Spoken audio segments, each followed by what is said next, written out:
got a joint statement from OpenAI and Microsoft, of course, in which they talked about having worked together since 2019, and their partnership remains strong.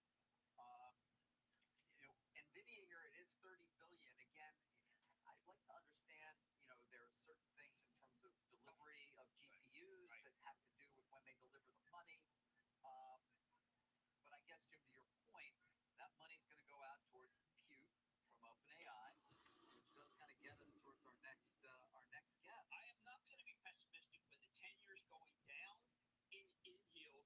I'm not going to be pessimistic when OpenAI, which at one point I thought couldn't get the money, got the money. I'm not going to be negative when I see what Dell did, and I'm not going to be negative because how much businesses CoreWeave have, Mr. Michael Intrader? How much? And seriously, he is his founder. Yeah. Stuff. Welcome to Post 9, by the way. Thank you for being here. I got a little caught up. All right. How much business do you have versus how much more could you orders versus what you can do? Okay, so I've come on the show. I've kind of been in the press a lot. The demand for the infrastructure has been relentless. It's been relentless for 3 years. We have never wavered from that position. Our clients are increasing the demand signals that they're giving us. They are broadening across the economy. They're moving from, just the AI labs and the clouds into the enterprise, into the sovereigns. The business signals are overwhelming. We are constrained by our ability to deliver more capacity to the market. Okay, so listen, that's impossible story. Only one of the analysts thought was bad. Every other analyst congratulated. The stock is down very badly. You were in the business of trading. What's wrong with the stock, or what's wrong with your narrative? Look, end of the day, my job here is to drive value and take advantage of this generational opportunity to build infrastructure in a global build out of compute. And we are doing an unbelievable job of that. We are scaling into this. We made an intentional decision to accelerate our builds, understanding that there was going to be a margin hit. But this is a once-in-a-generation moment.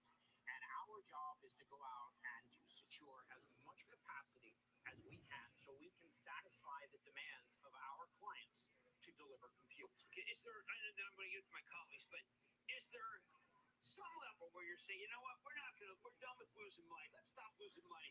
Losing money is bad. I mean, I know that you've been able to sell a lot of stock. Congratulations, made a lot of money. It's very positive. But how about the fact that, the shareholders, at what point do you just say, guys, we will reap what we've sown? Look, the way that this business works is you make an investment today and you sell compute for 5 years.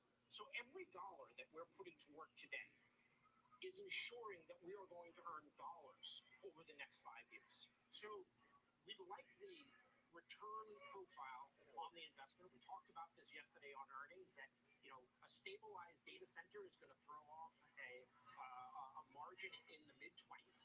That is a very, very healthy return for us.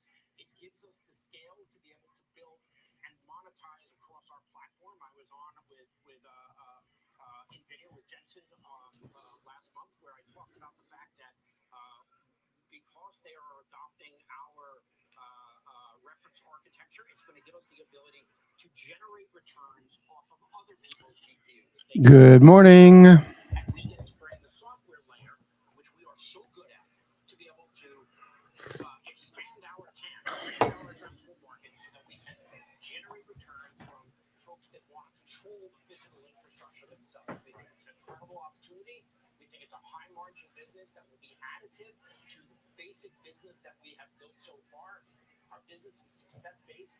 The stock is going to move where the stock is going to move. I understand the concerns that people have if they see us allocating a massive scale of money to this market. But the truth of the matter is our backlog is enormous. We are going to be delivering compute to the most important, to the largest companies in the world. We're going to be delivering compute to the broadest component of the economy. We're doing our job. This is what we're supposed to be doing. Michael, you are relying to a certain extent, though, on financing, obviously, to run your business. this point, and there are some concerns, recent concerns, let's call it broadly speaking, about the credit markets. We'll see what happens. But are you concerned at all that your cost of capital may have to rise as a result, perhaps, of a lack of liquidity out there and things of that nature? So that narrative is out there, but the data does not support it in any way, shape, or form. Our cost of capital over the last 12 months has come down 300 basis points. When you take 300 basis points and you calculate it across the debt load that we're carrying, that's an additional $700 million of savings for our company. It's come down 600 basis points over the past 2 years. When we went out into the market in December with a convertible note, we were 8x oversubscribed. The demand for our paper is relentless. When we use the delayed draw facility level financing, which is basically where we take the box that I talked about and we take the contract and the GPUs and all of the assets and push them down, there are in excess of 200 different financing counterparties that want to participate in funding us. The depth of the market on the capital front for our paper is enormous. It's something we have cultivated from the start. We understood that you needed a broad universe of different counterparties to ensure that you had access to the capital to continue to grow and cultivate the business the way that we have. We believe that there is an enormous amount of capital out there for our business, and we believe that our cost of capital will continue to come down with amazing implications for our business. Have you seen any of this polling data? There was reporting this week from this First Echelon that said a plurality of voters would oppose a data center being built in their community. Is that a common view? So, look, we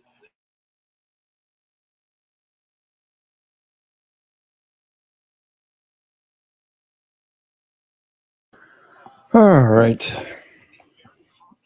Get the futures up here. that they're doing and the jobs impact are included in the way that they think.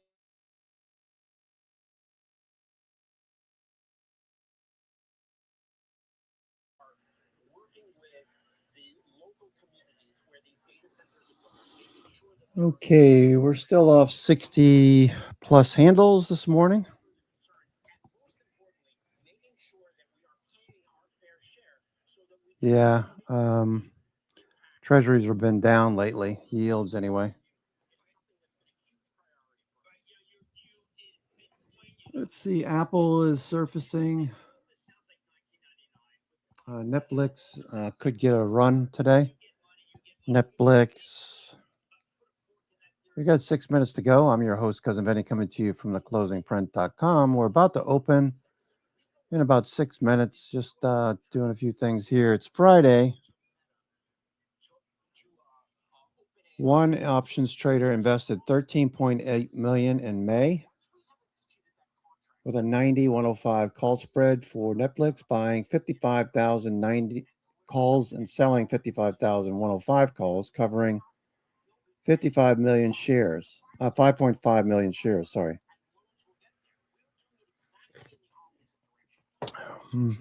So that looks good. creditworthy counterparties, and then we are delivering it to them over 5 years. It is why we have the confidence to invest, and it's why our lenders have the confidence to invest in us at ever cheaper rates. Finally, Michael, I'm just curious. OpenAI raised $110 billion privately, obviously with big names. When you hear that, Okay, Netflix. OpenAI is one of the most amazing companies that has ever existed. They are going to change the landscape of the world. That's one vector. The other vector is, wow, the credit quality of my backlog just got stronger, and I'm really excited about that too. Well, look, we want to thank Michael Trainer. You're always on. It's terrific. Again, the analysts, largely positive. I don't want people to think that it was bad because the stock was down. As you told me last night, the narrative is following the trade. Thank you so much for the call. all right, still to come, we're going to break down the latest, of course, when it comes to Okay. the battle for Warner Brothers Discovery. Netflix bows out. You can Big move on Netflix. Getting long Netflix. Happy Friday to you.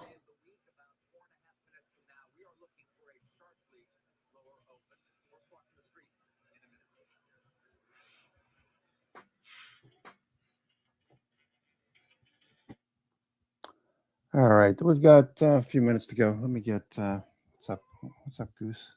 You want something to eat, baby? Okay, let me get you started. You can't eat the keyboard. Just stuffing your nose up there.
Okay, we got 2 minutes to go. 2 minutes to go.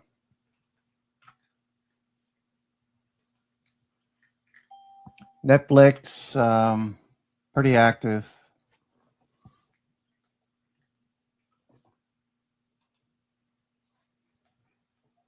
A lot of buyers. Netflix, let's see. Netflix, we've got a float. It's too big to measure, but 750,000 shares trading already this morning. Netflix, NXFL, sorry. The 2 times Netflix. NFLU is also trading quite a bit. All the long Netflix ETFs, and Netflix is higher. Whoa, there goes Netflix. Okay, cool.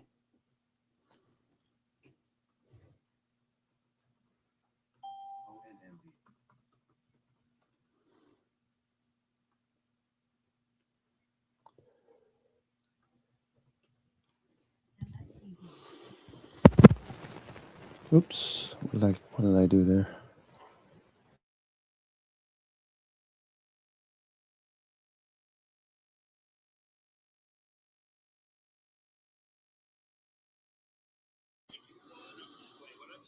Okay,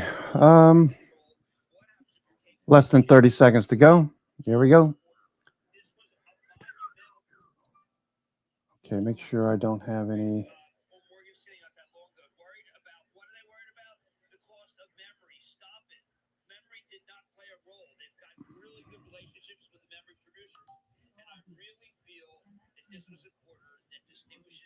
All right, we should see a big move here.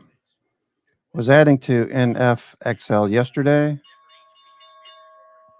And we're open.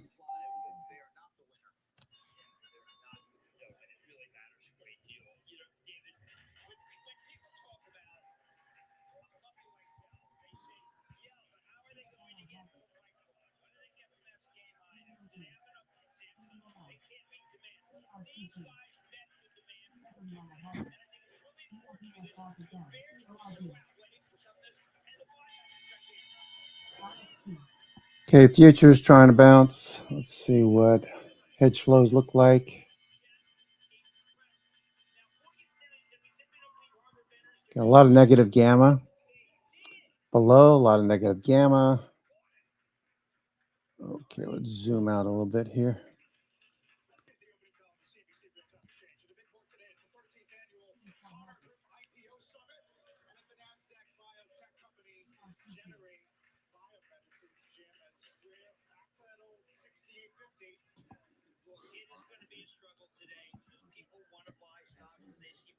Let the market settle down. We're off quite a bit. 60 handles. Can we get a nice rally back? I'm going to grab some S&P. 0-day options. See what we can get out of the day. Okay, let me get rid of all this. If you're just joining us this morning, I'm your host, Cousin Vinny, coming to you from theclosingprint.com. It is Friday, February 27th, last trading day of the month. Okay, let's see how far we can go with this.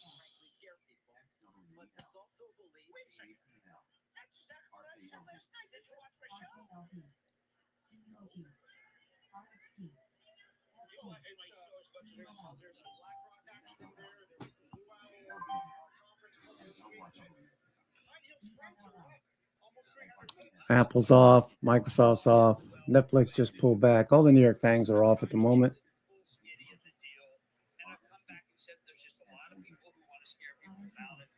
Fundamental thing that I am concerned about is that NVIDIA did have a great quarter and the stock is going the wrong way. And that does not, I'm not oblivious. That's the fulcrum of the revolution. And everyone wants to Netflix. other chips because they think that NVIDIA is too expensive, but NVIDIA is sold out anyway. Before we get back to NVIDIA, just staying on Blue Owl and private credit, we should point out the alternative asset managers down. Okay, a little profit taking and Netflix on the gap up. Blackstone down 26%, Apollo down 25%, KKR down 30%, Blue Owl down 28%, and on from there, Ares down 30%. Just not pretty, Carl. And that continues. And again, whether it's overblown this year or not, it's something that I'm talking about, and it's got me, as many others have been focused on, various scenarios, just keeping an eye on things. You're a good trader, though, to say, hey, talk about a company that's Futures rising. Let's keep an eye on S&P and see what we got going here today. How far do we go? Gap down. Come back and look at Netflix in a minute.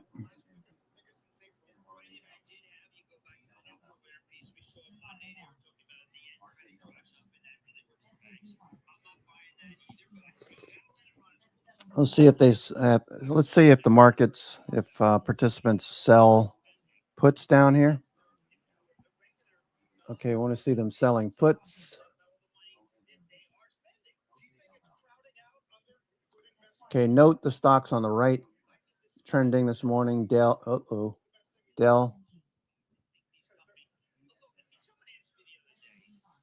Okay, puts are being sold. You can see the blue line is rising. Okay.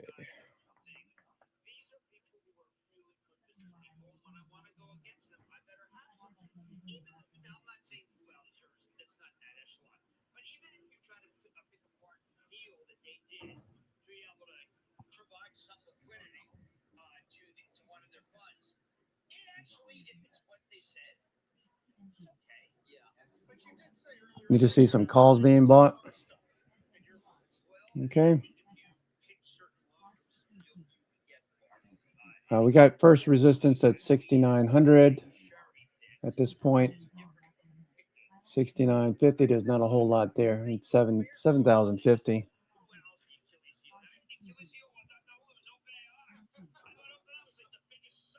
NASDAQ 100. All things considered, not that bad. We got Netflix at the top of the list. We got initial profit taking. I'm expecting Netflix will be higher over the next several weeks. Got a big trader out there.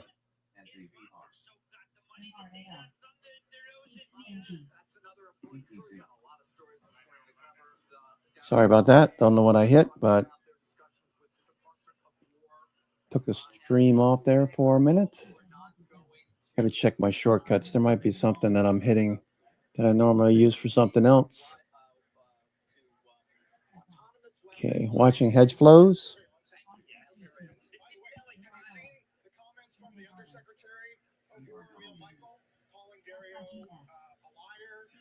Saying he thinks he's a god, although there's fresh comments today. I think he was on another network where he said that we'll see what happens today.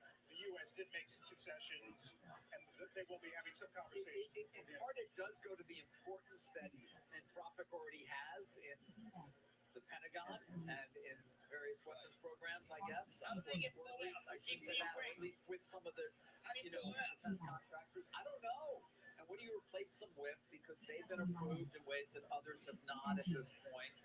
But you have to imagine if they were to ban them from doing business with anybody that does business with the Department of Okay, let's take a look at Bitcoin. When you read it, it's kind of like what we're against domestic surveillance, which is what we do. Markets, we're waiting for the markets to settle down. Against any willful use of our business. That again is what the People's Republic of China.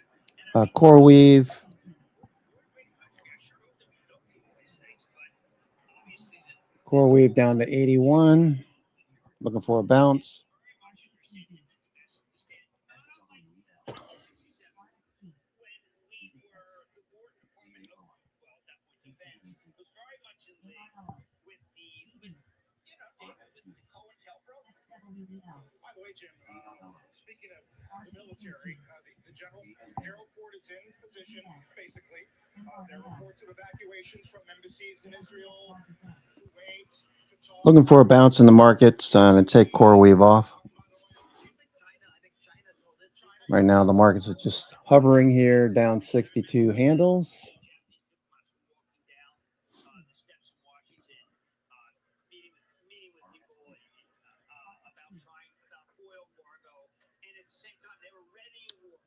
MACD still pointing lower for now. We're below the 50-day again. Okay, I'm thinking more and more distribution, less recovery in the short term. What are yields doing? Let's see the U.S. 10-year yield. Still down here, below 4%. Junk bonds give a. All right, so this, as you would expect, junk bonds down as well. Junk bonds down. High yield corporate still above the 50-day, but starting to show signs of cracks like it was back here in late January, early February. We want this to get back up and continue trending. 10-year yield is off. Okay, 10-year yield continues to drop. Okay, the U.S. dollar grinding up.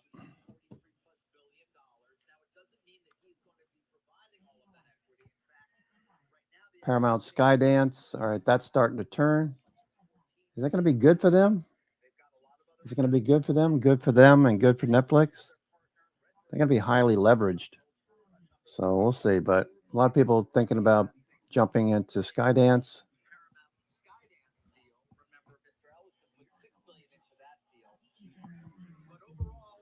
I'll give it a shot.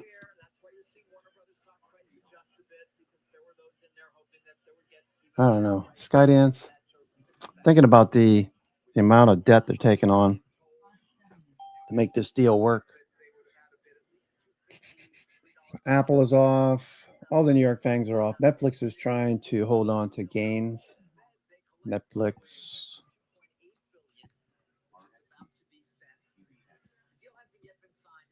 Gapping up. Netflix. We'll see what happens after profit taking subsides. Netflix. So meanwhile, Netflix is still number one. Autodesk, ADSK. Off the low. Autodesk.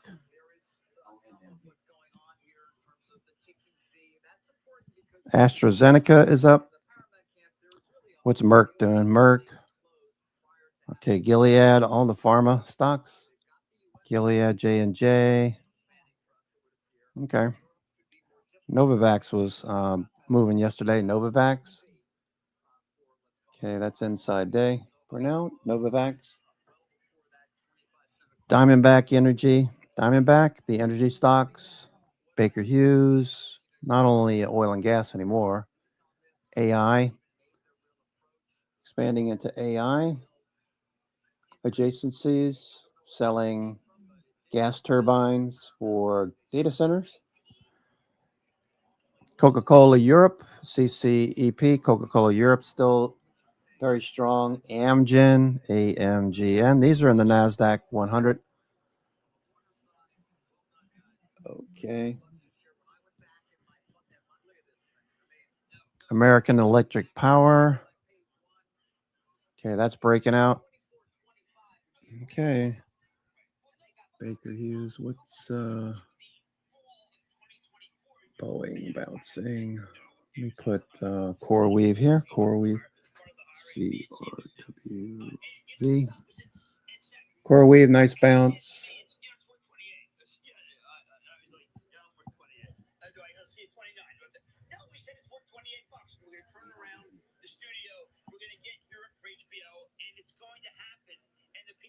Selling it at 7 will not feel good. So when you were calling for 34 as a number that could get it done, is this a for P-Scott? Well, I thought that Netflix would come back for one more.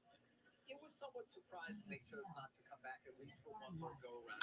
Okay, Thomson Reuters. That one had a nice start to the week. Thomson Reuters. Okay, that's flagging at the moment. Nice volume. This is showing institutions. Perhaps some short covering thrown in there, most likely. All right, futures moving lower now. Futures moving lower. They have maintained they could get this deal done. Warner Brothers board maintained that they believe Netflix can get the deal done. What happened yesterday at the White House? I don't really know, but that's there are many who think that had a figure. AEP, S&P 500 pushing a bit lower right now. Netflix wanted the studio really badly. Now, what are they going to do? Turned out they didn't need the studio that badly. Well, they always said it was nice to have, not a need to have. VWAP, watching VWAP. They obviously made a bid that they thought was a good, strong bid, and they stuck with it until it was clear that 68, had addressed all of those 68.50.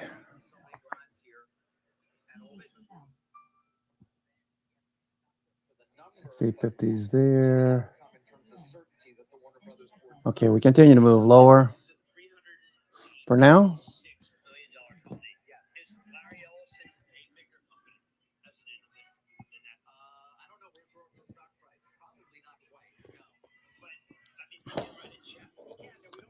hedge flows continue to move lower. There's a lot of negative gamma down below. Let's see what 0 day. Okay, this got some positive gamma down here at 67.75. Okay, 67.75. That's growing a little bit. So we could go down and touch this first, 67.75.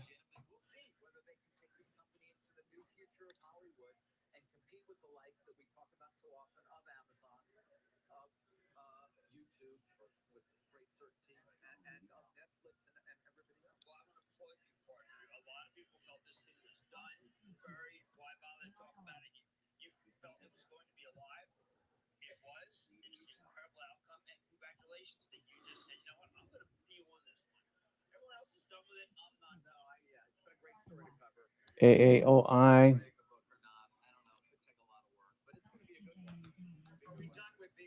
on a watch list, continuation, looking good.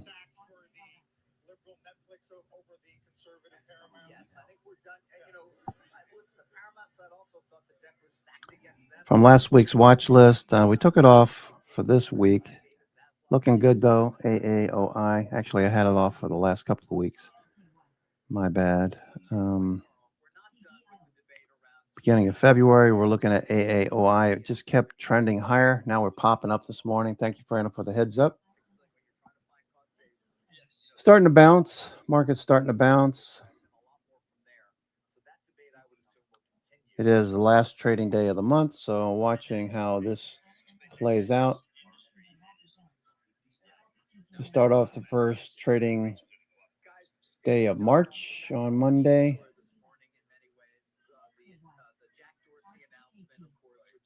AAOI, let's see what Netflix looks like. Netflix. Not in a hurry. Looking for a bounce in Netflix after buyers, after the sellers step away. Google starting to bounce, little support level right in this area. Google starting to bounce. Let's see what Google looks like here. Google on the move. Watch Google. My view of it is what we've talked about in the past, Andrew, which is just, I think that this is the most transformational technology shift that we've seen in our lifetime. I think it's going to impact the way. Thank you, Frank. Thought it was Fran. Frank, thank you for the heads up on AAOI. Okay, Google on the move. Google's up. Amex today is almost in a 20% drawdown. Yeah, and that's just ridiculous. By the way, can I just say, guys, It's ridiculous. you did go on to say, but I also think there are going to be other jobs created, and that's happened in every technology. Fine, sector. Marcus, Sorry. No, I So mean, you're not worried about white collar consumption at all? not at all. Not at all. That is just a terrible. No, that is what Steve Square is so good, and they have Gen Z. People are going to cancel their credit cards. It's ridiculous because they're like they won't be able. Baker Hughes. I'm going to keep going. Baker Hughes. Let's see. BKR. Baker Hughes. Little dip and a bounce. I think a lot of people are not aware that this company is moving into AI, making gas turbines for AI data centers.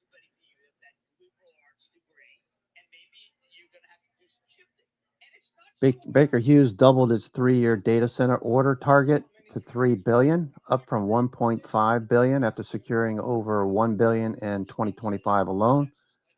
So they haven't really talked about 2026 orders, but they're up their targets to $3 billion. So that's good. I mean, they're upped it 100%. Okay, as the traditional power grid struggles to keep up with GPU clusters, Baker Hughes is selling behind the meter power solutions. Just this week, Baker Hughes announced a massive 1.2 gigawatt generator order to power AI data centers for Crusoe.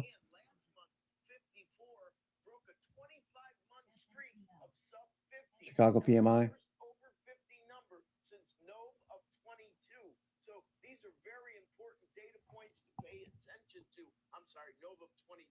Okay, PMI is looking good. PMI.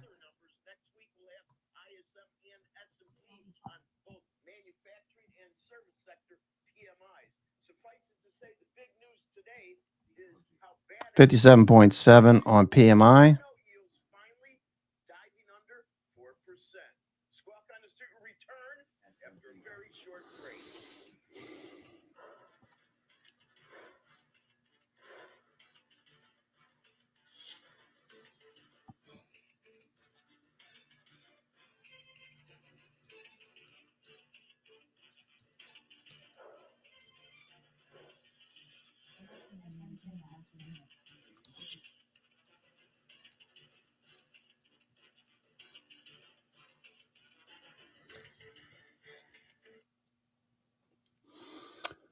Okay, so S&P 500. Okay, VWAP is starting to stabilize down here. Yeah, I saw that, Grover. Okay, Google. All right, Google looking for this to launch, continue here. All right. Microsoft starting to bounce. Buyers coming in. It's Friday. Don't forget, it's Friday, so there's no hurry to do anything here. Okay, just cool your jets. I find most of the time I wind up doing better by waiting. I'm just waiting to see what happens here with futures. Google's up. Netflix looking for that bounce. Okay. Okay, so we were looking at some of these stocks. Baker Hughes. Talking about Baker Hughes, this thing is going to keep going. Okay. Pretty obvious institutions are all over this one. the AI adjacency trade, things, the picks and shovels, the companies that produce what is going to be most needed.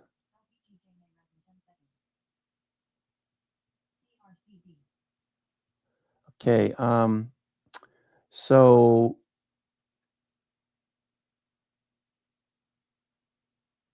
Baker Hughes secured a $1 billion order with Crusoe, which is based in Denver. Let me just check this out here. Crusoe, effectively the physical layer of the AI boom. They are the company solving the problem that NVIDIA and TSM create, the insatiable need for massive amounts of electricity. By partnering with industrial giants like Baker Hughes, they are bypassing the aging public power grid. Man, that could be huge. That could be freaking huge. Wow, that's pretty impressive.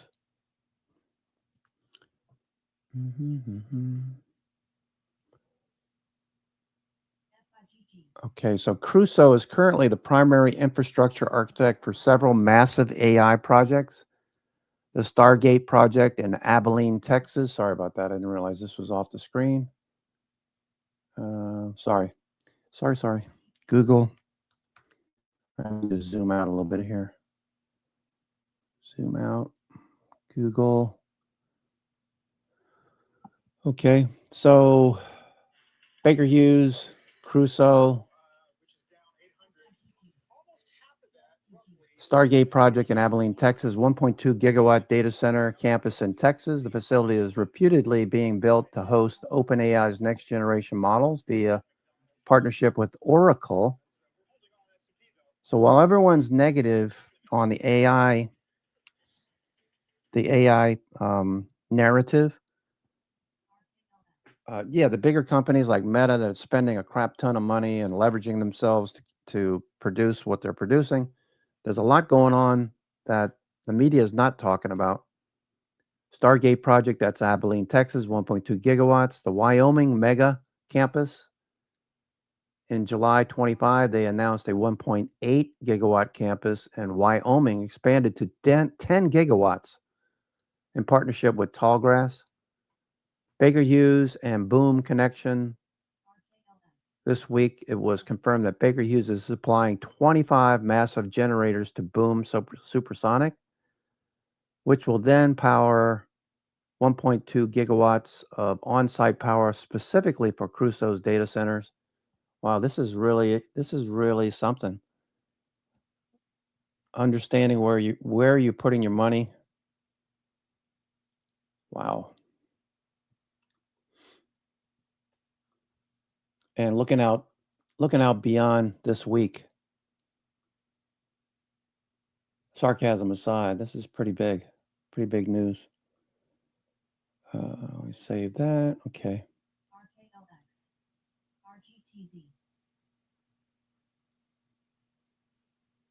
Okay, Baker Hughes.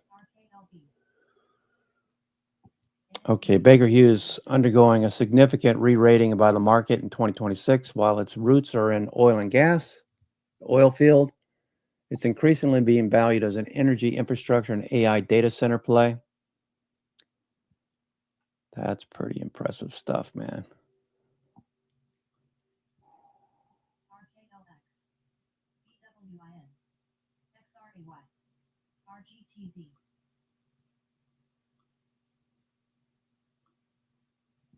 Okay, so Baker Hughes, okay, I spent enough time on that. Let's see.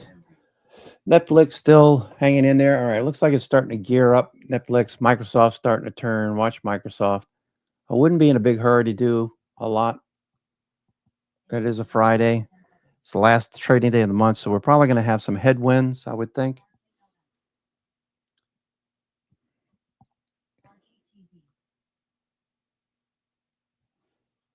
Netflix. Okay, Netflix is starting to move. Okay, so Netflix, I want to add again. I added yesterday. Okay. Yeah, looking good. Jim's got his monthly club meeting in a couple of hours, and you've been talking about it all week. I got to know what you're going to say. Okay, well, Okay, again, the top stocks on the NASDAQ 100.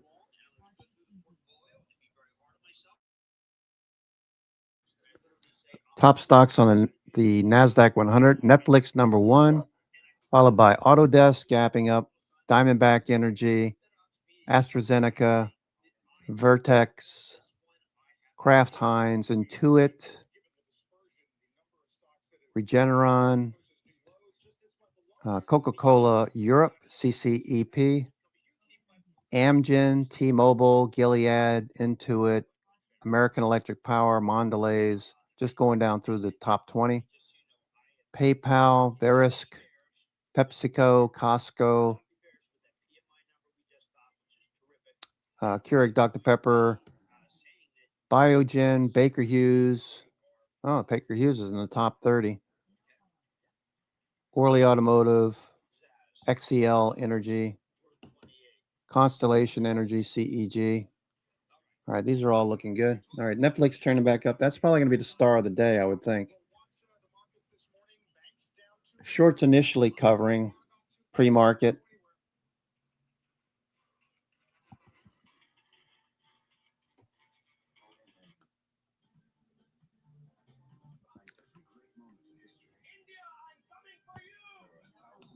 Oh man, these stupid commercials. There's got to be some sort of ulterior motive. Yahoo, they're broadcasting. They have a network show every day.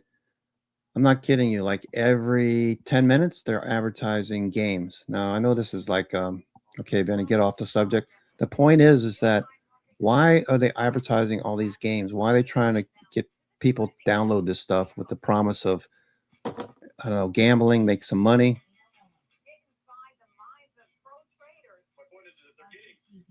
I'm talking all day long. That's all they advertise.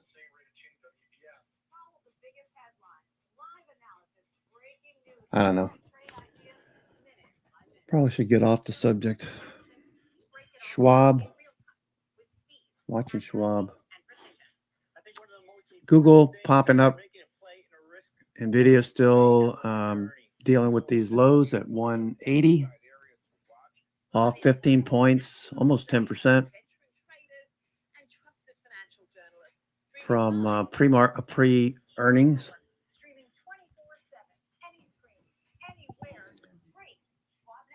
Okay, CoreWeave, looking for that demand for buyers to come in. CoreWeave, push that up.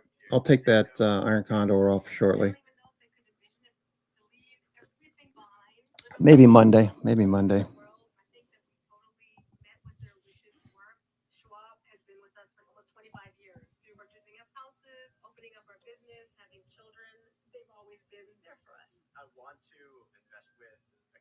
Yeah, some rotation.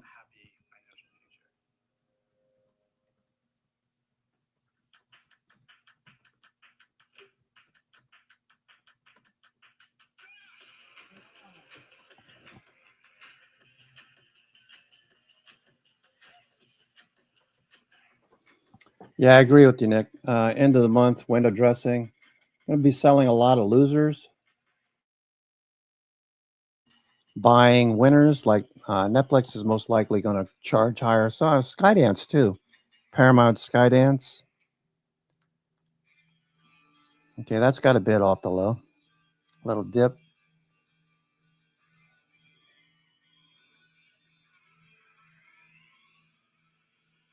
I want to buy some Skydance, but I'm thinking to myself, maybe I should just do options. It's probably going to do fine, but it's going to be super leveraged. I don't know how Ellison's going to deal with it, but maybe some in the money. Let's see what those are going by trade. P-Sky. Sorry.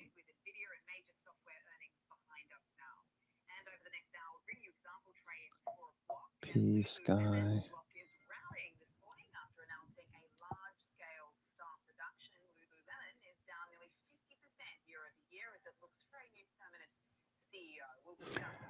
Let me just look at this P-Sky. P-Sky. P-Sky.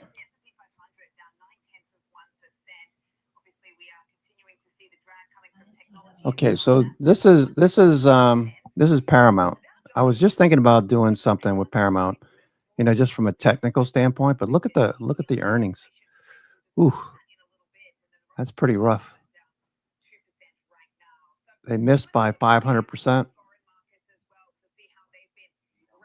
Consensus estimates was a negative 2 cents. They came at a negative 12 cents, and that number is probably going to grow. So now's probably not the time to do anything with. I'd be looking at Netflix, NFLX, Netflix. They missed too. A little better. Revenue growth 17%. So this number will probably flip. The earnings growth number will flip. They'll probably wind up buying content from Paramount because they're going to need to sell some assets in order to finance this deal once it goes through. If you're thinking about Paramount, I would put a stop under today's low.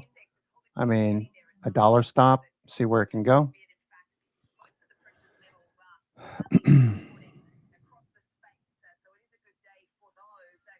There's a lot of open interest at the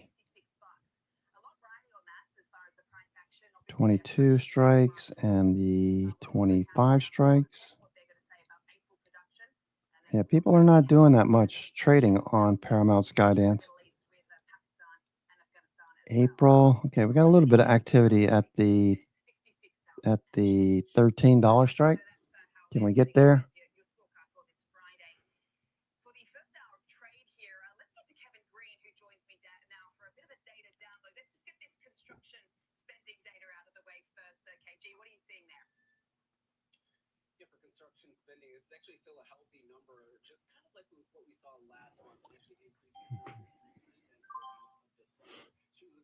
Okay, we're still looking for S&P to get some traction. We got hedge flows turning up. All right, we got some positive gamma starting to build. Still early. Let's see where we started here. Here's 9:30. All right, so a little bit growing above. You see that 6,900 level? See that right there? Just above 6,900. Watch this level here. That's building. Okay, so they added this. Looks like a credit spread. Okay, looks like a credit spread right there. See it? Go back to 9:30. There's nothing there. Well, there's the 6,900, but just above this 6,905, 6,910. It looks like. Watch that. Boom. We just added that there. What is that? 94 percentiles. Not very big. Non-zero day. There's a little bit at 6,900. Hedge flows rising, so shorts cover. Call it a day. Shorts cover. We'll see if we get a bounce or follow through. Netflix still jockeying around down here. No follow through yet. Going back to the stocks that are actually moving on the day. Okay, Autodesk, EDSK, ADSK, Autodesk, building and construction, engineering, architecture. They need to update. This is a software as a service type of business. They sell software subscriptions. And you need to update these things like every year. They come up with new bells and whistles. You update, your client updates, you have to update. So if your client, like a big company, like Bank of America or say JP Morgan, the architects that support JP Morgan and engineers in their expansion, they just built a bunch of locations down here in Myrtle Beach. The architect that is there represents the client. They're using Autodesk, say, I don't know what it is now, version 20. So anyone who works for the architect, structural engineers, electrical engineers, etc., they have to buy the updated software. So they're constantly doing this updating thing. Anyway, Autodesk looking good coming off the low. Let's go see what the earnings look like on Autodesk. ADSK might be a nice buy. Not something a lot of people usually are interested in, but they got good earnings growth. This number is always pretty good. There goes the S&P. S&P is on the move. Revenue growth, all 4 metrics are green. That looks good. Okay, Tesla's starting to bounce. Okay, let's focus on what's starting to move now. Tesla's starting to get a bounce. Microsoft coming off the low. Okay, Apple coming off the low. So shorts are starting to cover. S&P is starting to move off the low a little bit. Okay, VWAP down here. MACD. Watch your MACD and keep an eye on that volume. Looking for that to turn. Okay, we're starting to rise. Okay. All right, I got to take a 2-minute break. I'll be right back.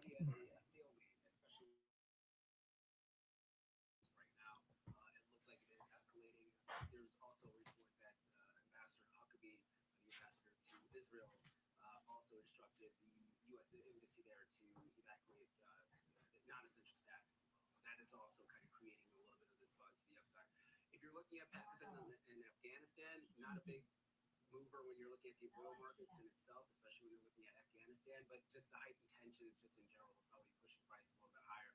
Get concerned about the OPEC meeting over the weekend if they have any type of bearish events that do take place, resuming production quota levels or increasing those production quota levels over the next couple of months. If they hint towards that, that could be a negative impact when it comes to crude. We have seen that over the last couple of meetings as well. Key area of resistance. Let's see if we actually have some follow through. And even if we do, from a military standpoint between the U.S. and Iran, it could be short lived where we do see a massive spike and then it starts to level out, similar to what we saw last year between Iran and Israel. Okay, keeping an eye on crude and some of those moving parts. Just wanted to get your quick thoughts on what we've seen as far as tech. If I can just get to be squeezed in here, KG, with a quick answer. I mean, particularly on CoreWeave, there seems to be worry about CapEx. Obviously here overshadowing the revenue of 110%. Mike, your trader, was just here. I was having a good chat with him. We were actually listening to the OpenAI interview together, and he was saying, look, the demand is there. In fact, he calls it relentless. Obviously not being reflected in the stock this morning. But just talk us through your thoughts on the reaction we've seen post earnings for these days.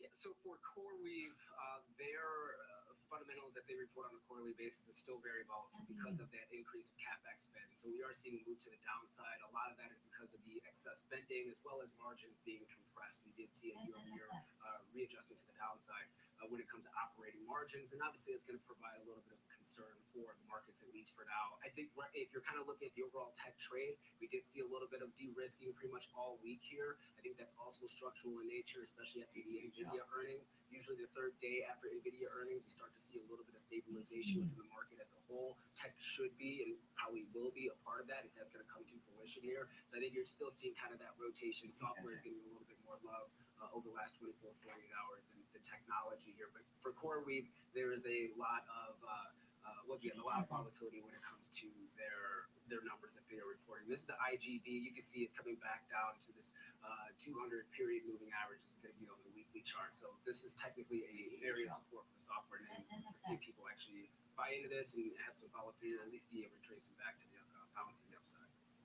Yeah, we've seen 300 days, I think it is, of nice gains there for the IGV. So let's see how things turn out today. KG, really appreciate getting us across some of the price action for us this morning.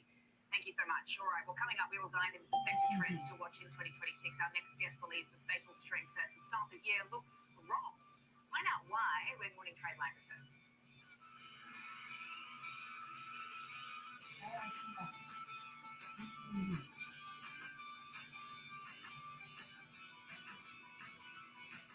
SMXX, ARX, DSA.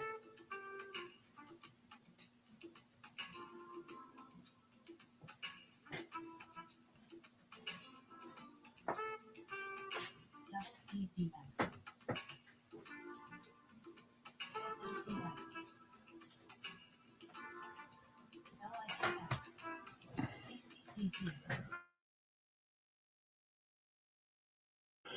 Okay, let's go take a look. All right, here is the equal weight. All right, that looks okay. Okay, so Meta back below is 20 EMA. So it's still basing down here, needs to get back above. Netflix pushed above, and now it's super extended. But that could sustain that for a while as far as people jumping into it that haven't been in it for the last several months. Okay, I'll be adding to this when dips get bought. Right now, I'm just watching Netflix for opportunity. Not really keen on jumping in at the moment. Having gapped up. Okay, S&P is going though. S&P looks good. Let's see. What did I was focused on the S&P 0-day. Was it 6900s? I was looking at 6900 earlier. Did that fill or not? Did it fill? S&P 6900 0-day. What's going on with Thinkorswim? Why is it not moving? Thinkorswim. We're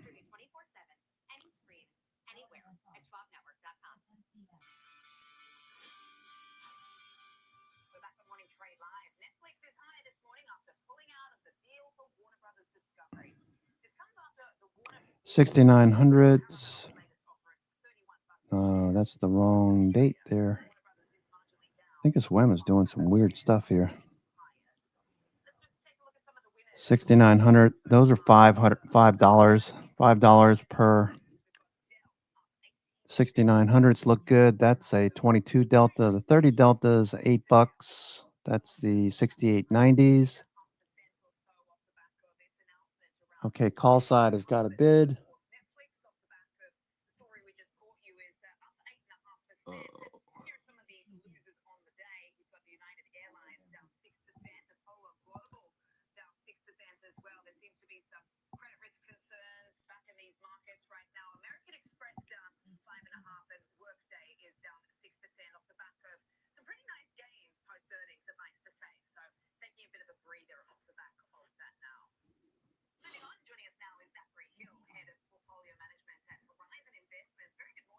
Hedge flow is still rising.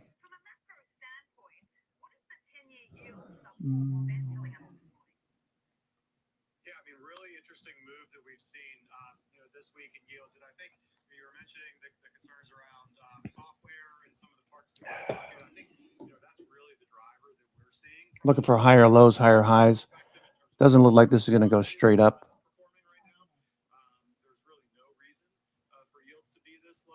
Okay, we got to target 6,900 for now. 6,900. 6,900s are currently a 20 delta. That's going for about $4.50 offer, bid offer, about a 10-cent spread there. 430, 440, 440, 450.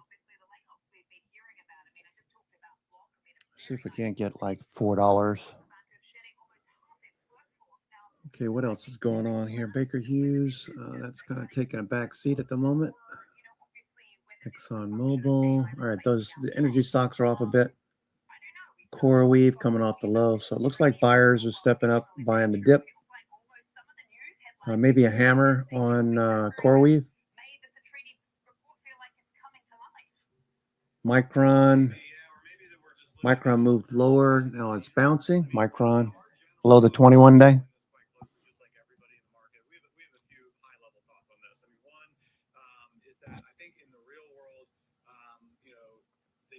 Of change and the frictions that exist are just oftentimes underappreciated by people that are so close to technology development.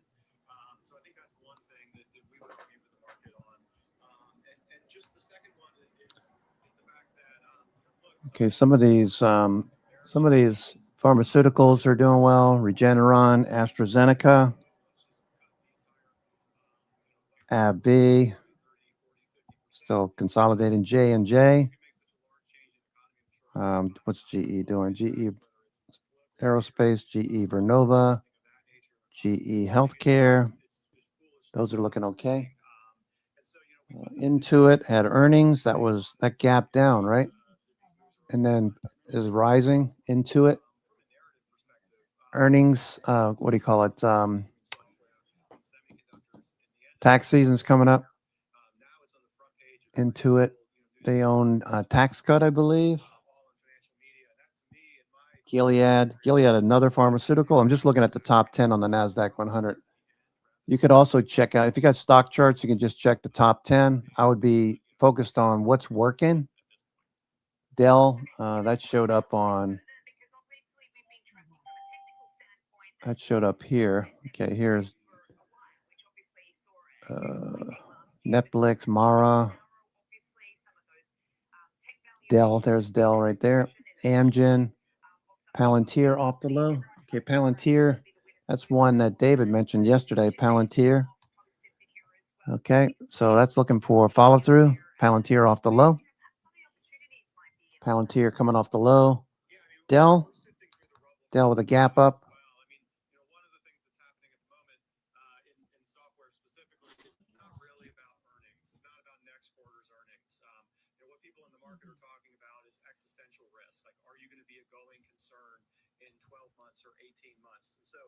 What you see mechanically is the P's come down quite a lot as a reflection of that increased risk. Okay, they're talking software, IGV, software.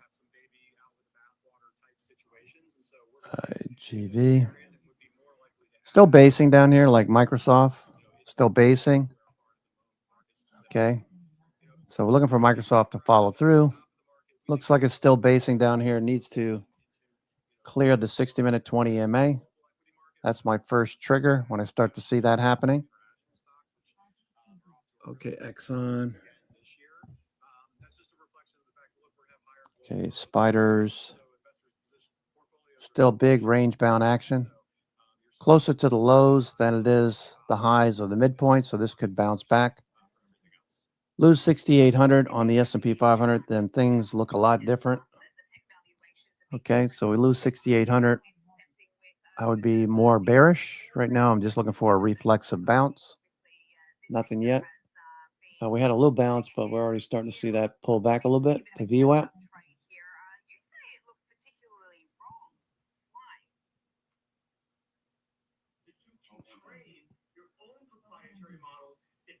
All right, puts are bid now.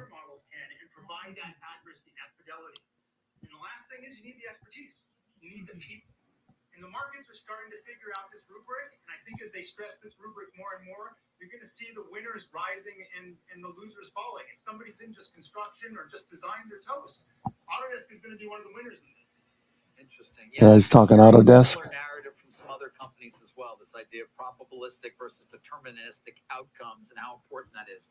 But when it comes to outcomes, I mean, if you are successful in introducing more efficiency into the overall product for architects and engineers, do you still sell on a per seat basis, or does it have to be a Bitcoin still basing down here? That hasn't made much of a change in direction, just sitting here.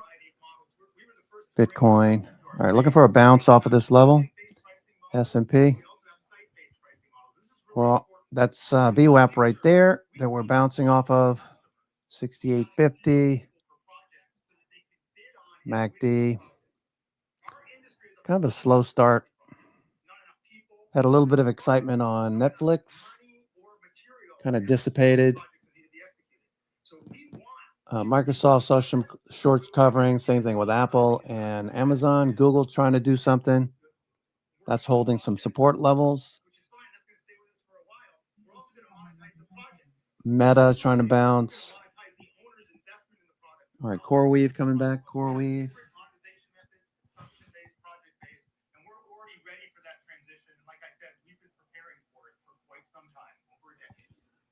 Everybody's talking about Jack Dorsey and Block and this notion that efficiency, we need to re-rate where we're thinking about revenue per employee and efficiency and headcount. Are you in that camp?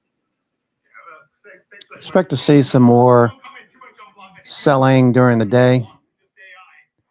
Any bounces, some of these laggard stocks that haven't moved, looking for stocks that have pretty decent probability of following through. In the month of March, S&P just sitting here. Constellation. Let's see what some of these stocks look like. All right, so Autodesk, AES, that's an energy stock, right? AES Corp, AES, that gapped up this morning, AES. Power generation, generation utilities, 6 strategic markets, US, Andes, Brazil. Huh, interesting, Asia. Utility. What's utilities doing? Utilities, XLU. XLU, utilities, still trending higher. After a big surge 2 weeks ago, utilities, a lot of these companies that are starting to get into other areas like Baker Hughes is doing, seeing a bid. American Electric Power, undeniable. Look at the volume. Look at the volume here. That's institutions over the last several weeks picking up shares of American Electric Power. All these companies are going to have to reinvent themselves. The traditional power grid,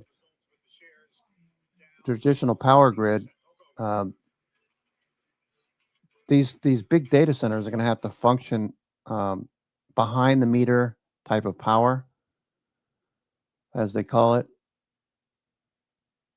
All right, so Baker Hughes has strategically positioned itself to solve those power gap problems that AI data centers have. And you can see that starting to show up in some of these stocks like AES, American Electric Power, XLU, the sector. So that's probably going to continue. So any dips, any bases up here, this is like a nice cup and handle pattern. Take the depth of the cup. That's about $5 on top of that. So 50 seems like to be a short-term target, 50. Utilities, let's see what consumer retail. Retail's kind of sitting here. What's Walmart doing? Walmart pushing back up. Okay, Walmart. Okay, so dip buyers continue to come in. Walmart, let's see what that looks like. Walmart. Okay, Costco. I just dropped like $400 at Costco. So easy to do. Of course, that'll feed the family. I bought a lot of steaks and stuff like that, but they have good butchers. I'm very surprised at the quality of the meat at Costco. But everything else, obviously, you're getting such a discount and good quality products. Here goes Costco, BJ, another one. I joined BJ. They opened up a BJ location about 15 minutes from my house. Costco's about 5 minutes beyond that. So I'll go to both of them.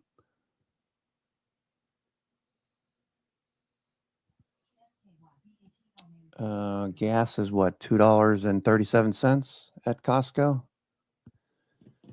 All right, just watching this bounce on the S&P at the moment. Watching the bounce. And VWAP. Okay, this could be slow going, but if we catch the shorts covering a bit more, we could see this run. Watch your MACD and volume. Volume starting to pick up on the S&P. So the theme I think you should think about, I've been thinking about a lot more, is no longer just Meta and Nvidia and AMD, although those are important. Looking at these adjacency trades in AI that have prospects to grow along with AI, the biggest one being AI. And the big problem I was thinking about 6 months ago was how do they build out the grid? Who's going to be working on it? But now you've got these companies like Baker Hughes building these big gas turbines that put power in the control of the data centers, basically behind the meter. And you're seeing all of these large installations. Crusoe, they said Stargate in Abilene was 1.2 gigawatts. The Wyoming mega campus, 10 gigawatts. That's huge. That's huge. Boom Supersonic, another one, 1.2 gigawatts. And that's only 3 or 4 different places. Crusoe, they're based out of Denver, I believe. AI Boom. Okay, Baker Hughes.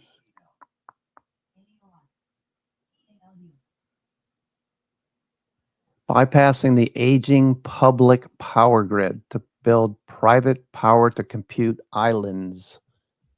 Power to compute islands. That's pretty wild. How technology is changing.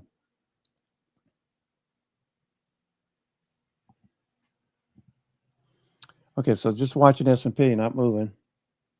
Netflix will probably catch a bid when you're least expect it. Just watching for that. Just sitting tight. No reason to jump in at the moment. It's the last trading day of the month. The number of stocks advancing.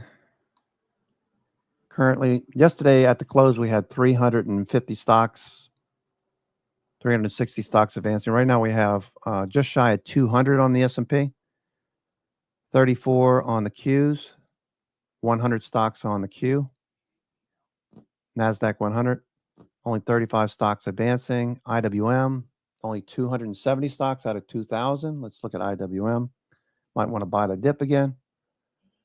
IWM. Okay, so breadth is 1-to-1 down, so they're not selling.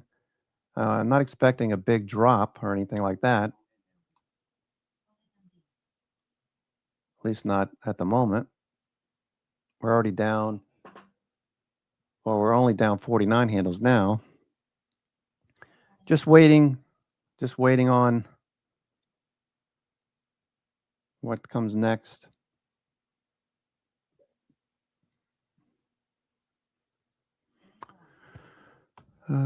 Boy. Okay, so that is a group that's working here. HPE, Dell. I think who was buying Dell recently? Was that you, David? Mr. Percy?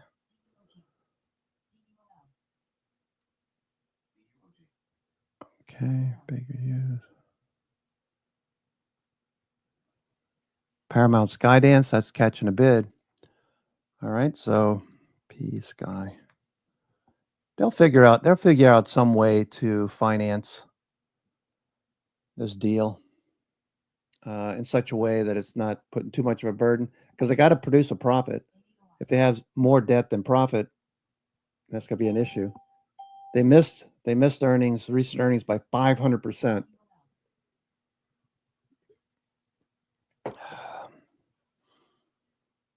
But it's definitely on the move. So price and volume. Paramount Skydance, worth a shot.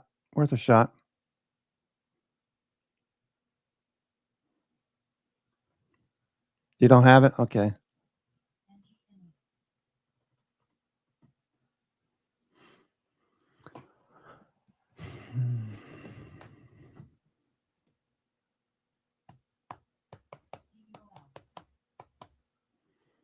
Yes, Frano's closer to the money, 68.45s. Looking for S&P to push off of this level. There goes Tesla's. Tesla's starting to break out. Thank you, David. Gotcha.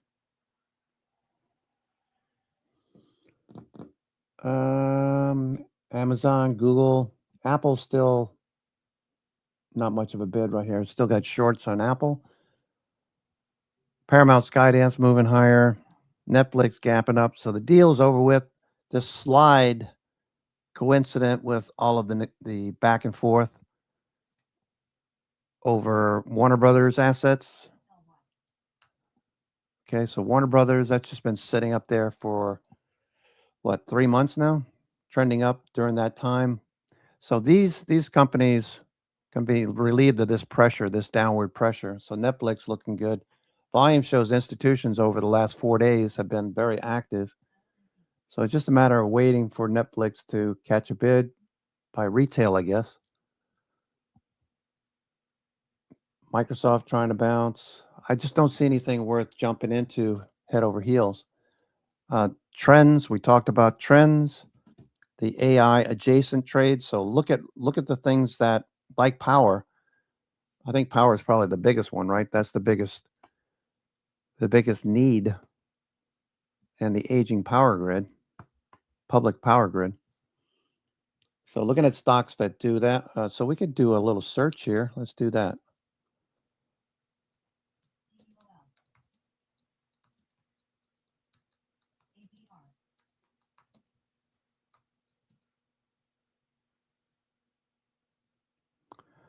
Um,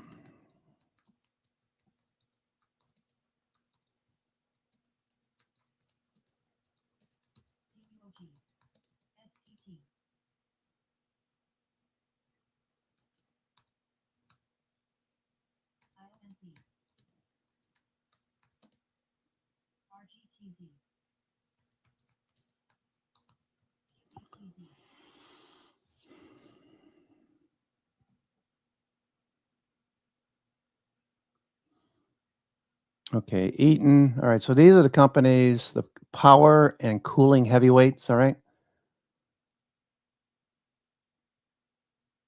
Companies that once built standard industrial electrical components are now repositioning as AI factory providers. Eaton, we've traded Eaton before.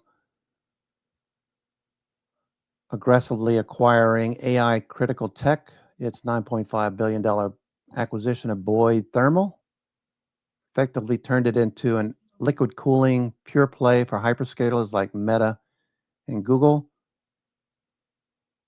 200 gigawatt backlog. Vertiv,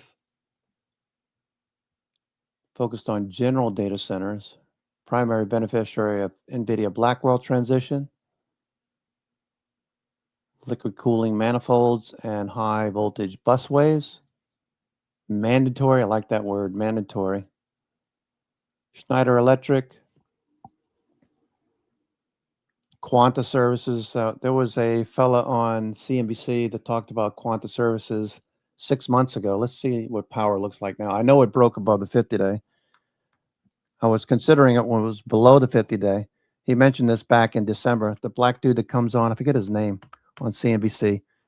But he was saying, we're buying quite a fairly large position in power, and as usual, Wapner gave him a hard time. It's up 175 points from when he was talking about it. So I don't know. I would call that a win. Anyway, power, that's another one that's going to do well, most likely. Quanta Services. Backlog swelled over 30 billion. ABB, medium voltage solutions for data centers. ABB, let's see what that looks like. ABB. ABB. Okay, so they don't have a symbol, I guess, or not public. Medium voltage. Baker Hughes, Eaton. I like this the best. I like Baker Hughes the best. Power. And then second to that, Quanta Services. So PWR, that probably pick up some PWR too for my portfolio, or longer term stuff. PWR, Quanta. I don't want to do it right now. I'll wait till it bases again. All right, still waiting on the S&P. Tesla's still pushing here. Tesla. Watching S&P. Okay, let's see what Tesla's doing. Tesla's still basing. Microsoft still basing. No reason to jump into anything full force. I would like to add some Quanta Services to my Baker Hughes idea. Baker Hughes.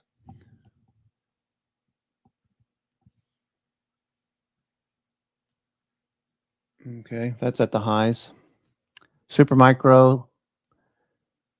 Other companies are starting to compete with Supermicro with the liquid cooling idea. It's basing.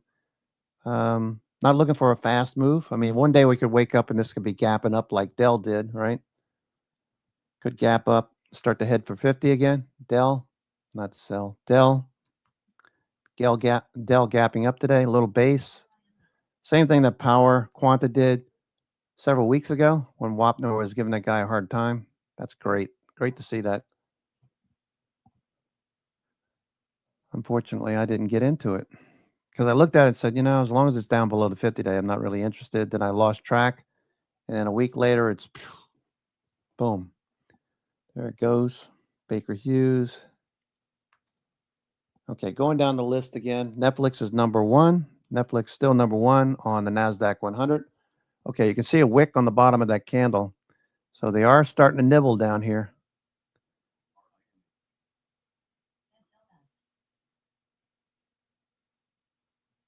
Netflix.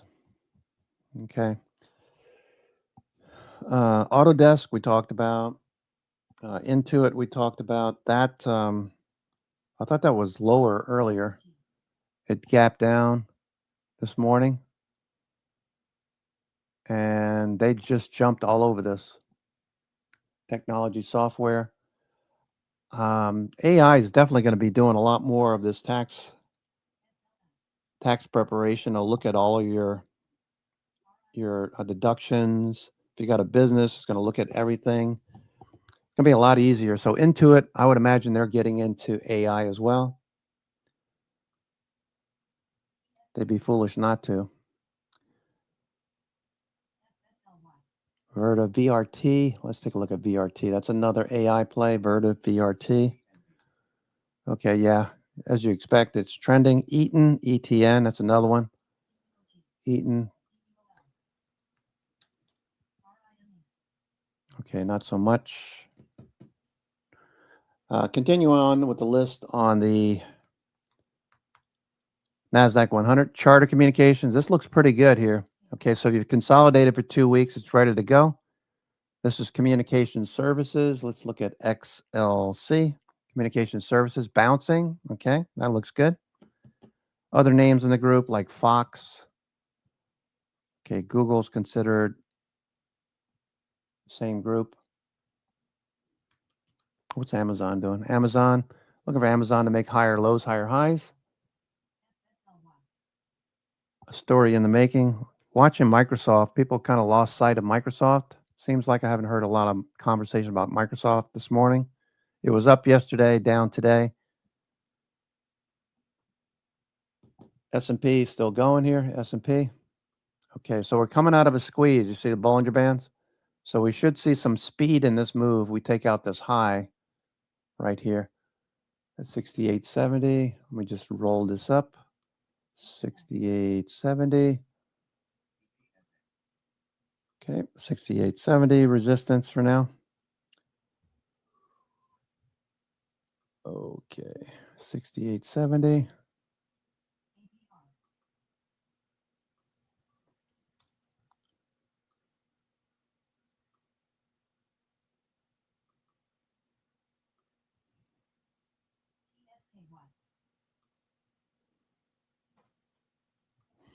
Volume looked good there.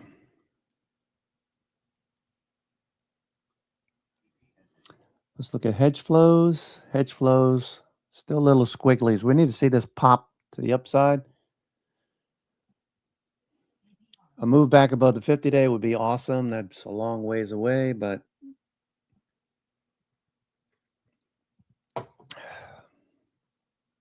$50-day is over there at what? 6,900 50-day. What's today? Today's Friday. So on Wednesday, we tested 69.50. That's a possibility as well. Kind of a slow go this morning. Resisting the urge to just jump in.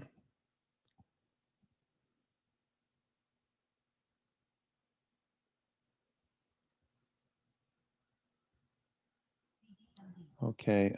Paramount, Skydance, P-Sky. Now that they're going to get the deal, they continue. This could be a runner today. All right. So watch Paramount, Skydance. I poo-pooed the idea only based on earnings. 500% miss. Those numbers will be, how much worse can they get, right? So they find out some inventive ways. These people are smart. So they'll find ways to make those numbers look a lot better. Paramount, Skydance coming off the low. It's only day 2 off the low. For Netflix, it's what, day 4? Netflix? Yeah, day 4 for Netflix off the low. I like both of these. You know, buy some, set them aside. You can trade in FXL and FXL. I have shares in NFXL. It's hard to say. So looking for that to follow through. CoreWeave. Okay, diddling with the 80 level. CoreWeave.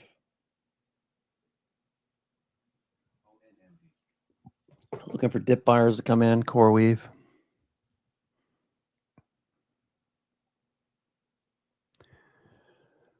Okay, what happened to my feed there?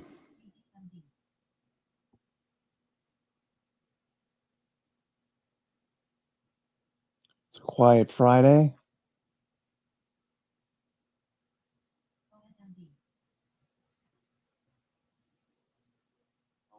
There's others. Private credit worrisome for overall large banks? Okay, Google's starting to look a little better. Watch Google. Okay, coming out of a squeeze as well. Google. ABCD pattern early. Google. Early ABCD. Grover identified a big trade too. Yeah, I mean, speaking of hot, as we can see on that heat map, I do need to correct myself. Kevin Hincks coming to us live Google. from San Diego today, just rubbing it in, obviously, with us here in the cold. Just talk to us about another sector underwater, and that is technology. I mean, look, what can you say? We've had the earnings from NVIDIA, the Super Bowl. It was a very interesting response off the back of that. Now we've obviously heard from the likes of CoreWeave and some of the software names. Just talk us through your thoughts on that. Yeah, this sector, which is such a leading sector to information technology, such a powerful sector of the S&P 500, for that to come under pressure like this, and someone, I dare someone to find some part of weakness in NVIDIA's earnings, yet the stock's down $14, $15 off its pre-earnings price target. Now, it did run a bit into earnings, but still, it's heavy. And post-earnings, CoreWeave, I mean, their CEO gave a glowing report on their business, and he said their main problem is getting the product out, their ability to get the product out enough to meet the demand. Yet, that stock, I look, CoreWeave. All right, yesterday, Google, Grover saw a pretty big trade. Let's see, let me just post that. So what does that mean? Well, it just means that the expectations for the future may not add up overall. So, and the worries, the concerns about CapEx spending, and remember that sent a lot of these stocks tumbling when the CapEx spending came out. So there's just a lot of uncertainty and fear of the future in this sector. Sam?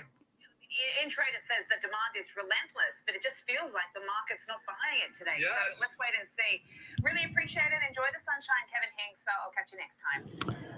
You got in the money calls, covered calls. Just highlighted in these markets, the collapse of British mortgage provider Market Financial Solutions now adding to those. Probably the best thing to do. Let me think about it for a second, Schuster. You're in no hurry. You're already way deep in the money.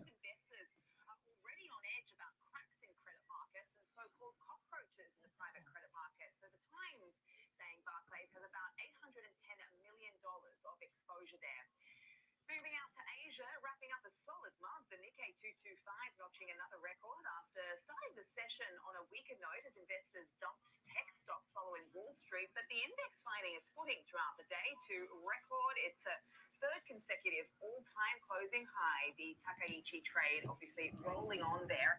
The Kospi taking a bit of a breather though overnight after a solid month, making it the world's top-performing equity market. Like many economies, South Korea is also facing a K-shaped economic growth.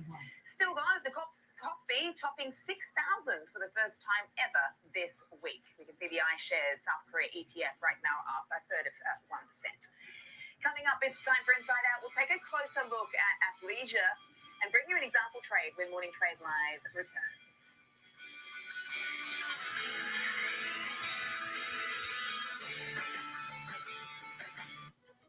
Investors, you know the market moves, and Schwab is here to help you move with it. So, whether you're buying, selling, holding, or planning, whether you're ETFing or 401k'ing, saving, spending, or even retiring, you can count on Schwab for market insights, live support, powerful trading platforms, and 400 Yeah. your service, all so you can invest your way. Sounds nice, right? I'm Alex Coffey. And I'm Jenny Horn. This is Next Gen Investing, where we track the trends shaping tomorrow's market. From tech to energy, crypto to consumer. Thank you, Frano. What's driving investor sentiment right now? Clear analysis and forward-looking market coverage every trading day. This is a make or break level for this stock. That could certainly be a short to near term catalyst. Next Gen Investing, 1 p.m. Eastern. Only on Schwab Network. Okay. Google looking good. Netflix. Long-term investor, our investing webcast series breaks down different investing styles, including growth, value, income, and more. Best of all, you can ask questions by chatting directly with an education coach. It's interactive learning at its finest.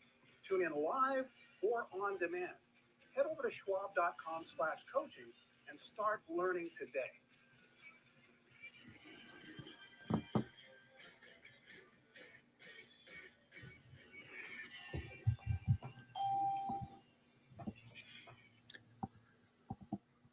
Real-time access, data-driven analysis. Global macro matters. Schuster, I just updated you on Netflix. Okay, Amazon pushing a bit more. Amazon. These are pushing higher, but it's not like they're jumping off the screen. You can see the daily on the right. That's not really doing much. Just probably shorts covering. Netflix still haven't moved much here.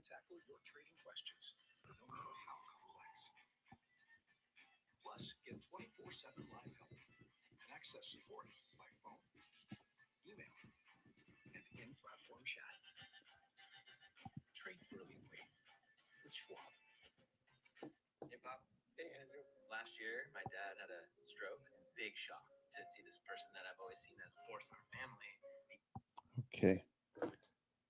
Schwab needs some new commercials.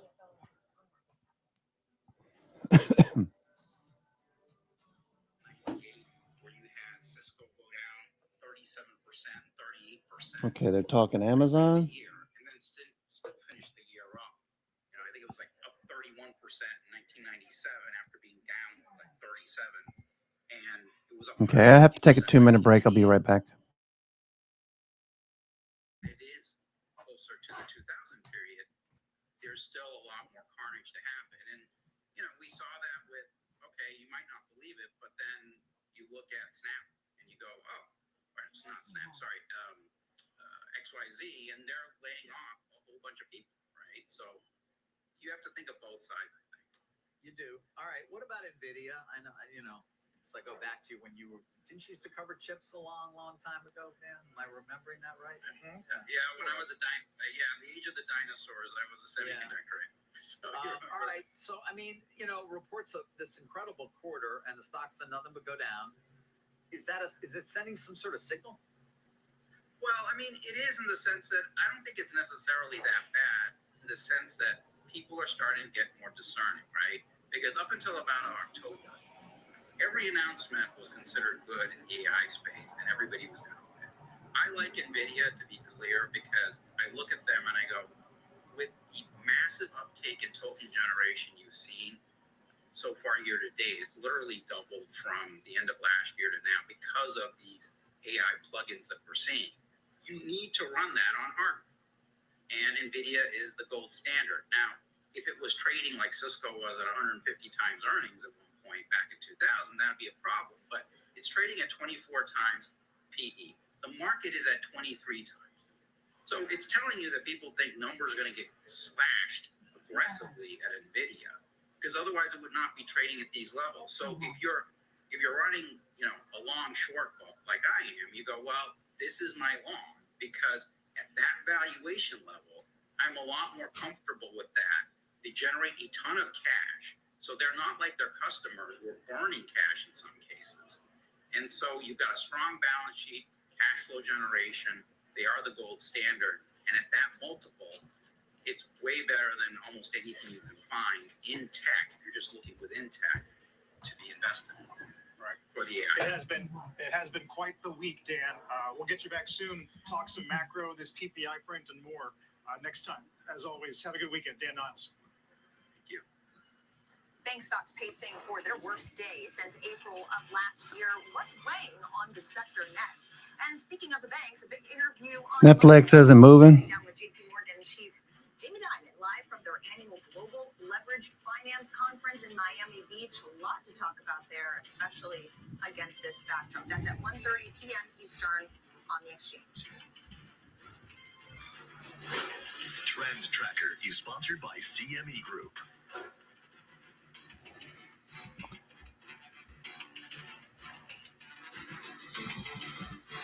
CME Group, where risk meets opportunity.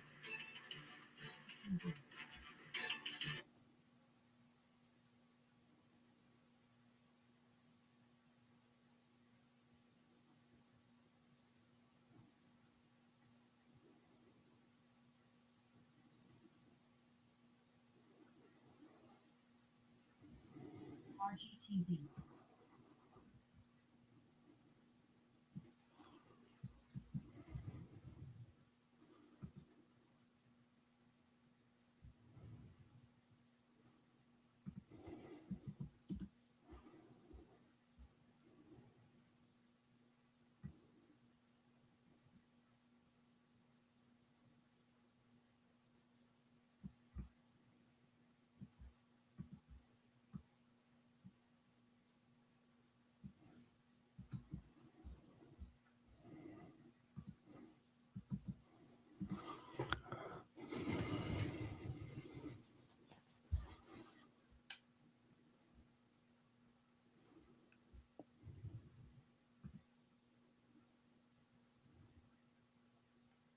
PDSA.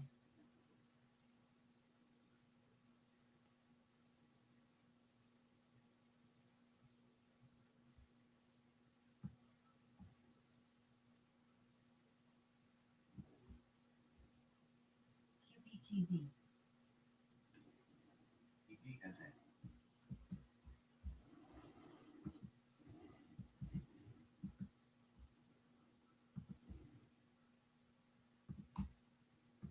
FMFC. SLS.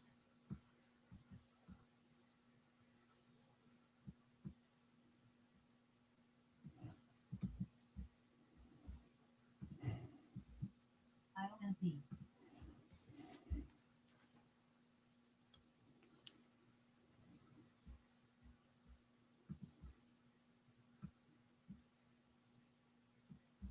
FMFC.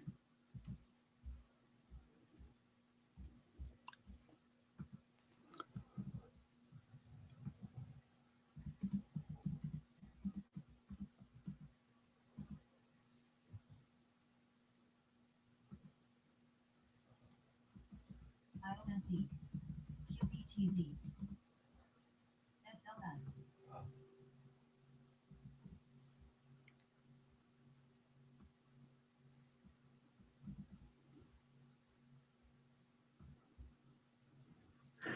Financials getting crushed today again in the trading. American Express, the worst Dow performer this morning. The KBW Bank ETF on pace for its worst day since April of last year. I think today's moves we can attribute to some credit quality fears. We have a bunch of these BDCs reporting, business development companies, which are showcasing a slew of troubled loans, and as a result, they're slashing the dividends, the distributions that they pay investors, some pretty significantly. I know you guys were watching that FSK, the Future Standard KKR BDC, that yesterday was down about 15% as a result of this. They slashed their distribution by about more than 30% on a quarter-over-quarter basis. And you've got this MFIC, that's a BDC overseen by Apollo, kind of a similar story, not as severe of a slashing of that distribution. And then you've got MFS, which is the UK mortgage finance company that essentially imploded. And it really rhymes with a lot of the situations we saw back in the fall with the cockroaches and the alleged fraud and the double pledging of assets. And so we're starting to see the banks that were exposed there. And that's creating some additional jitters. You got Jeffries down significantly on this because it had exposure, Apollo exposure to both that as well as what I just. All right, S&P starting to rally again. BDC, and then KKR. Again, you see the manager there down 5.4%. Its BDC was down pretty significantly yesterday too. So all of this is credit quality concerns as well as just overall sentiment concerns that have already been so volatile this year as a result of this. Also, you can't ignore the credit card issuers. Capital One's down 20% for the year. Visa, MasterCard down 10. You mentioned Amex. I don't know if that's AI disintermediation or concerns about consumption growth slowing, transaction volume. It's a good question. I mean, as you kind of try and. All right, looking pretty good. S&P bouncing. Amazon, Google. Stocks looking a lot better now. Got plenty of time left. Types of businesses, dental roll-ups, residential construction companies, things like that. So maybe there's a read-through on kind of the state of the consumer and the state of the broader economy. No shortage of topics for you to talk to Jamie Dimon about on Monday. No shortage. No. There never is. No, but but especially even more right now. so now. At a leveraged finance conference, it's going to be very well timed. After the break, we'll talk about Block's mass layoffs, these fears around AI's impact on jobs, as we're getting some movement off the session low. Stay with us.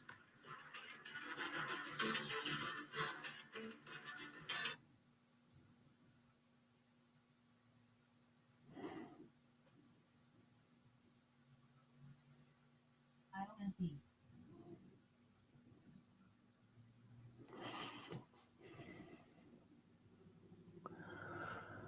Okay, Amazon.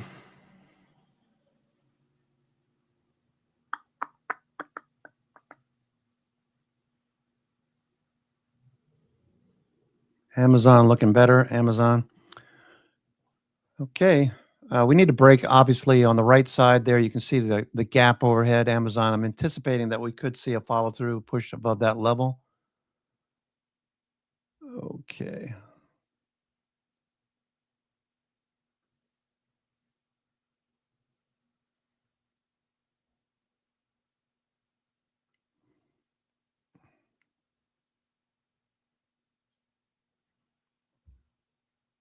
Mom, when my grandparents moved here, did they know what our family would become? I don't even know if they could envision it to leave everything behind.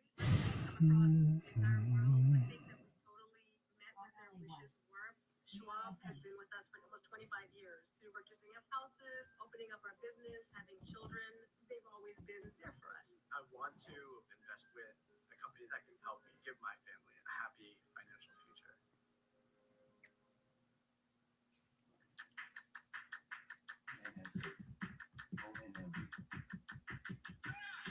All right, Tesla pulled back. So Tesla looked good there, but still needs to get back above the moving averages overhead.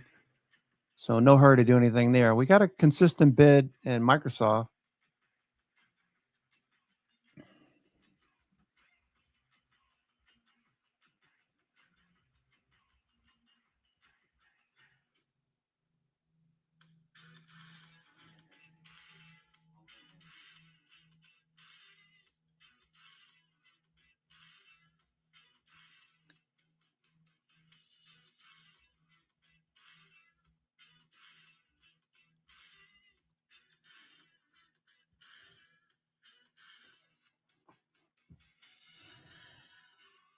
Good morning. We're 90 minutes into the trading day. Welcome to Trading 360. I'm Marley Hayden coming to you live from our Chicago headquarters.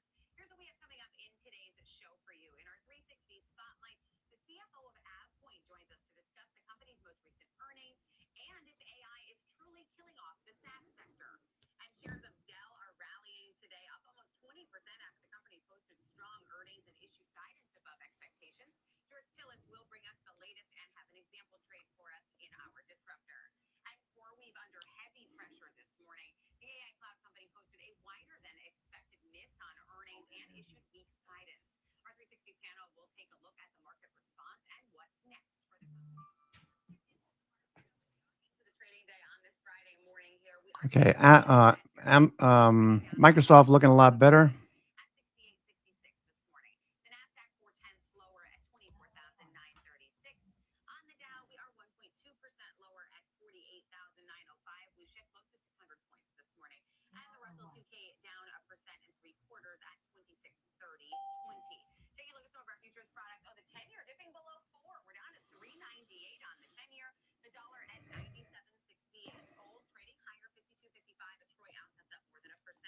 Crude oil is also higher on the day. We're almost $67 a barrel this morning. And Bitcoin still staying range bound in that range between 65 and 70,000 right now, sitting at 66,390. I do want to welcome in our first guest, though, to talk about an update that I think a lot of us have been waiting for. I know I have. It's no secret this is one of my favorite stories going on right now. But Kevin Greener, senior equities contributor, here to take a look at the latest with this Warner Brothers Discovery acquisition.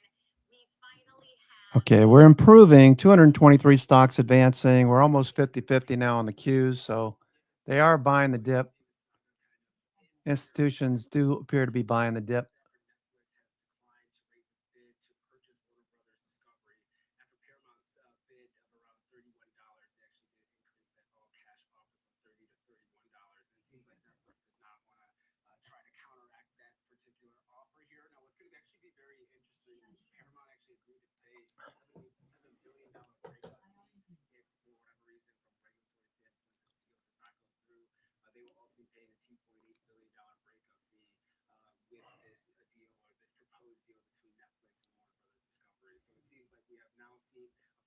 Bid here. Paramount's actually up about 11.6% in today's session. Netflix also moved to the upside after this news. Seems like their investors are actually very excited about this. And the company that's actually getting taken out is actually down about 1.7%. Still a little bit of an arbitrage from that takeout price of $31. Stock's trading at around $28.28 here. So maybe a little bit of regulatory risk is being priced in. But at the end of the day, we have seen a lot of back and forth. This is going to diversify Paramount's portfolio a considerable amount. You are seeing a lot of enthusiasm. Hopefully, we will see over the next couple of weeks and months if, from a regulatory standpoint, if this gets any scrutiny or if this is going to be able to pass through. All right, Netflix is starting to move here. But at least we have a development and sort of the hostile component of it all. But KG, I want to get your thoughts on the reaction that we're seeing when Netflix catching a bid now. Okay, here we go, Scott.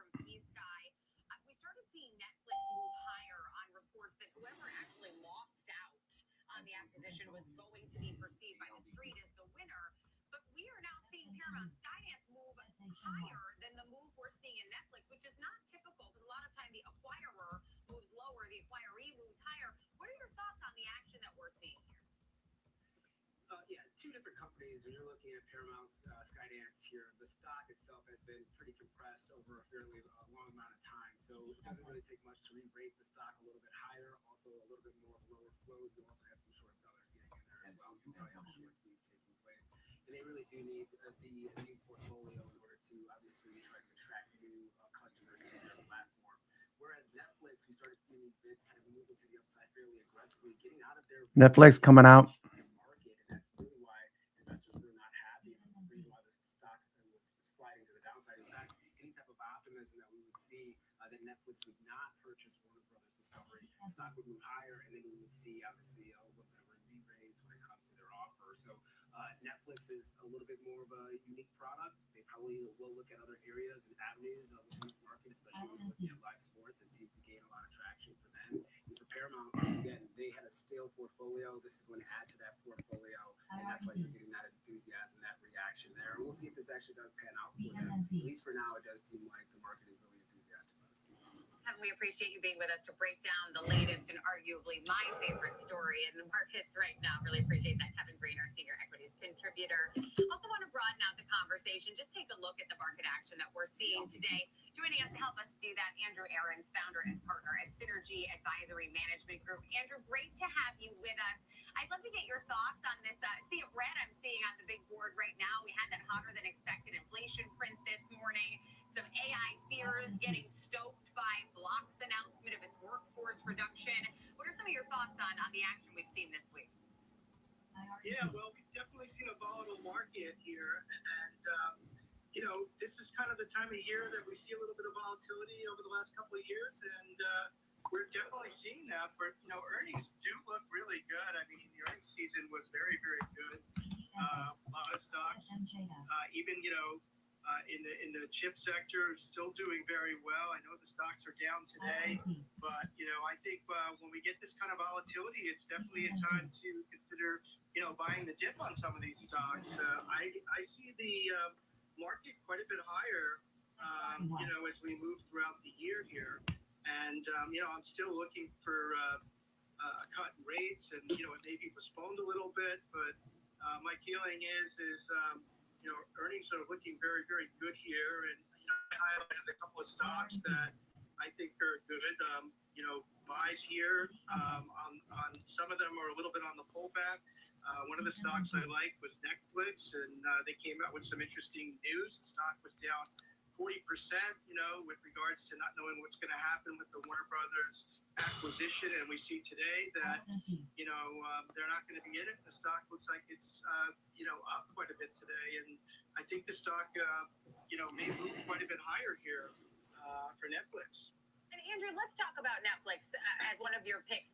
There was a lot of commentary when P-Sky got this 7-day waiver period to have their potentially superior deal looked at. It has been determined to be superior. Netflix now out of the process.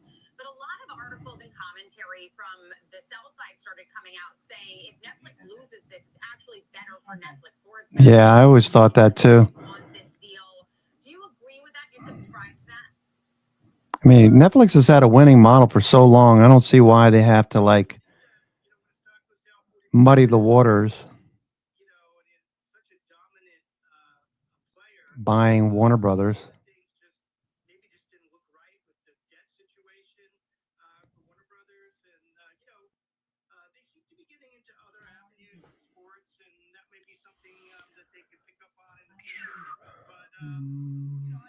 think that this may be good for Netflix stock right here, and I think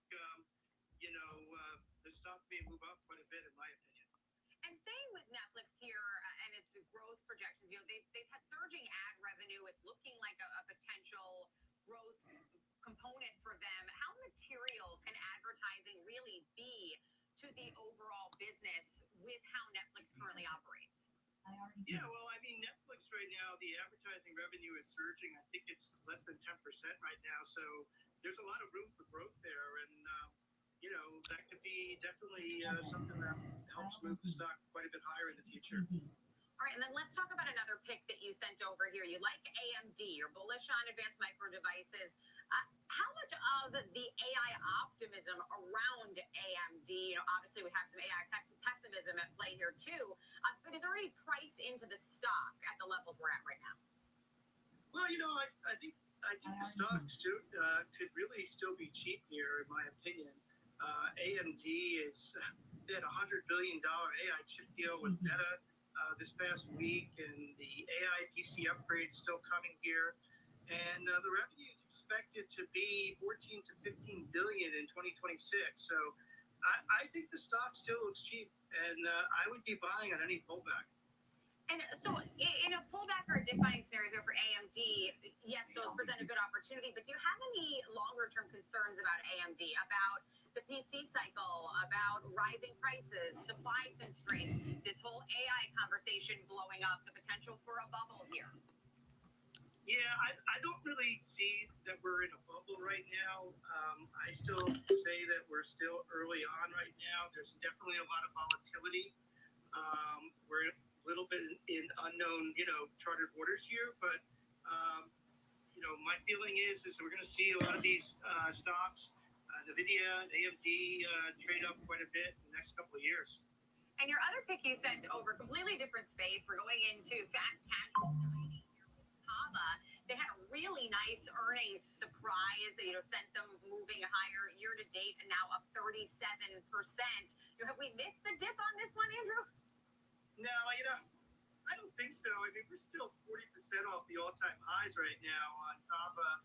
And, I had recommended it a few months ago, and, the stock had moved up, and then it moved down, and now we're seeing it move back up again. But I think we're going to see Kava do well. They surpassed $1 billion in revenue for the first time in 2025. They're doing an aggressive market expansion with 1,000 stores by 2032. So I think, in a playbook, and we all know how successful that's been. Yeah, it certainly was. And I want to talk about the Fed, too, before we have to say goodbye, because you mentioned them in your first answer and rate cuts. What is your outlook right now for the Fed moving forward, especially with the new delayed data point we got this morning? Yeah, I think we're going to probably be delayed, I think, until June or maybe even later with the rate cut here. But I definitely think it's coming. And, we're seeing the 30-year mortgage at one of the lowest rates it's been, I think, since 2022, I just saw. So I definitely think we're going to get these rate cuts, and that should spur on the market. So I'm very optimistic this year. And what happens to your optimistic thesis if we don't get these cuts, if the easing is beyond June? What's the biggest risk that could derail your bull market thesis? Well, there's a lot of things that could happen. We don't know what's going to happen with Just watching the markets, kind of a slow go at the moment. Microsoft continues with the bid. Amazon just off the highs. Google off the highs. Tesla pulled back, so not super bullish day. Well, Andrew, always a pleasure to talk to you. Thank you for being with us today. I hope you have a wonderful weekend. That's Andrew Aarons, founder and partner at Synergy Advisory Management Group. And we've got lots more for you today on Trading 360. Next, we've got the big three. 3 stocks, 3 charts, 3 trades. Rick Ducat will take us through the technicals. Tim Bowen will be here with his picks. Block, CSX. Okay, so we know what the dealers are doing right now.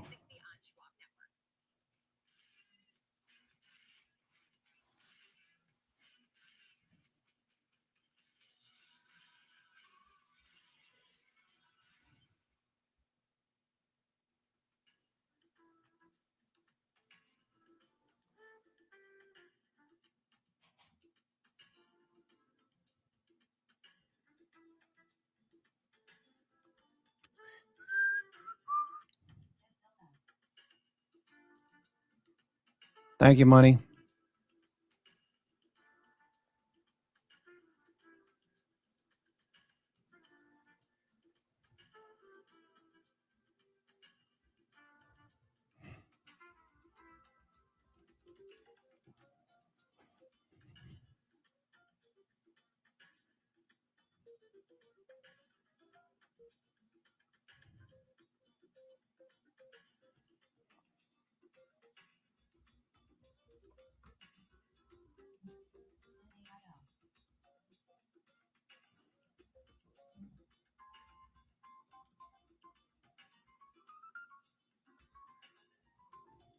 From the most iconic trading floor in the world, this is Opening Bell with Nicole Petalides, live on the floor of the New York Stock Exchange. The countdown, the setups, the stories that make markets move. Minute-by-minute breakdown of the biggest headlines, earnings, and global movers. Just the trades that matter. As the bell hits and the markets react in real time, Opening Bell, live at the NYSE, right when it counts. Oh, she's got your smile, Carl. Yeah, your #1 brokers here are looking a new little dependent. Actually, we invest with Schwab. They have everything we need all in one place. I can set up for college fund. I'm learning about trading strategies. Schwab helps me generate retirement income. All the Schwab has everything we need is making me cranky. Somebody needed that. Invest your way with Schwab. Okay, looking for more upside. S&P still tickling this high. VWAP still rising, volume picking up. See what hedge flows look like. Still choppy with a slight upward sloping grind. Welcome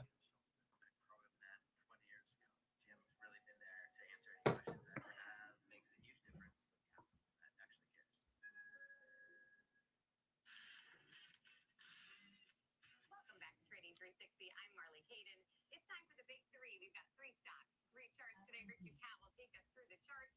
Here to take us through his picks today, Tim Bowen, Chief Technical Trainer at StocksToTrade.com. Tim, great to have you with us. We've got a red day for your day on the big three.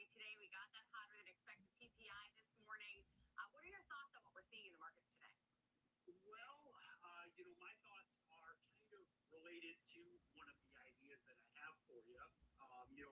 The news dropped last night on Block's earnings, and basically Block XYZ cutting roughly half of their workforce. And I think that is kind of reflected in the market today. Now, I know it's just one stock, but there's all of this anxiety out there about AI replacing jobs, replacing workers, etc. And now I think there's a different story with Block that I'll come back to. But, at the end of the day, we know that since COVID, the market is very driven by retail. I mean, like the explosion of retail trading. Excuse me. S&P just watching hedge flows here, not blasting off.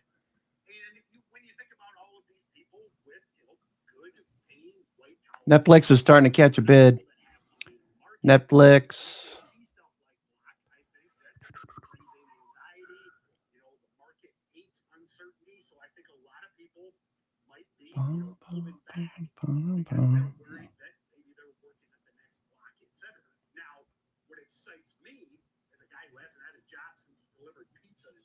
Okay, Paramount Skydance is continuing to push higher here.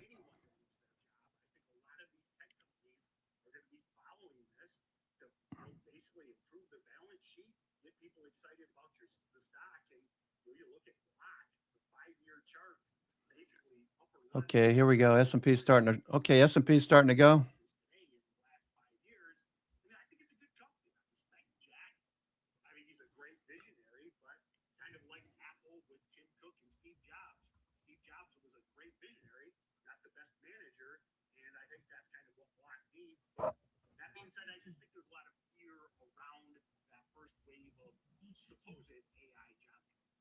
Certainly, and it's a narrative I think a lot of people are trying to fight as well. Say, oh no, we won't replace humans, they'll work alongside humans. And here's our first concrete example of replacing nearly 50% of your workforce. They say they're doing it proactively, but I would like to get your thoughts before we take a look at the technicals on Block here, Tim, just about how much of this move was taken out of the Elon Musk playbook, because Jack Dorsey and Elon Musk have a pretty well-documented relationship, and he did a similar move at I think it was still Twitter, it may have been X at that point, but early on in the early stages of that transition had a similar move there.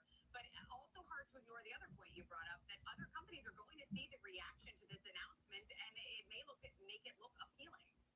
Yeah, I mean, I look at like one of the first ones that I thought of this morning is Facebook. Facebook has like 75,000 employees. I'm just like, wow, is that really necessary? I wonder how much Zuck is looking over at Jack and saying maybe Elon, maybe I should do the same thing. But that's I think, as you mentioned, when Elon bought Twitter, first thing he did was come in, clean house. And I mean, I'm a heavy Twitter user, been using it for 15 years. Like, it got way better, way more features, way more traffic, etc.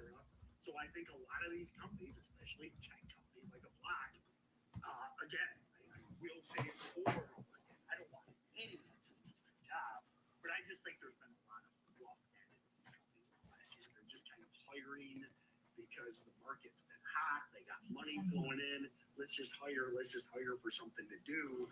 And I think Block got ahead of itself, and I'm guessing no Block customer will see any difference on Monday or the week after that, and it just improves the prospects of the company long term and hence the stock. All right, Rick, so let's take a look at the technical setup here for Block. Even with this move that we're seeing today, they are still trading negative on the year. So what's the technical setup showing us when we look at this chart? Well, a big push to the upside, obviously, here, but still one that remains within some boundaries that we previously could have highlighted here. For starters, you can see we have this trend line connecting these 2 points. All right, so it's a slow grind, but looking a lot better than they did this morning. We're still off 40 handles on the S&P. I'm your host, Cousin Benny, coming to you from theclosingprint.com. The day is sneaking by us. We've got a ways to go to get back above the 50-day. We stay below the 50-day. That's going to make things a little bit more coin toss, if you will. Need to be above the 50-day.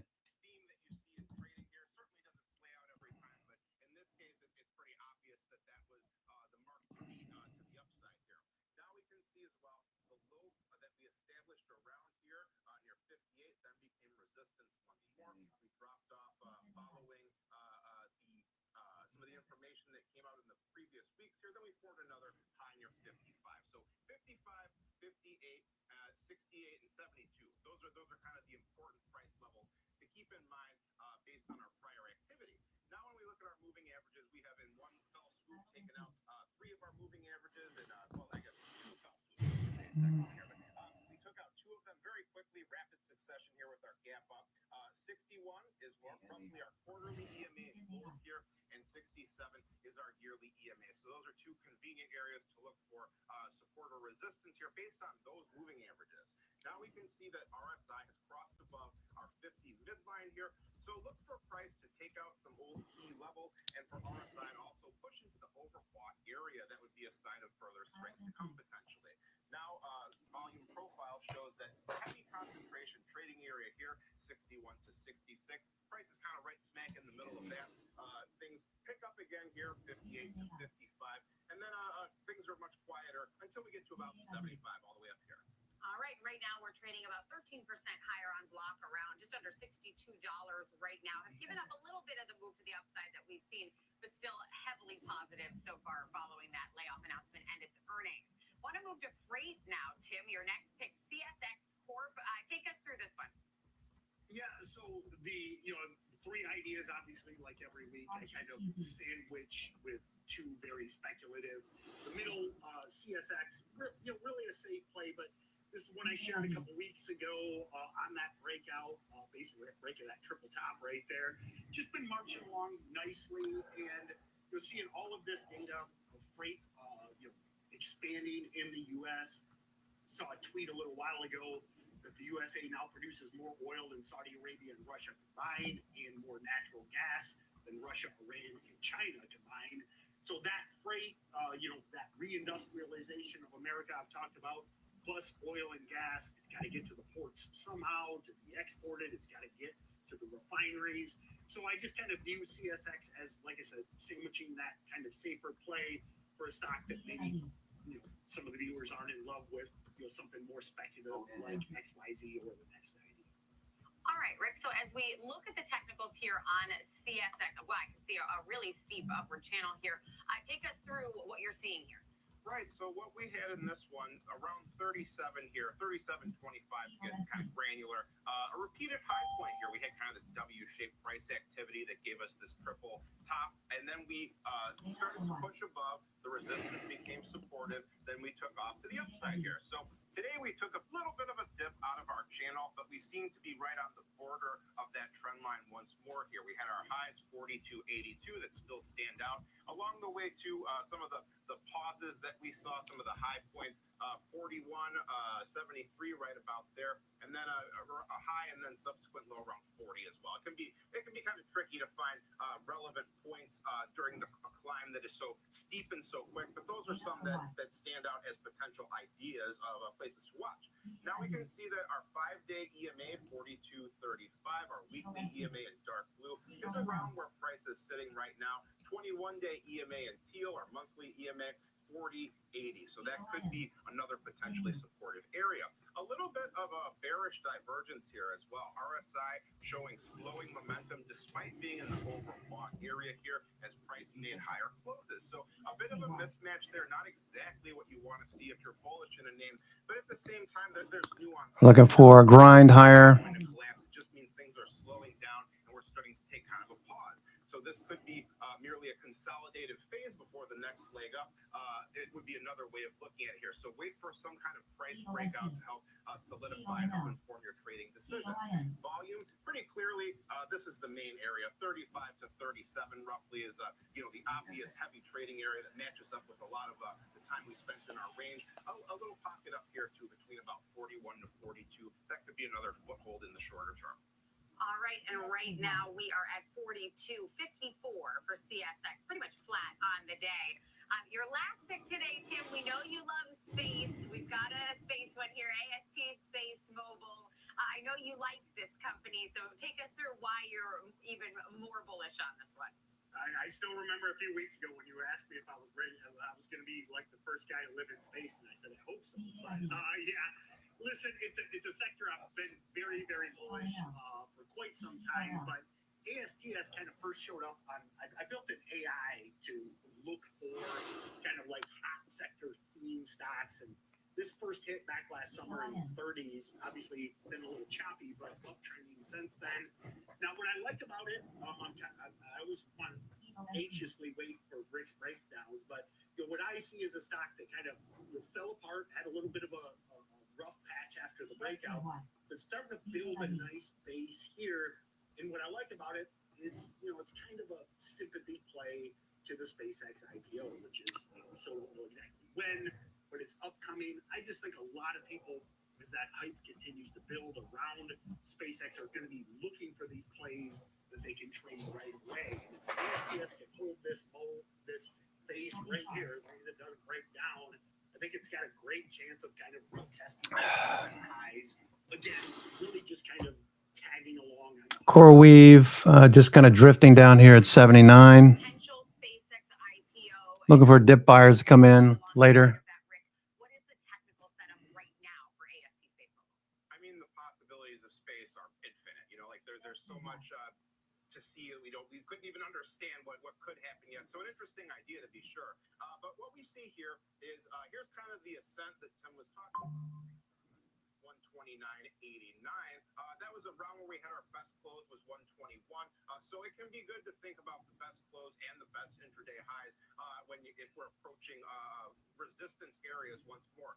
So other things that we can see, 108 was a high point here, 93 was a gap level there where things started. Then we have a range here, a pretty small range between roughly 78 to about 88 or so about a 10-point range here. Looks like we also have earnings coming up soon too as well, so something else to consider. Recent lows here, 69 and 61. We haven't really tested those yet either. For now, we held a pretty consistent floor near this level around 78. So that seems like a potential point for traders to keep their eye on going forward. We are starting to kind of slip below our moving averages a little bit here. They're kind of being dragged downward with our range-bound price activity. Moving averages tend to cluster together and drift sideways along with price. It takes a while for them to catch up. They are lagging indicators. That's one of the kind of inherent drawbacks of them here. But we can see that for now, the trend would be more geared toward the downside, though earnings could very quickly rewrite that story. Momentum compressing here, pretty common as we head into earnings once again. So not too much. Slow going today. Let's see what hedge flows look like. Just a gradual. You can see it's a sine wave, basically moving slightly up and to the right. That's pretty much what we're seeing price action do. Looks like they added some positions here. Let's go back to 930. Just look at the histogram. Watch the levels as we proceed into current time building. All right, so 6,900 seems to be a little risky. Above that, there's not a whole lot. Let's look at 0 day. 0 day is a lot at 6,900. Let's see what changes we have here from the open. Watch the 6,900 level. Watch the 6,900 level. Okay. You can see that credit spread that came in. We noticed 69.05, 69.10. Okay, build it a little bit more. Positioning there. Now we're looking for hedge flows to continue to rise.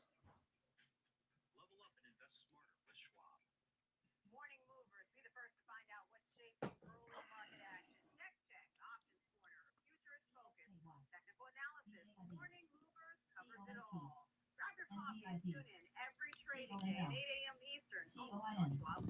SOUNW.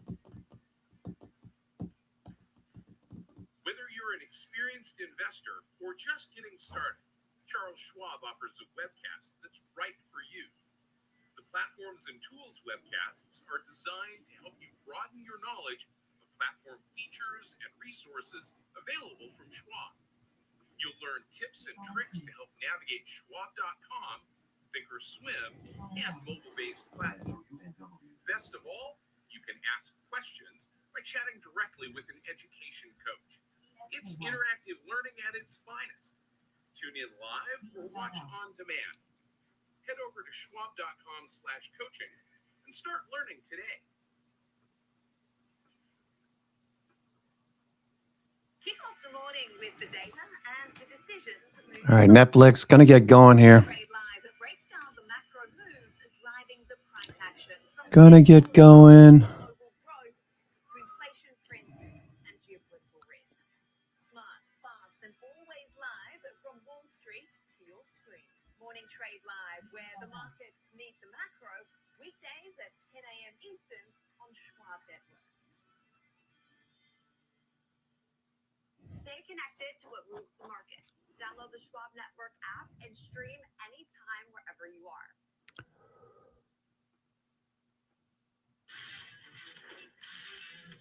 Welcome back to Trading 360. I'm Marley Caden, live in our Chicago headquarters.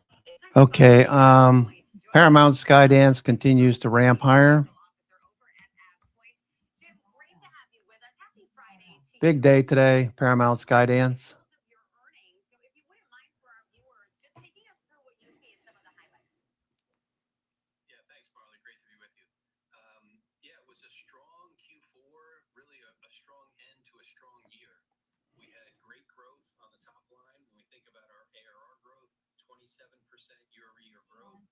Revenue growth was also 27% year-over-year growth, so really strong into the year. And then again, we're focused on profitable growth. So when we think about profitability, for us, we focus on our GAAP operating. S&P is trying to push now. S&P is pushing a bit more. Okay, next level is 6,900 up there at overhead.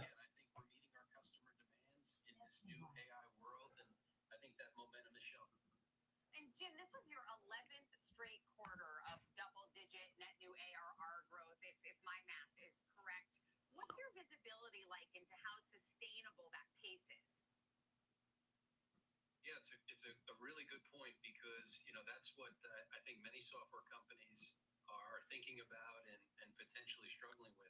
We have very good visibility into pipeline. Netflix starting to catch a bid. We're fortunate that we not only play in North America, but more than 55% of our ARR is outside of North America. So we have good balance across the globe. And I think that's really that balance has done us well over the years in terms of insulating from any one specific potential issue. And that balance and that visibility into seeing what's happening in those markets has really given us not only the ability to achieve these 11 straight quarters, but also gives us the confidence to continue to do that moving forward. And Jim, of course, we have to talk about this AI conversation about AI's threat to SaaS and the SaaS apocalypse or the SaaSacre or whatever kitschy term we're going to use to call it. What are your thoughts on this narrative? Is it overblown? Is there anything to it?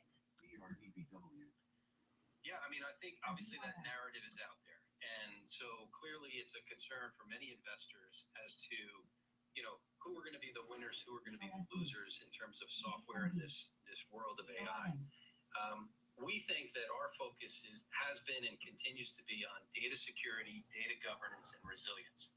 And so as we think about the world of AI, our solutions actually help our CTOs, CIOs, and companies actually think about making AI an accelerator and not actually a risk. In many organizations today, AI is a major risk.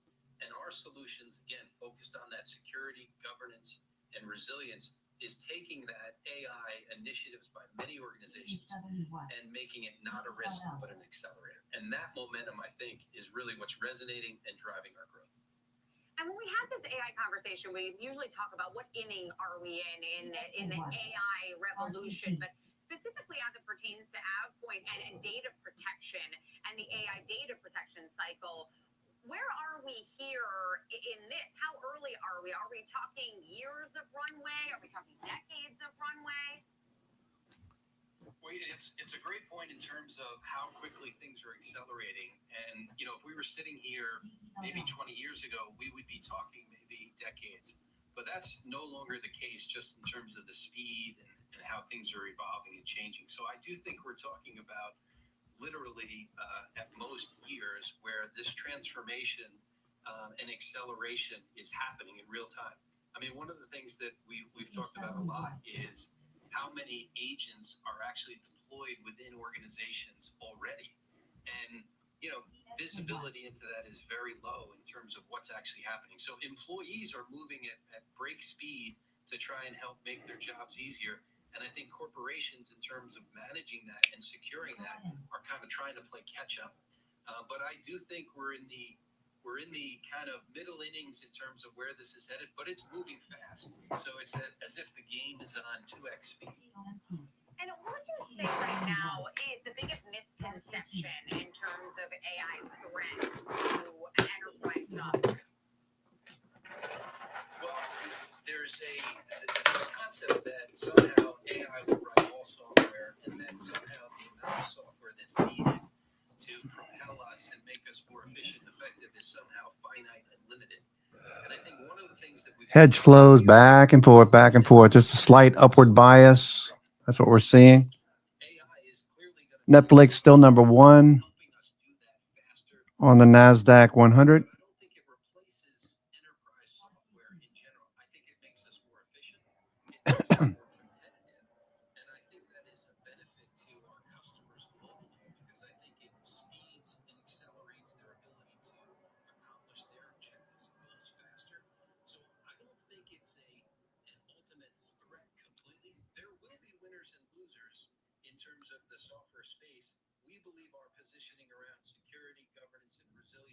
Positions us well to be on the winning side in the future.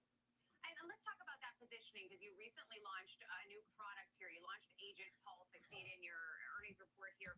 What problem is that solving today that wasn't being addressed before? Well, it touches on what I mentioned a minute ago in terms of this visibility for sure, in terms of agents being deployed by employees and being used by employees, and the company not having any visibility as to those agents and what those agents are doing. And those agents, by definition, are then acting and using data and promoting that data and potentially exposing that data and making it secure risks. So it definitely increases the risk. So for us, Agent Pulse was designed to do two things, or really three things. It was really Slow going today, but looking better. Microsoft got a bit off the low, most likely shorts covering. Apple's starting to see some short covering now. Apple, Tesla, a little bit short covering. Still waiting for Tesla to get some more oomph. Buyers at the low of the day for now. Paramount Skydance.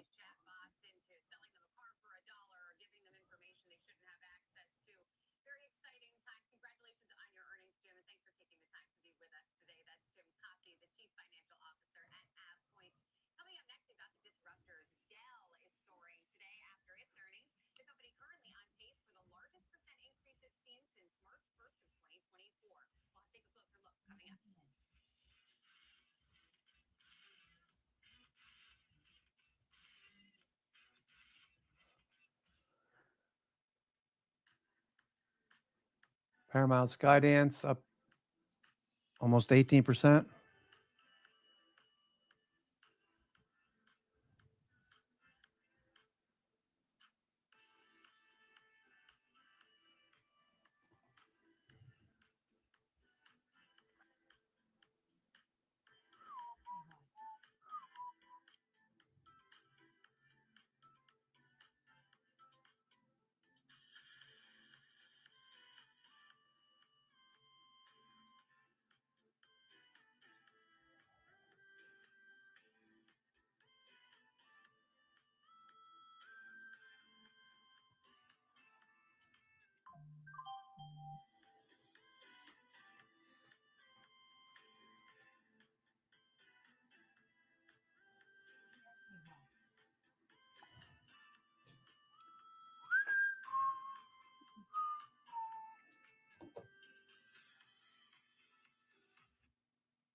From the United States, natural gas production has become our country's superpower.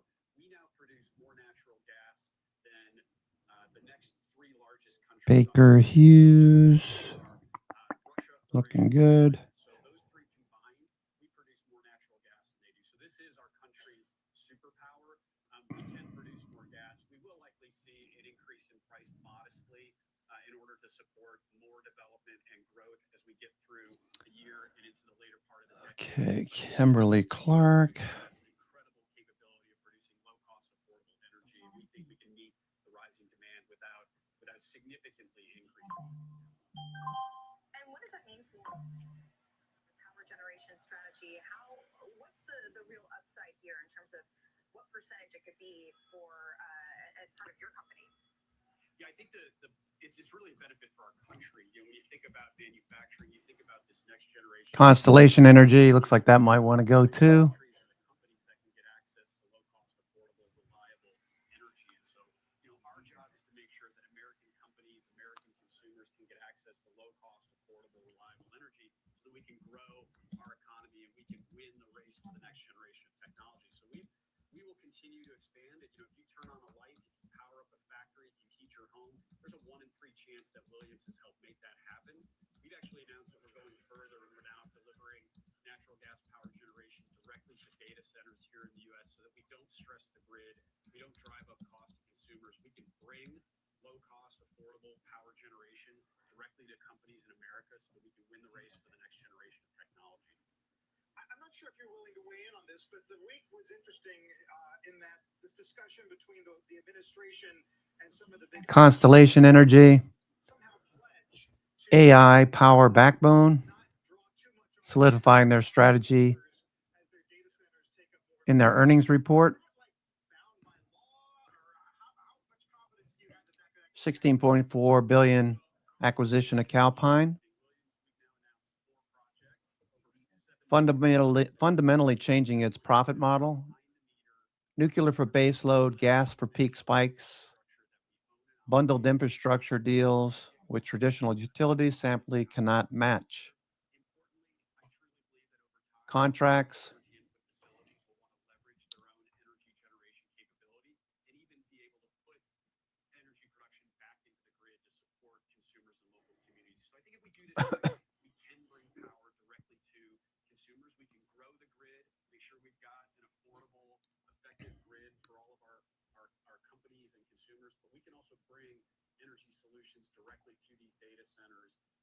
Yeah, so power is definitely going to be a big deal. Let's see what else we got here. We've seen some pretty wacky weather this winter. Obviously, on the West Coast, it's been, you know, many places have seen record highs. On the East Coast, it's been extremely cold. What do you make of that? How has that impacted the overall nat gas picture? But you're right, it's been a bit of a tale of two winters. In the West, we've been oversupplied and we haven't had a very cold winter. In the East, we had a cold January, but we've seen quite a bit of moderation here in February. So S&P pulling back from that high. The winter with a fairly balanced market. We should see, because of low natural gas prices, Hedge flows turning back down. power generation this summer. We've got LNG demand that's starting to ramp through the end of the year. And so we'll see some modestly growing demand for natural gas throughout the remainder of the year. But the good news is we've got a relatively balanced market. I mentioned we've got weeks of natural gas in storage. The challenge is going to continue to be there are markets that can't get access to that supply. We saw during the winter storm, New England gas prices approached $200 per MMBTU. That was 20 times higher than gas prices in other parts of the country. That's not a supply and demand balance issue. That is the inability to get supplies to where it's needed. We turned to importing gas from Trinidad. We were burning trash. We were burning fuel oil. And so really, we're going to keep advocating for we need more infrastructure to keep delivering the low-cost natural gas that we have here in the country. Look forward to having you back. We didn't talk any Ukraine, but if we do get some agreement on that front, talk about what it might mean for Europe and for exports too. Chad, thanks as always. Good to see you. Thanks, Carl. Good to see y'all. We'll get a lot more on AI's power needs this afternoon. Don't miss the CEO of Duke on Power Lunch at 2 p.m. Eastern Time. After the break, shares of Dell are surging after earnings. We'll take a closer look at that quarter next. Plus, watching the financials today, those stocks all heading lower. It's been a very rough year so far for the financials. A lot more on the outlook for banks, though, when I sit down with JP Morgan Chief Jamie Dimon, live from their annual Global Leveraged Finance Conference in Miami Beach, 1:30 p.m. Eastern on the Exchange. That is Monday. We're back in a moment.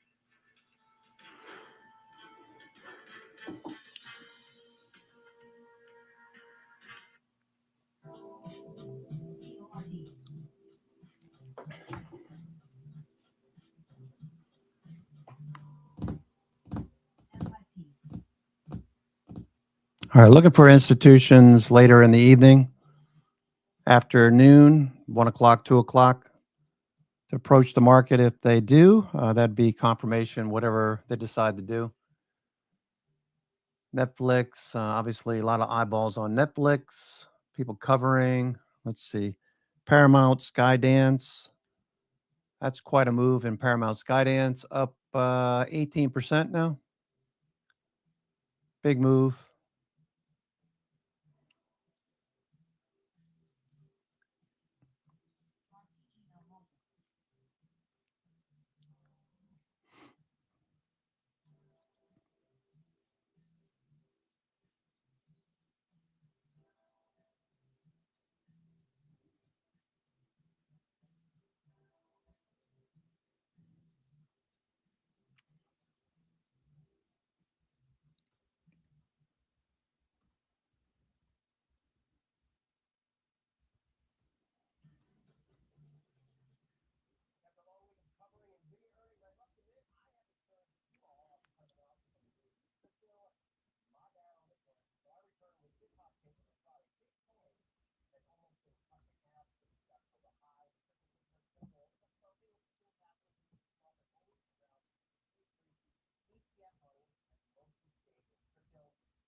Welcome back. Shares of Dell are surging post-earnings, currently up more than 20%. Christina Partsinevelos has more on that. Hey, Christina. Hi, Leslie. Well, Dell just put up a strong quarter in the face of one of the most brutal memory cost environments we have seen in years. And then they were able to raise guidance on top of it. To understand why that matters, look at what HP reported earlier this week. HP's CFO said memory costs rose roughly 100% sequentially and now make up roughly 35% of a personal computer's bill of materials. That's nearly double what it used to be just a year ago. The stock hit All right, so Paramount, Skydance, that one's doing very well. VWAP, watching MACD here. Just a slow grind. It's a Friday, folks. Last trading day of the month. Last trading day of the month.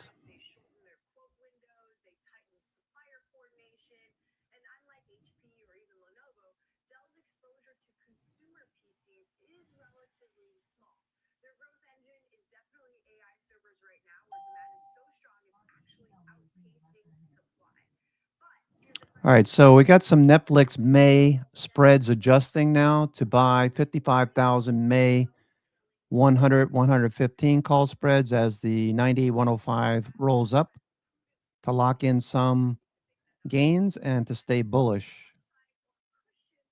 Yeah, we should see some buybacks in the stock now since it pulled out of the Warner deal. Also seeing the Giants September call spreads adjust higher. So Netflix is looking pretty good.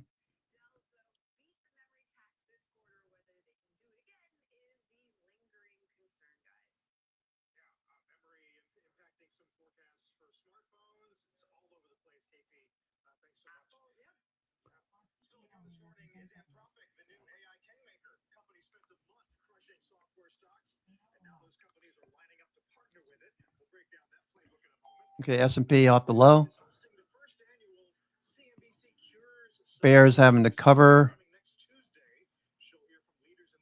Watch that MACD.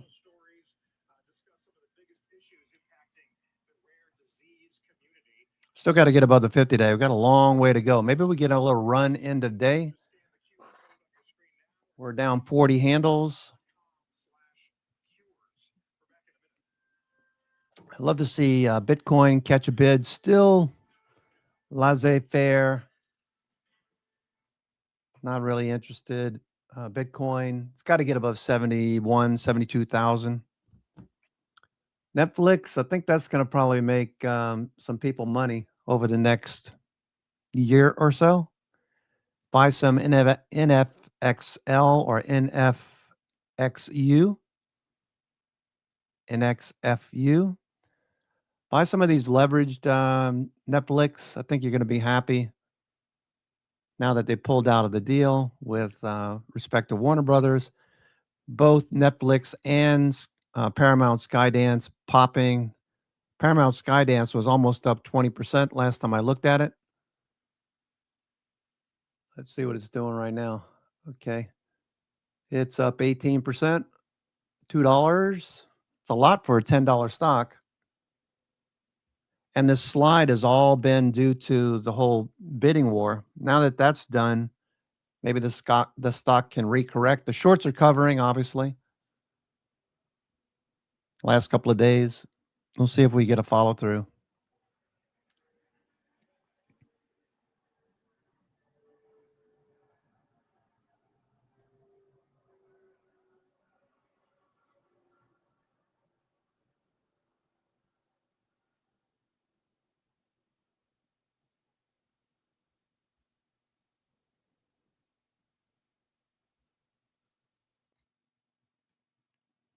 Okay.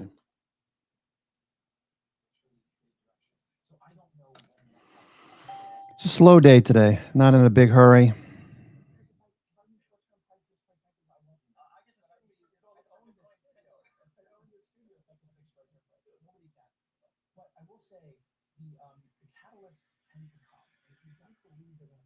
Okay, AbbVie. A couple of people talking about AbbVie this morning. Big range, along with Lilly. Big range. Johnson & Johnson is trending. I like that better. Merck trending. Came back to the 21-day. Merck is probably going to consolidate. You can see Bollinger Bands coming together. Volume over the last several weeks, Merck suggests that we're going to see more upside.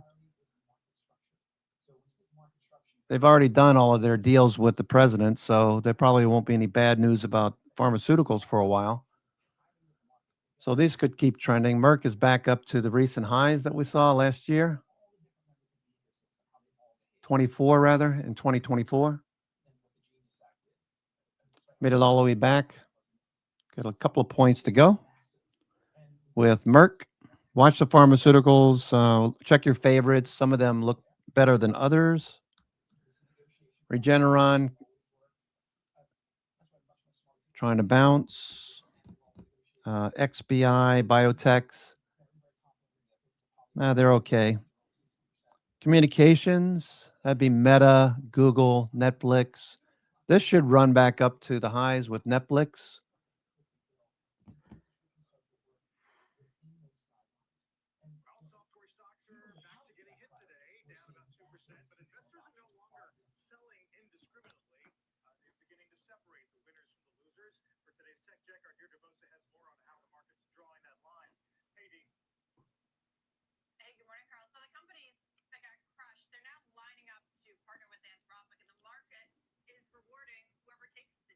S&P turning back up.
That's interesting, Jordan.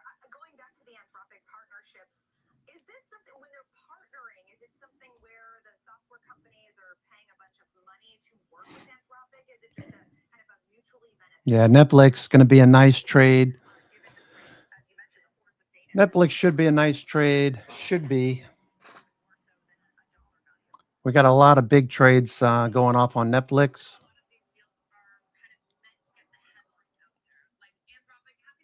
$79 million trade buying calls out in September. 60,000 calls. The 90 strike for $79 million. That's a block and a spread. Netflix.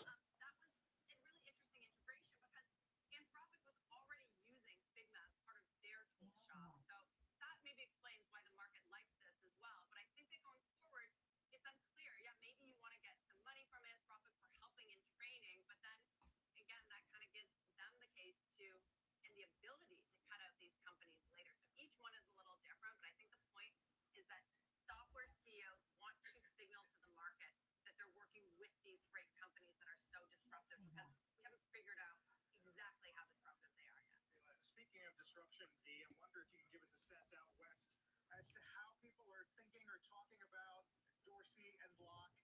If this is sort of a warming up of what Musk did at X in terms of headcount, or if this is sort of eccentric and off to the side.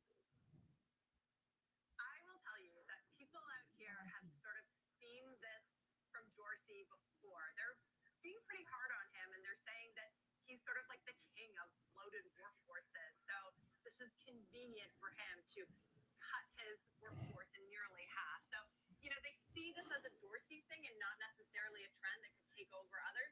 Personally, I think it's really interesting that Block, sure, it's not growing as much as it was in the heyday, but this is a company that is profitable and it is still growing. And this isn't the kind of AI washing that you've seen over the last few years. Maybe you think, okay, this company needs to cut and AI is a convenient excuse. This feels a little different. It feels a little more of a harken back to that Citrini note where they said that these companies are going to become more efficient if you do more with less. Definitely a talker today, Dee. Thanks so much, Deirdre Bosa. Can't wait for you and Diamond next week. Thank you. It's going to be exciting as the banks are under pressure today. Yeah, it's a well-timed interview. Let's get to the Yeah, banks look good yesterday. Briefly. Welcome to the halftime report. I'm Scott Wagner, front and center this hour. Trading tech, the NASDAQ now tracking for its worst month in nearly a year. Amazon makes a huge investment today in OpenAI. You probably know by that. And obviously, by now, you know about those block cuts, nearly half of the workforce. We discuss and debate all of it with the investment committee. Joining me for the hour, Kevin Simpson, Rob Siege, and Steve Weiss. I'll show you what we're doing here, 12 noon in the East. You know by now, we're down. Russell down sharply. Dow's down more than 1%. PPI was hotter than expected. Tech's unsettled. Financials are down. The VIX is up again. Robbie, this is a tough market all the way around. You're looking at the worst month for the S&P since April. NASDAQ on pace for its worst month in nearly a year. Tech's on track for its fourth straight down month. That's the longest streak since 2018. You get the first chance to weigh in on these markets. Well, there's no question it's jittery. You can have good reports from companies like NVIDIA. Really doesn't matter. It's been driven by Netflix. Thank you, Money, for the update. almost entirely. And I think what we've been trying to do through this is prioritize diversification and an emphasis on more durable cash flows and reasonably valued companies. We all have to know that volatility is a part of a bull market as it ages. Does not mean it's over. It just means that it's aging. And sentiment's going to drive in the near term, and fundamentals are going to drive long term. What we've seen is a re-rating of fundamentals. And so now you have some of the best growth companies in the world trading at more attractive levels. That it was almost a necessary and healthy reset. And underneath the surface, you've seen a lot of change. The market has broadened out. The indices are not down that much for the year. Obviously, the headlines are. We all kept asking each other on the shows all the time, Scott, can the market do okay without these big names? Guess what? I would argue. Okay, Baker Hughes turning back up. Nearly all active managers, or many active managers, are beating the indices. Well, it feels worse than it is. To your point, Yes. 3 of the 4 majors are green year to date. The Russell's up almost 6. The Dow's up 1 3/4. It's just been really choppy. Jimmy, it's been really volatile. Yeah. The Nasdaq's down 2 1/3% to start the year. It just feels worse than that. Yeah, and I think there's an obvious reason, Scott, why it feels worse than that, which is that the leaders over the last 3 years have been, for the most part, really sucking wind this year. All right, looking at the S&P. Got to get above 68.77, 68.75. Starting to push back up. Is up a little under 6% year to date. So the average stock is doing well. 9 out of 10 months positive. And in an 9 out of 10 months. Yeah. Worthy for the equal weight. This is not a newer phenomenon. So communications doing well. Paramount, Skydance, Netflix, Google, Fox, Charter, all of those moving higher today. So focus on the stocks that are working. Energy, consolidating. Some of the hybrid energy names that are doing ancillary offshoots to the business, like AI adjacencies, like Baker Hughes and Power, Quanta, Vertiv. All these companies worth a look, worth some investment dollars. Keyword being investment dollars. Okay. Let's see. What's GE doing? GE. Did I sell GE? I did, didn't I? GE looks like it wants to break out. GE. All right. I can look at GE next week, but I did sell GE. I'll have to look in when I did that, but GE took it off near the highs. Looks like it's going to consolidate. Notes the Bollinger Bands are starting to come together. So time for some consolidation.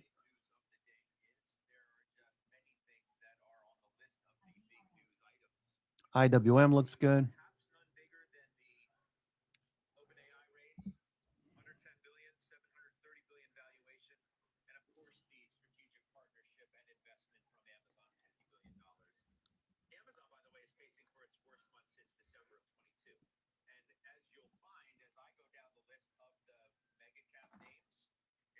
Robinhood giving back 4.5% today. Still in a base, Robinhood.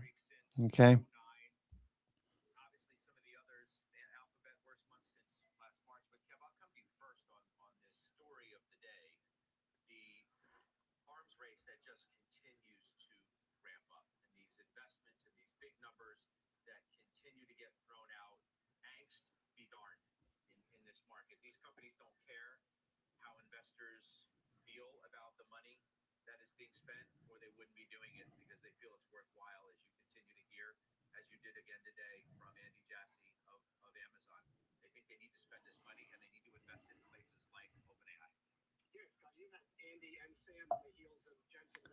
Yeah, they keep focusing on other businesses with this spending on AI. I really think energy is going to be the bigger recipient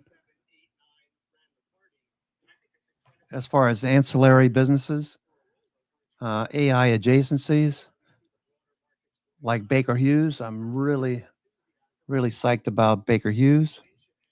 Not falling in love with it, but I do like the idea, what they're planning on doing, what they are doing, the deals that they've already put together. So it shows that management's on the ball. It's like 15 gigawatts of power generation. What's up, bro? Oh yeah, they're in the car. Forgot to bring them out. Okay. Yeah, whatever. It's raining. Yeah, I can go grab some. I'll just grab some from the store.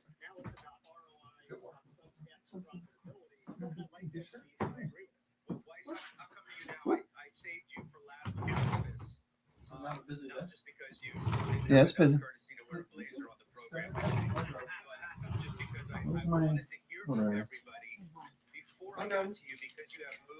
Thank you, bro. I go out the garage door. So you sold Amazon and you sold Nvidia. Those are really curious moves on the back of this, almost historic news from OpenAI. $730 billion. They raised $110 billion from some sources, including Amazon, which is $50 billion. Why'd you sell both of those names? There are obvious fallouts for Microsoft and Nvidia, which is not really good week, But tell me more. Sure. So the stories are related in terms of sale, but also very different. Let's talk about NVIDIA first. NVIDIA, I think that what the market's seeing and has seen for some time is the stock is pretty much wallowed in the 180 to 190 range. Now, I think it can go up over time. I just think near term it's going to be stuck there. And you see competition coming. The announcement with OpenAI and Amazon today was competition, right? They're using the Trainium chip, and there are chips that are coming and out there that you don't have to buy the most expensive chip, as we saw in the story in the journal today. You can buy chips that are just dedicated to the purpose that you need it for. Additionally, not only is Amazon putting their chip in the market, which they already had, you've got Alphabet, you've got Meta, you've got Microsoft working on it, you have Apple. I don't have a lot of faith in Apple doing it, but there's competition coming. Now, I don't think the stock's expensive, but the other part of it is, excuse me, Scott, sorry, and where this links to the Amazon trade is that I own Microsoft, I own Alphabet, I own these two, or I own these two. They're highly correlated. I also so the horse I'm choosing to play in semis is Taiwan Semi, because NVIDIA can't succeed without Amazon can't succeed without them, because they make chips for everybody. So they've got a sustainable business where they're really overbooked in demand. So I'm going to ride that horse quite sensibly, as I have been. On Amazon, in addition to the CapEx, and Andy Jassy is very clear, we're not going to see a return on this money for 18 to 24 months. I do think they'll see a return on it. I do believe it's a smart thing to do to invest, but it's also the kind of investment that you have to make. That's by being called. That's what's not large amounts of money. So the other part of the Amazon story is, unlike what we continue to hear, where this technology is going to create jobs like every other technology, I just don't believe that's going to be the case. So I think you'll see massive jobs.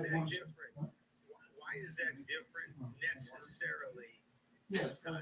Productivity leads to more productive workers, tends to lead to more hiring. Granted, different types of workers, but if you have a higher productivity per employee in your growing business, history would tell you that there's more investment and it leads to greater productivity. Okay, we're back up to 6877, rejected again.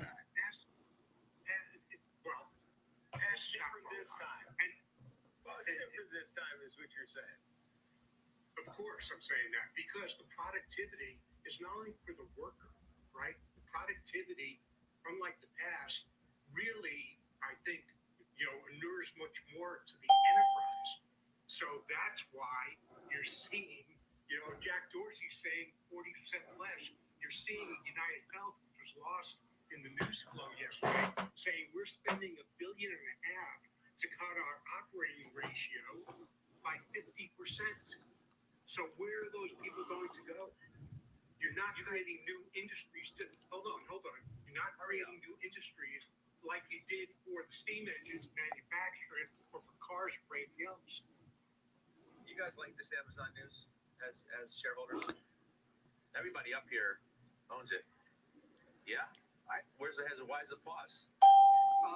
Look, I like Amazon here. I'm not selling it. I understand Steve's selling it, and I heard Stephanie yesterday selling it. And really what this comes down to for me is where are we in the cycle of this disruptive technology? This is not the first time that humankind or America... Paramount Skydance still going, up 20% now. Wow. Now, I do think when we get to the final 3 innings, what we will see is that there are too many data centers and that the last however many hundred are added are not profitable. But right now, what I hear from Andrew Jassy, from Brad Gerstner, from a lot of these people who are leading this charge is that every increment of compute that they put on is profitable, that they are supply constrained right now, that the demand is higher than what they can meet. So right now, it's just a question. To a certain extent, I agree with Steve. To a certain extent, I disagree in that I just don't think we're in that turning point where we find we have double the number of railroads. You got more commentary from CoreWeave today. The CEO sat right on this desk this morning with the guys, and if you look at CoreWeave shares, those were down on weaker than expected revenue guide. Their elevated capex, they take a margin hit, and CEO doesn't care. He doesn't care. Why? Because he says, quote, you know what I mean? Like, he cares, but you get. But the broader point is he's going to do it anyway. You're going to sacrifice your margins in the near term for the greatness that you think you can achieve in the longer term, to which he says, quote, this is a once-in-a-generation opportunity. For every dollar we invest today, we're going to earn dollars. For every dollar we invest today, we're going to earn dollars in the years ahead. And the stocks have re-rated, giving you an opportunity to get invested while the market is digesting them going from cap-light businesses to cap-intensive businesses as they build out their infrastructure. These guys know their businesses. Paramount up 20% now. They are investing to earn to just play defense because everybody else is doing it. They're investing just the way we do because they see higher forward returns by making these investments. Now, the market can go sway from side to side. Okay, just like they did with Meta. They went from not being okay with their spend on the metaverse to being completely okay with what they were doing. And then ultimately, they started to show monetization of their AI, perhaps in advance of anybody besides Google. And it turned, and the stocks rebounded tremendously. So you bought more Microsoft, right? That's part of this whole story too, of the OpenAI and Amazon investment. What was a few years ago thought to be Microsoft's turf sandbox to play in and elbow everybody out, obviously hasn't turned out to be the case. Now, OpenAI is still going to have a very important relationship with Microsoft. But they got a really good relationship with Amazon too. But you bought more Microsoft today. We've been buying Microsoft for the past 2 weeks. This is the third time that we've added to it under $400 a share. There's going to be winners, there's going to be haves, there's going to be have-nots. We just believe that this is one that's rolled over too severely. And Rob, I want to pick up on what you said because I think regardless of what the market, what we might think about this... Oh, looks good, huh? They're not thinking. And if you talk about it correctly, which I agree with, they know their business model. So I think that reinforces some of this trade. Maybe there is a repricing, but if you're in here, I wouldn't be somebody trying to time my way out of it. Now, Steve sold 2 of these positions, but he still has exposure there. That's not an either or trade. That's just him refining it. No, but sometimes this spending is, maybe you could argue, misguided, misdirected. Rob, we just talked about the metaverse and Meta. I mean, yeah, did Mark Zuckerberg know his business better than anybody else? Yeah. Were they spending money that hurt investors and the share price? Yeah, because it was deemed to be too much and misguided. So I'm going to say something that I heard at a tech conference. The goal is to go in and make decisions when change is happening so rapidly and pivot quickly if the decision you made didn't work. It's not to sit here and overanalyze what we should be doing. When change is happening this fast, you can't do that. You have to pick a lane, drive down that lane. I see it in my business every day, and then ultimately redirect that if it's the wrong lane. That's exactly what Meta did, by the way. Exactly what they did. Yes, after the shares suffered tremendously, investors got fed up. Brad Gerstner wrote a letter, right? And then they did get fit, as he urged them to do, and sort of retool what their focus was going to be. Now, speaking of decisions, S&P pulling back. corporates, we mentioned the block job cuts, because maybe you can suggest that some of the uneasiness in the market today is how this is reverberating through it. The market, 40% of the staff, shares are surging. That's not surprising given what job cuts normally do to stock prices. I urge everybody to read CNBC's Steve Sedgwick, his op-ed. Block's layoffs should be a wake-up call on AI and jobs. The Wall Street Journal out today, tech has never caused a job apocalypse. Don't bet on it now. Ed Yardeni says, we're not too worried about this recession mongering. I mentioned yesterday he called it AI. Futures continue. IWM continues to pull back. IWM. The worst case scenarios are not going to be realized, but this move, and then nobody owns Block, shows you exactly what CEOs think they need to do. It's creative destruction, Scott. It doesn't feel good when you're on the destructive side of that phrase, creative destruction. S&P pulling back the VWAP again. Keep testing VWAP. Looks like we're going to take out VWAP now. Doji on the daily. Doji on the daily, no follow through.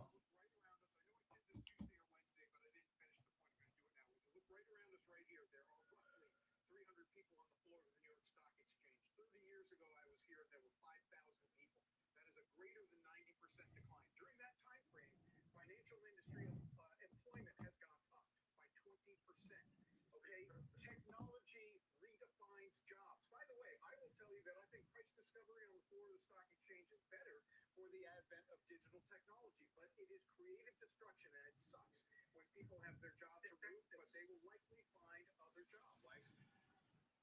Yeah, I just don't think you draw that connection. Look, we've never had technology naturally. Okay, let's see. We're losing VWAP here, so we are pulling back a bit. That's what Dorsey's telling me. So yes, there'll be some retraining, and some people find jobs. But I think number one, that the money that white collar workers are making now, and it's not just Block, it's not just United, it's Amazon itself that's cutting tremendous number of jobs and has consistently. So I think that's the difference here. Carnival Cruise Lines with puts. VST with calls. 15,472. Traded for the May 15, 170 call. VST. VST. Okay.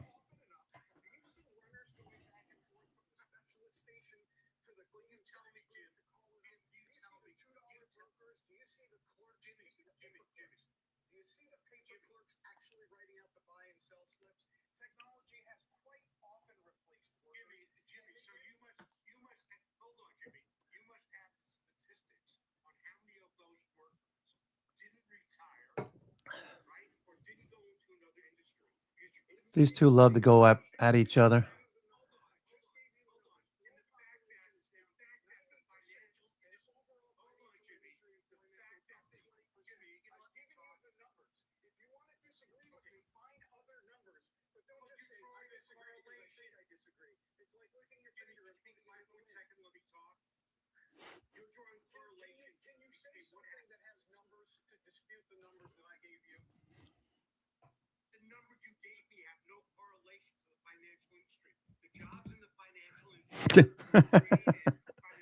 These two. Netflix, definitely seeing buying. Low of the day, looks good. Longer term, this is looking good.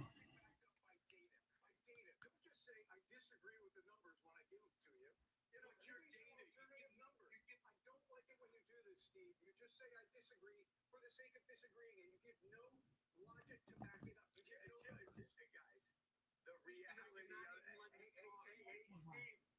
of Steve, he gave you every opportunity to talk and back it up with numbers. That's absolutely not true, Rob. Go ahead, Rob. I'll tell you what, Rob. Why don't you be quiet right now? You give to okay? So here's the logic. The logic is, I'll give you numbers.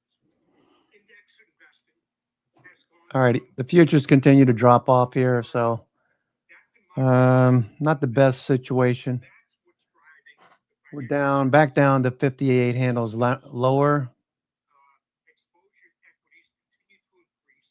That's what drove financial services jobs. Getting rid of jobs from the floor of the exchange, which is a Okay, so Doji for now. has nothing to do with the growth in financial services.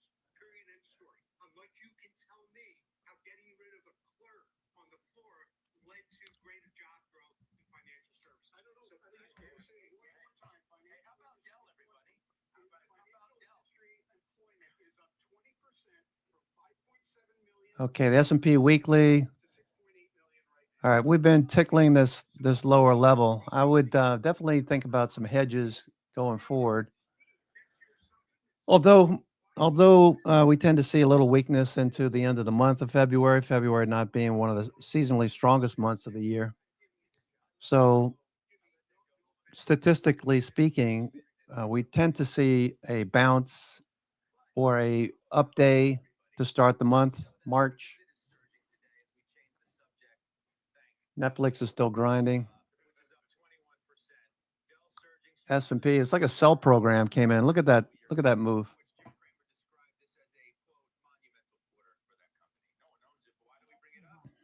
Because of the big debate over software, data centers, and demand, and everything else, as we're about to turn the page on what's been a bad month for software stocks. Palantir got upgraded today to a buy from neutral. 180 is the price target. They urge investors, Kevin's listening because he owns it, investors take advantage of this 35% move off the peak for the premier growth story in software and a company that is at the nexus of the two most powerful spending trends, AI and data. At 50 times our 2027 free cash flow estimates, Palantir shares are now very attractive. What do you say? I like everything except that last part. 50 times is a big number to swallow, but if they're close What to was being it at? right, it was ridiculous. It was insane. 160, something like that at one point. That's powerful because their margins are 50%. Is this thing volatile? Yes. Do you question the valuations on it? Absolutely, always. But when you have a pullback on something like this, if you want to have a speculative name in the portfolio, this is one that I would keep in there. Whenever it's down and you can buy it, you can take a look at it. Now, that doesn't mean the volatility is going away because it isn't. But I agree with this UBS report, and I like the stock here. All right. It points us also towards a cyber trade, which has been dicey lately. Take a look at Zscaler. It's in the news today. The stock was down. They deferred revenue and billings missed. You see that? Yeah, there it is. Down 16%. Rob, you don't own this, but you own Fortinet. You look at CrowdStrike, some of the other stocks in this space. Been wanting to buy some of these other names too. Nice job there, Nick. Yeah, we haven't yet. We've owned Fortinet for quite a bit. These names are not immune, as any names are not immune to the broad destruction that we're seeing right now in the software industry. But in our view, the cybersecurity companies. Okay, Netflix. These are powerhouse cyber companies. Nice daily candle. Hanging Man. Protection of data is going to become more and more important. I just don't know how you can look at this space and not take advantage of some of what has happened recently. Okay. Let's just take a break, right? Let's let Jimmy go on his third water. Third. We're only 25 and 15, 16, 17 seconds in to the program. Your supercomputer can run hot. All right. Yeah, you do. You need a reboot. We just need to hold the power button down on him for about 3 seconds. We'll come back later. We'll come back after this break. All right, I'm your host, Cousin Vinny, coming to you from theclosingprint.com. It is Friday, February the 27th, midday, 12:26. Looking for Netflix to go here. Looks like Netflix wants to go. Netflix whales up.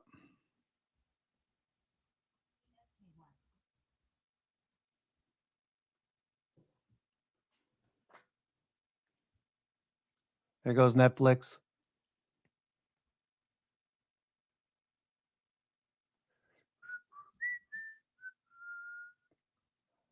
Do, do, do, do, do, do.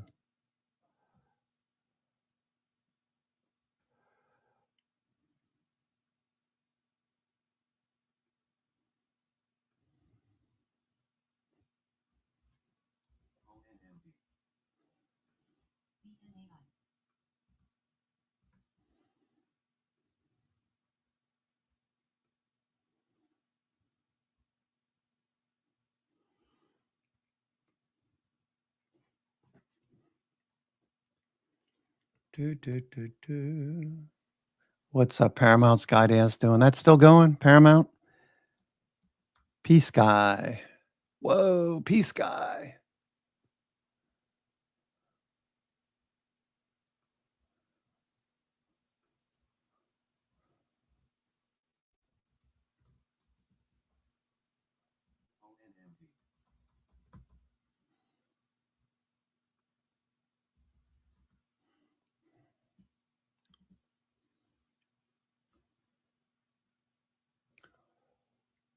Twenty-two and a half percent now.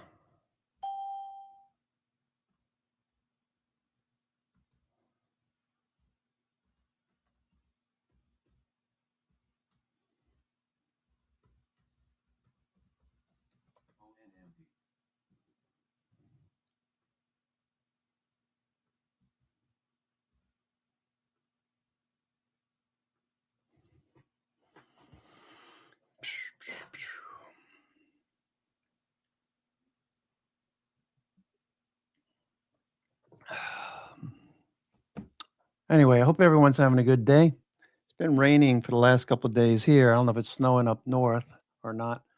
S&P is starting to climb off the low. Just watching these two go after each other.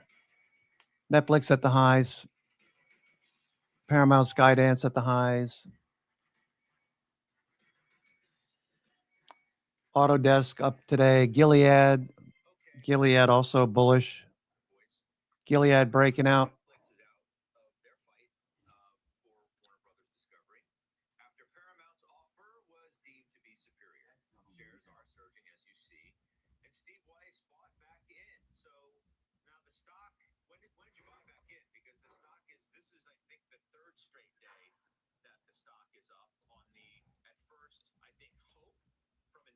That they weren't going to win, and now the realization that they have not.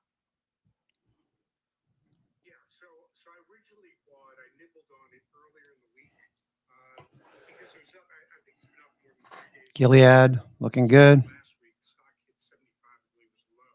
And then all of a sudden, it starts marching up. So I thought this may be happening, and insider trading is alive and well, you know, in the world. But then I bought from most of it last night. Not with me, but I bought most of it last night, paying more than where it's trading. Gilead looks good. Look, that's been the overhang on the stock, and not only are they not spending, you know, ridiculous sum on a library of old films, they've got Microsoft coming off the low. Microsoft initially got some short covering. Microsoft over here. Still in this base. Still in a base. Needs to get above these levels overhead. 410, 420. Taking a lot of patience with that one, but it's still basing. It takes days and weeks for institutions to accumulate positions. I have a feeling they're accumulating down here. The volume's starting to look better.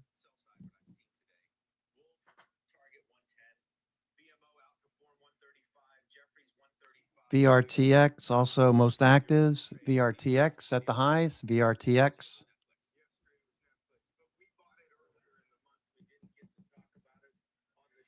AstraZeneca. Looked at that one a little while ago. AstraZeneca. AZN.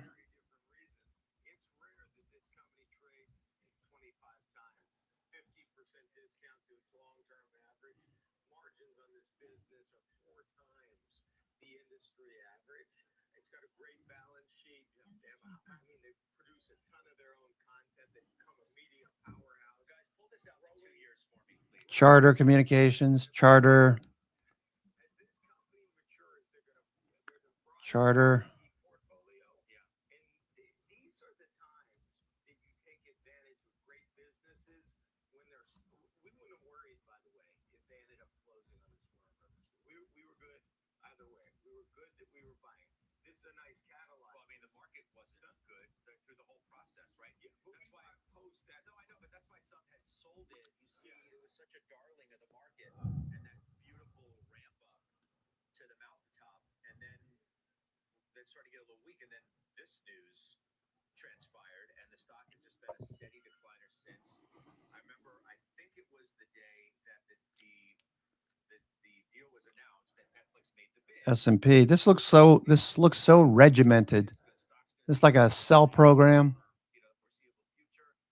This clears that, doesn't it? It does. It certainly does. The market is definitely saying it does, but the price had already recalibrated quite a bit on the announcement of the deal. When people like Josh and everybody were selling it, we do not buy names that were as expensive as Netflix was. It's just not our Generally speaking, right? Generally speaking. Okay, so another move to get to. You bought more Apple, which is interesting. Tell me more about this move.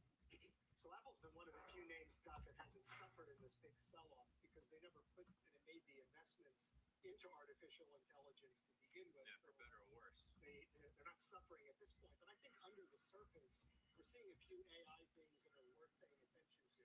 Not the least of which is the Google Siri experiment that we think will work. You know, how many years have we sat here saying we'll get Siri right at some point? I think this is the year in which that comes to fruition. If it doesn't, then maybe some of these bets are off. But the other thing that I'm looking at from an AI perspective is the Mac. The Mac is something that AI consumers, programmers, are really gravitating towards. And that's not something that we're paying attention to. We're not talking about it here on the desk. Okay. But if there's an AI attraction to it, it's Mac and it's Siri. Energy hit a new high today. It's the top sector year to date. So you bought more SLB, Kev, did you? And the transports are one of, they're having the best month since last May.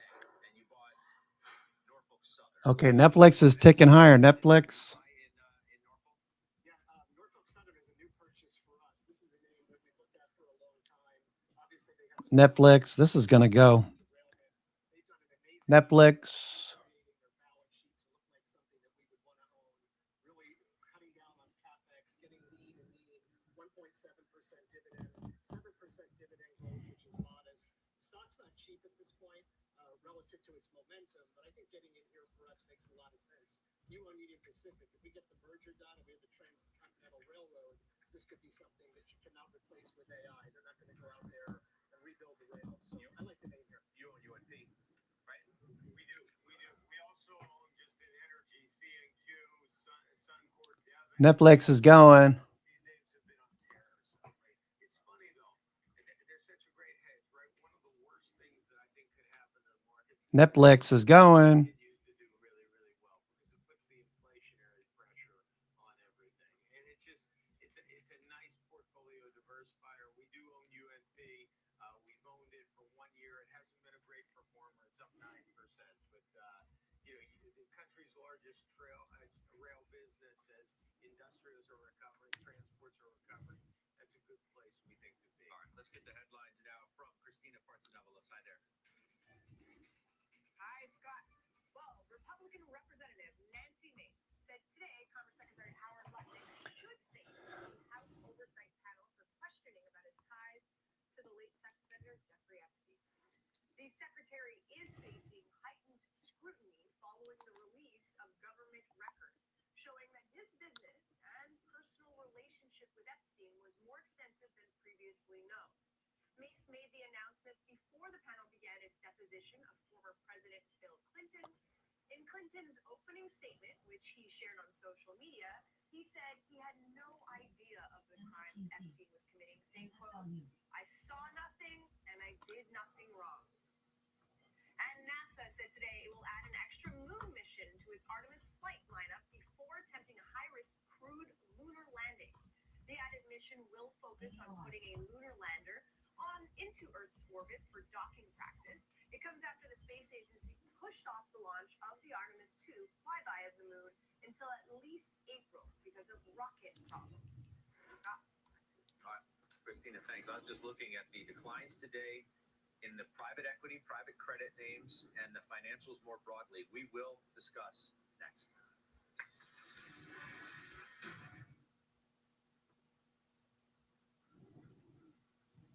Okay, Netflix looking good.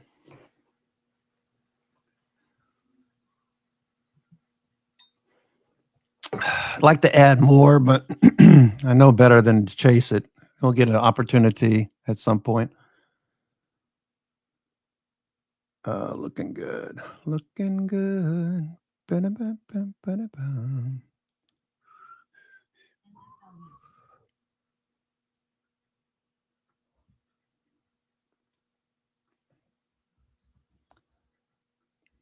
Squeeze.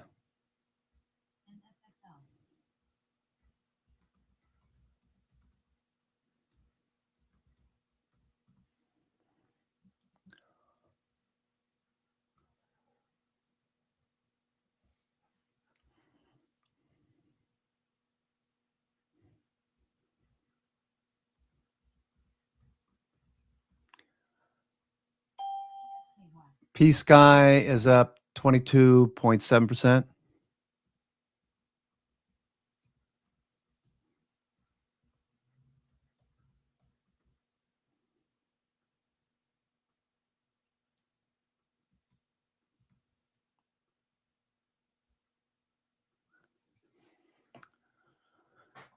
Netflix, yeah, looking much better. Paramount Skydance having a good day. Almost 40 million shares trading hands, 39.159. Okay, I'd be scaling out into strength. This could keep going, so I'd keep some on, but you've made some really good gains from this morning. If you took it around 10 o'clock, this looked really good.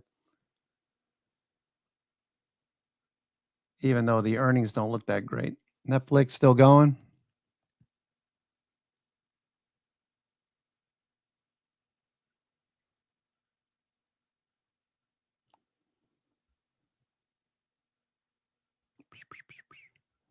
Number 4 overall, Netflix on social media. Autodesk, Gilead, Vertex, AstraZeneca, that rounds out the top 5. Looking good on Netflix.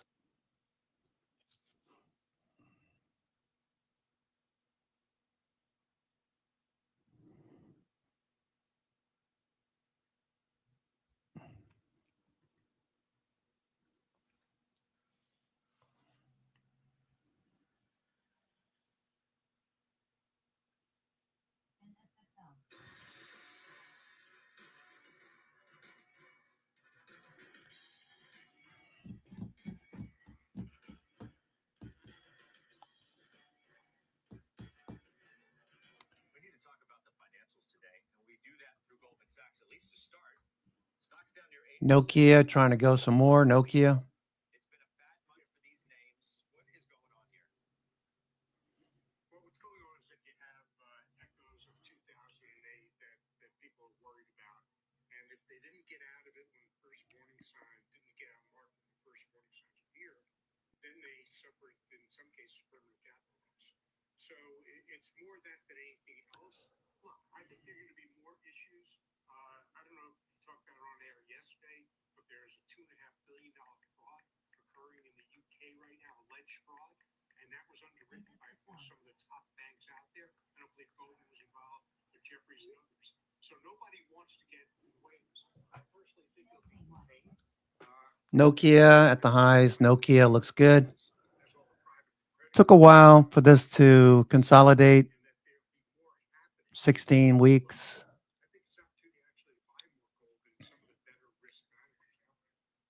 Finally heading back up to 18. Nokia.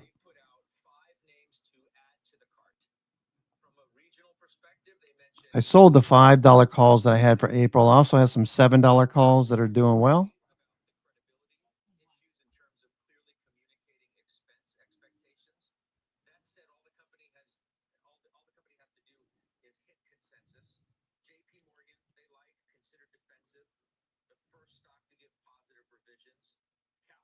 they like as well. Jimmy, what about this group? I mean, it just continues to get punished. Can we look? Let's look at a 1 month, guys, of the XLF instead of that, please. I think in every way, Scott, you have to be selective in this sector. There are better companies and there are worse companies. You mentioned the five there. I happen to Tesla, no follow through. Netflix still looking pretty good here. Netflix. All right, starting to you see the Bollinger Band starting to come together. The lower band starting to turn up. Upper band starting to move away. So it's telling you look for a grind higher.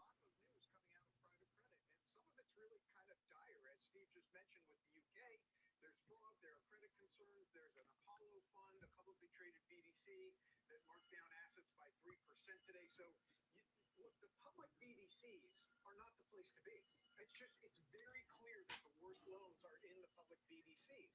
So if you're going to be in private credit, you have to have somebody who's telling you which companies and which offerings to be in. But I can just tell you the public BDCs are not the ones. I mean, but the regular companies are down also.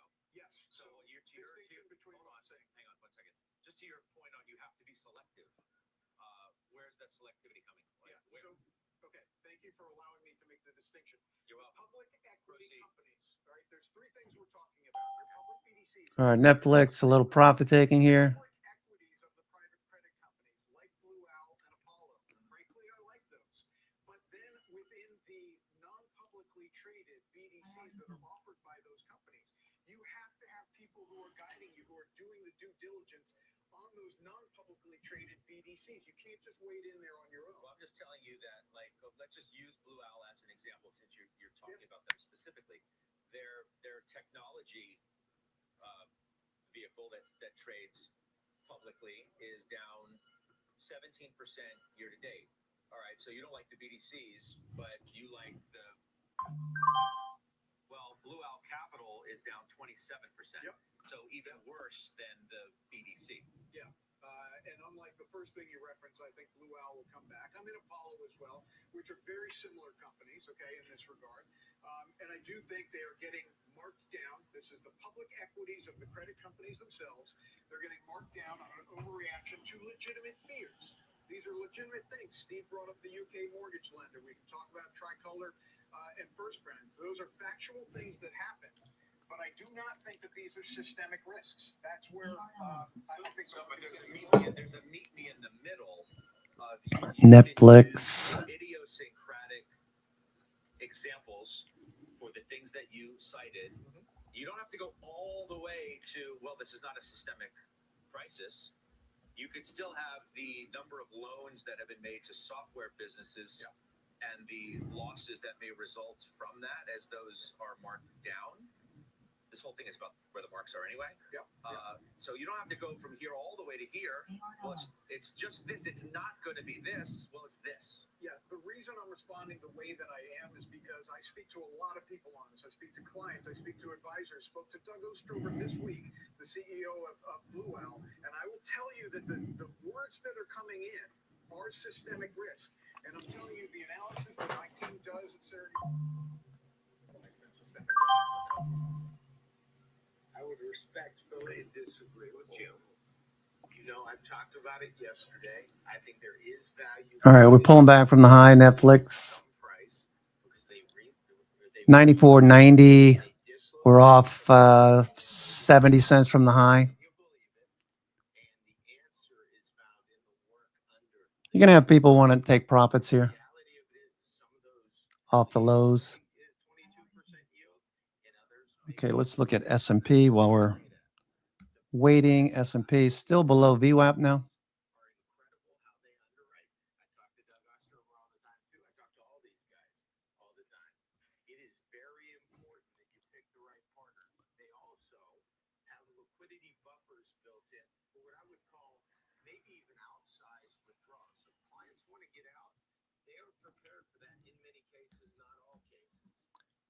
P-Sky is up 24% now. Okay. Paramount Skydance is up 24%.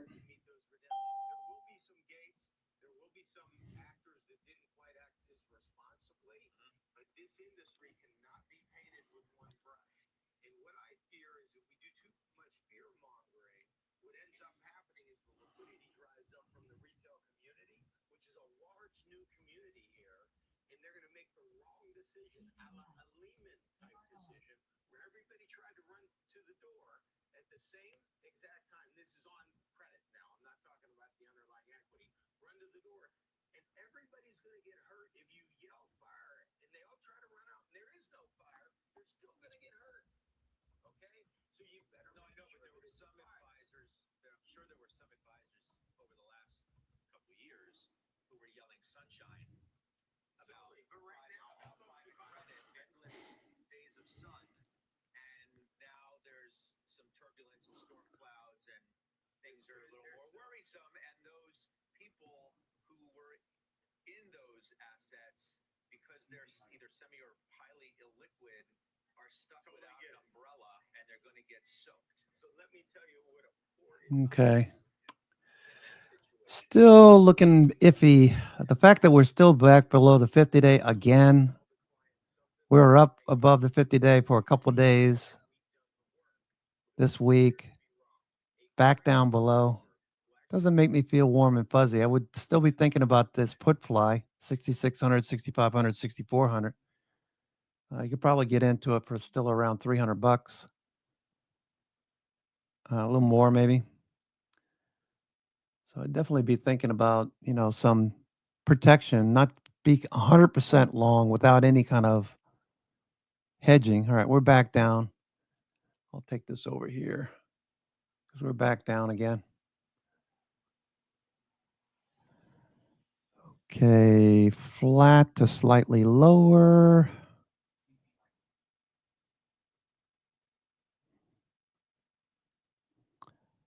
Distribution days. Looks like one yesterday. I'm your host, Cousin Vinny, coming to you from theclosingprint.com. It is Friday, February 27th. We have 3 hours and 11 minutes to go for this session, this Friday.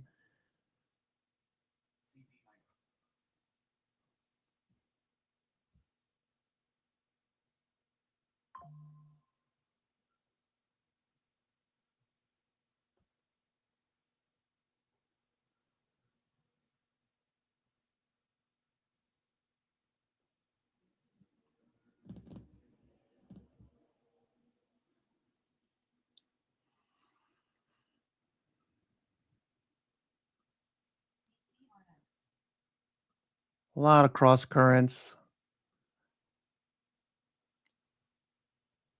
I'm thinking, as long as we stay down here, I'm thinking that I need to pay attention. Don't get so enamored with these stocks that have bounced off the low, like Paramount, Skydance, and Netflix.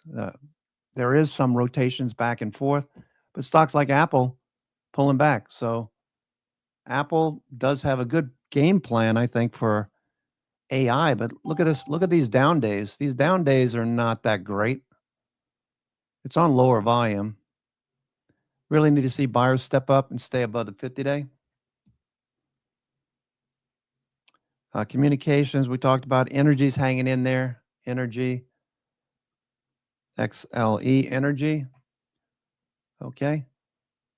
So energy stocks are doing well. You got Chevron, ExxonMobil, XOM, and Chevron, Phillips 66, Valero,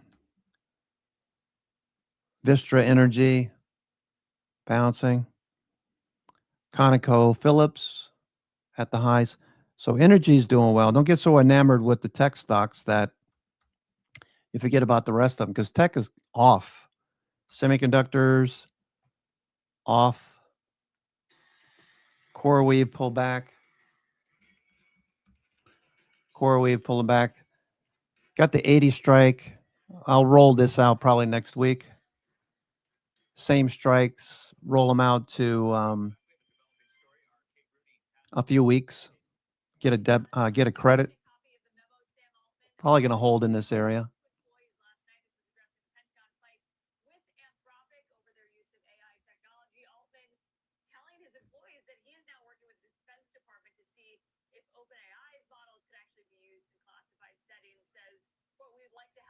try to de-escalate things, says they've had a variety of meetings over the past couple of days, says, quote, this is an issue for the whole industry. Also goes on to say, we're going to see if there's a deal that's with the DOW that allows our models to be deployed in classified environments and fits within our principles. It does go on.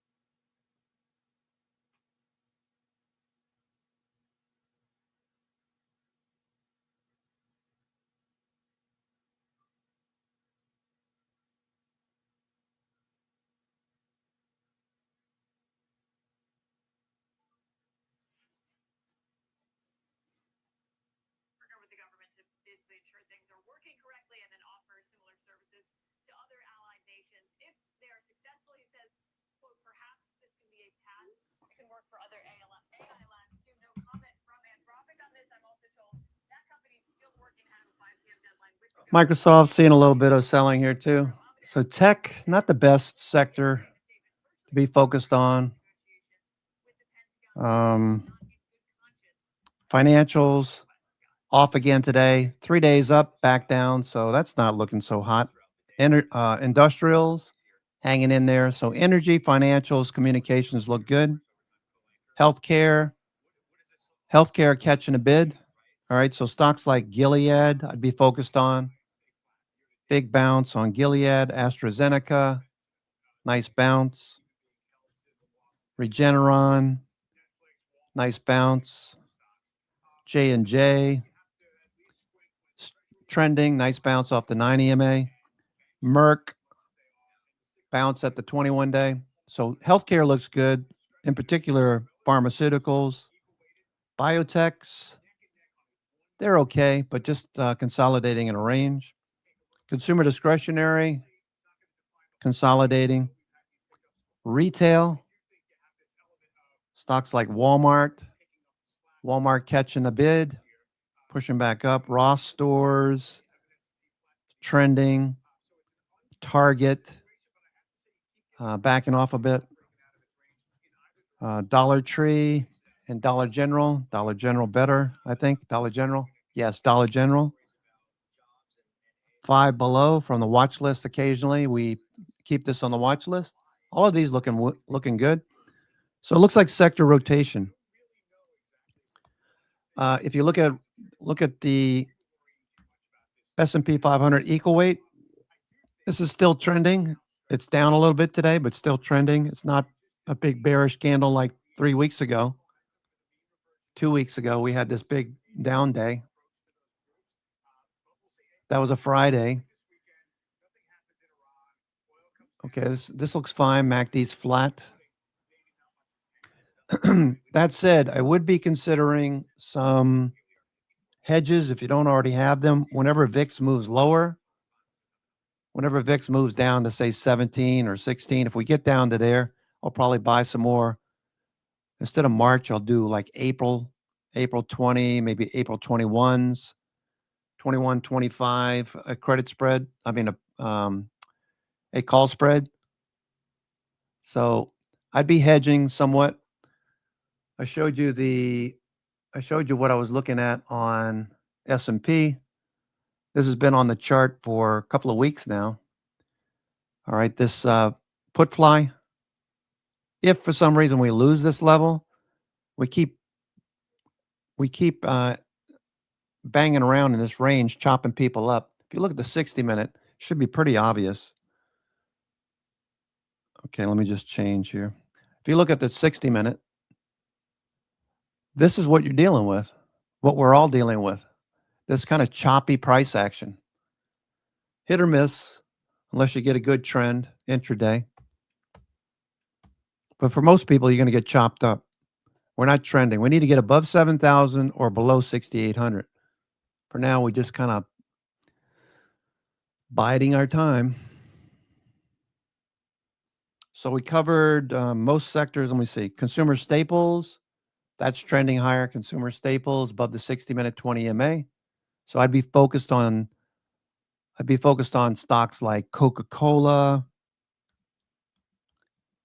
PepsiCo. Okay, Coca-Cola Europe, Clorox, Kimberly-Clark, Okay, all of these are doing well. Procter and Gamble. Okay, so you know what to focus on.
All right, welcome back. I have a special announcement. Tomorrow is Rare Disease Day, calling attention to the nearly 400 million people around the world with a rare disease.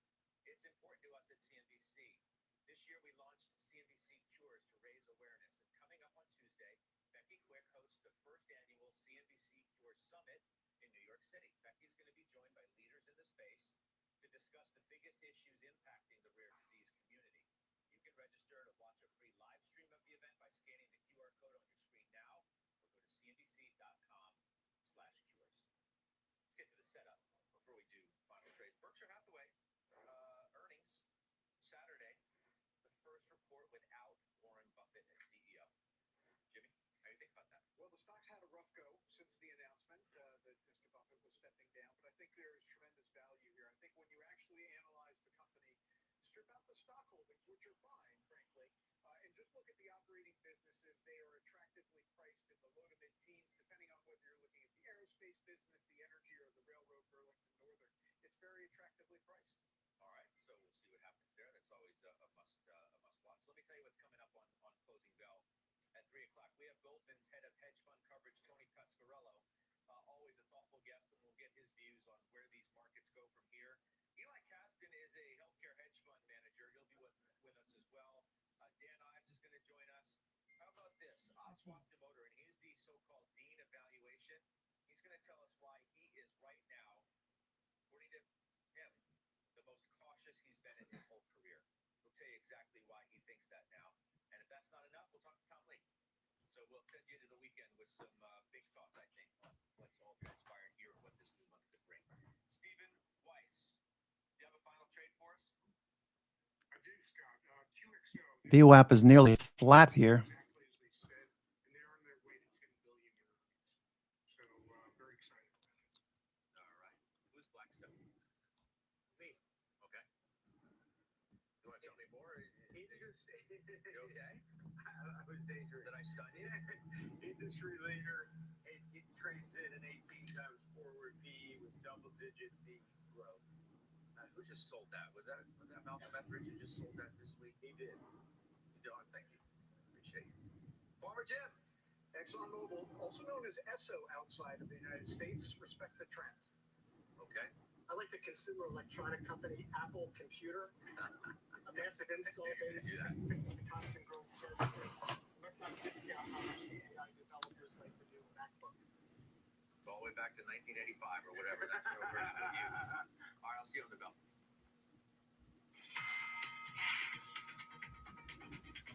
Thank you very much, Scott. Credit concerns are spreading. The software bounce is over today, and if you can't beat them, join them as another company pivots from Bitcoin to AI. Welcome to the exchange. I'm Kelly Evans, and we have quite a market to talk about today. Pretty big sell-off in stocks at this hour. Dow is off the lows, but it's down 637, 1.3% decline. Hotter than expected PPI print didn't help this morning. That gave us the kind of last leg lower. Now, the S&P is only down about 0.7. That's something to keep in mind. But the NASDAQ down 1%, and the small cap Russells are down about 2%. We've got credit concerns. We're going to talk a lot about that. Again, don't sleep on the jitters about Iran heading into the weekend, especially if you're looking at why bond yields are down today after that hot PPI report. Financials and tech are the laggards today, and they are in many ways flip sides of the same story. Software stocks are slumping after a 3-day bounce. The sector ETF, the IGB, is lower by almost 2%. Zscaler down 14%, Workday down 4%, Unity Software down 5.5%. And a lot of declines to talk about elsewhere. Focus big time on the private equity space once again, with big moves lower in the likes of Blue Owl down 6%, Jefferies down immune down 10%, Apollo down 8%, Ares down 7%.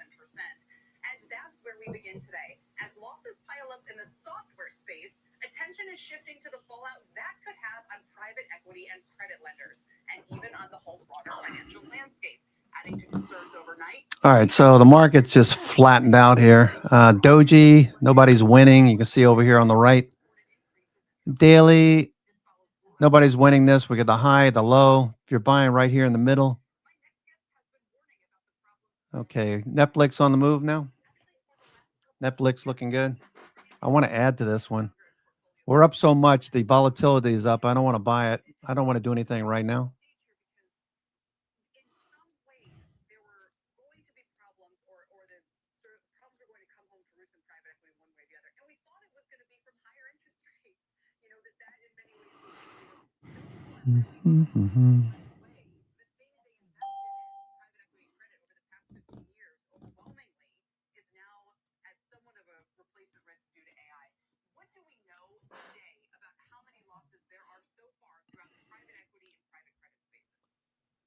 Right now, the losses are limited, Kelly. It's everyone anticipating that the losses are going to be much worse. And the reason that people are really pricing that in right now is that the big pinch, right? You got to remember that private credit is fundamentally lending to leverage buyouts. They're lending to private equity deals. And in the past few years, probably about 40% of private equity went into software or software-related businesses. And so as the pinch of private credit, because remember, if you're lending to a software companies don't have assets, right? It's not like they have factories or trucks or something that you can lend against. In fact, many of them didn't have profits. They were investing their profits for growth. So broadly, what private credit was lending against was recurring revenue. And so what's happening now is that as software stocks have fallen, people are saying, well, gee, I don't know if that revenue is going to be recurring anymore. And you always told me, gee, we're lending to this private credit. It's a risky business, but there's a huge amount of private equity money in front of us, so the equity valuation is what supports the credit. Well, with software equities collapsing, people are saying, well, gee, I don't trust that equity story. I don't think that there's an equity cushion here. I think, in fact, there's going to be real losses here. And we're seeing a rise in PIK interest, right? So these firms aren't even paying off their loans. So I think the chickens are finally coming home to roost here, Kelly. Can we put some big numbers on it? Private equity is what, a $4 trillion industry, roughly speaking. Private credit is maybe $1.5 trillion. Am I in the ballpark here? That's right. Okay. So also we have to keep in mind both of these industries rose during the 2010s when interest rates were very low, made borrowing very attractive. And to invest in software as a service business models gave you the golden egg was recurring revenue, like you're saying. Software as a service delivered that. So they've all kind of risen together. And now we have to go through the process of figuring, I don't know if your firm is among, now people have to go really company by company, line by line, and figure this out. And it's going to take a long time to figure out where the biggest problems are. Yeah, I think you've got to understand just the most simple elements of this. Right? Private credit emerged after the financial crisis because one of the reserve and the regulators learned from the financial crisis and the banks learned is that this type of risky lending to LBOs, lending to really risky small businesses doesn't pay off because in a recession, you get huge default rates on this type of credit. So the regulators said to the banks, Morgan Stanley, Goldman Sachs, you got to move this off balance sheet. You can't have this on your balance sheet anymore. And private credit arose. They said, well, gee, the banks are missing this golden opportunity. The regulators are putting a great business. We're going to launch private credit to do exactly what blew up in 2008. We're going to lend all these small, risky companies, and we're going to do it better. And this went from being a small little backwater to being about equal size to the entire high yield industry. So they've massively expanded, right? And predictably, when you lend at high rates, the only reason that you can lend at high interest rates is if the default risk is high. And if you're seeing this type of lending at the type of loan levels that private credit has been lending at, imply that this is like low single B type credit. And low single B type credit in a recession, about 30% of that defaults. So you could be looking at very significant losses across these portfolios in any type of credit stress environment. And we talk about and show the biggest publicly traded ones. My guess is it's going to be the players that aren't even publicly traded, the ones that wouldn't even make it, where you're going to see even more problems. Because at least at the big guys, there's higher underwriting. They've been in it for longer. They probably have a lot of the better stuff before the last couple of years. What goes through your mind, Dan, when you hear people saying, our portfolio is only 6% in this, or our portfolio is only 7% in that? Yeah, well, the problem with private credit, right? They marketed illiquidity and opacity, and they said, gee, we're experts. We can trade these private market things, and they're better than the stuff you can access in public markets. But when things go wrong, people say, well, what do you own? They've never heard of any of these companies they're lending to. And so it's too opaque. People are going to throw the baby out of the bathwater. And for a large number of these, they're right to do, right? For everyone like Ares maybe, or HPS, that are sort of the gold standard lenders, right? You go down, and there's a million of these guys that have grown up in the last few years that really don't have great lending standards. That are basically lending to anyone who wants to do an LBO deal. It was a race to the bottom. Absolutely. And so I think you're going to see hell to pay for those lenders. And by the way, the two other people that you can't forget are really problematic here. Private equity, which is the equity that's in front of this debt, right? So for you to lose money on the loans, private equity has to lose a lot more. And then second, a lot of life insurers have put huge amounts of private credit on their books, so it's not going to end well for them. Yeah, I was going to mention the life insurers, the pension, but so then you have to kind of connect the dots back to, okay, and I'm glad you mentioned, look, some of the names that are down 40%, those in the industry consider to be in much better position than some that maybe we don't even see or talk about. So as these declines continue, and we ask about the life insurers, obviously they've been trading off. There's pressure across the financials, pension funds, those kinds of institutional players that have really been investing. Think about college endowments. Okay? Netflix still hanging in there. Somebody took a little profit there. A little shake, shake, shake. Shake your booty.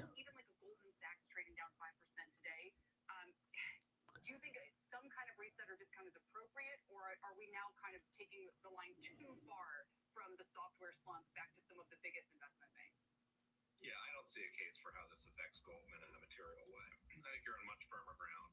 The BDCs, the life insurers, the private equity firms. And by the way, if I could short my college endowment, I certainly would, because they're stuffed to the gills with this type of stuff.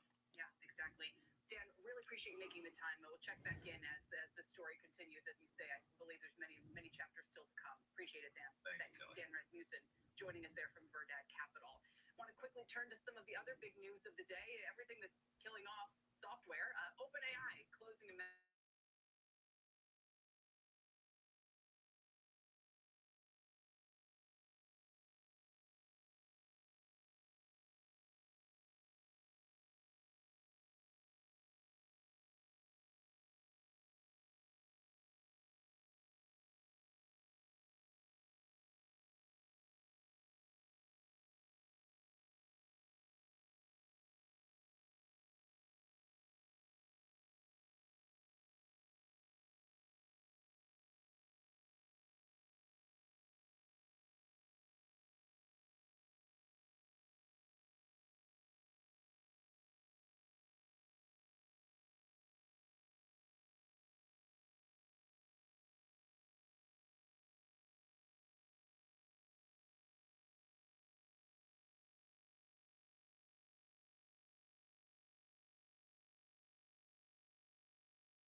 Netflix, a little shake.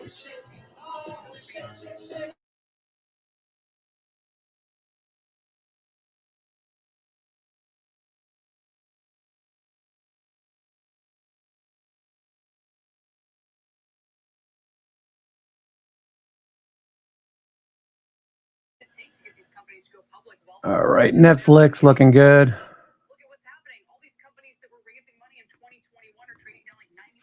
So you hate to see the public markets become the kind of the last vestige, I mean, I don't think there's regulatory reason why these companies aren't going public. They've got plenty of revenue. They're large enough. They can afford a pretty, robust financial team in the back office. This is about want. It's a little bit about want too, but it's also about capital available in the private market, right? You know, if you had an IPO that raised $110 billion, you guys would be wall to wall on that today. What's Paramount doing? Okay, we hit the 200-day and got rejected. Oh, man.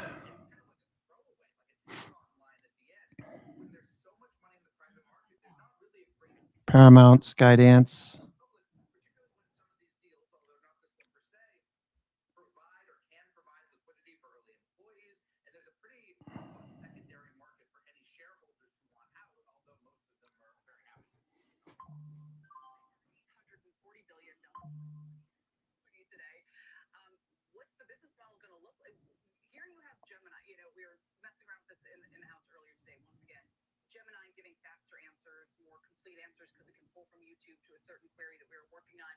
Yeah, I like Gemini. I'm beginning to like Gemini a lot more. Apple's still pulling back. Apple not doing that great. Okay, here's Paramount Skydance having a great day today. Hit the 200-day and got smacked its head on the 200-day. Consider taking a little profits off here. If you took it this morning, right out of the gate, this looked very good. Didn't like the numbers, but definitely a big short covering rally on that one. Okay, Netflix coming back now. Netflix. All right, people definitely taking some profits off into strength.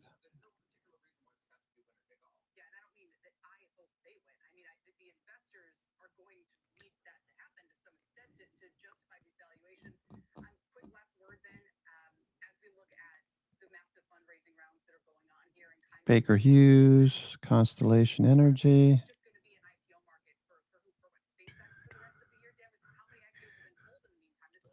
All right, let me look at Constellation, CEG, Constellation at the 200-day, consolidating.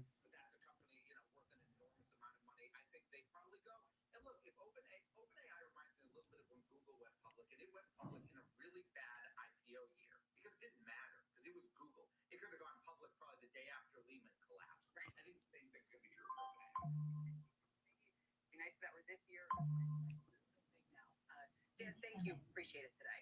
Dan Betermack joining us from Axios. Let's circle back to some of the chaos that we're seeing across the financial markets. We showed the private equity names. A lot of those are down 40% from their recent highs. But it's not just there. Now Let's see, Valero, VLO, Valero. Trending. My next guest, though, is warning there could be some pain in the bank stocks. Maybe it'll have a silver lining. Let's bring in Mike Mayo. He's the See, ARM Holdings. Mike, it's good to see you, and talk us through this. Well, I'd say what's happening is in sync with the direction of Treasury Secretary Scott Bessent, and he would like to have more lending to the regulated banking system than through the unregulated shadow bank, because the shadow banking industry, the purview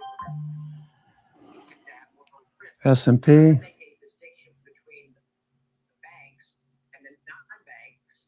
Nvidia still dropping a bit.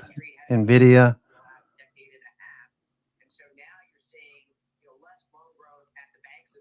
Netflix at the highs.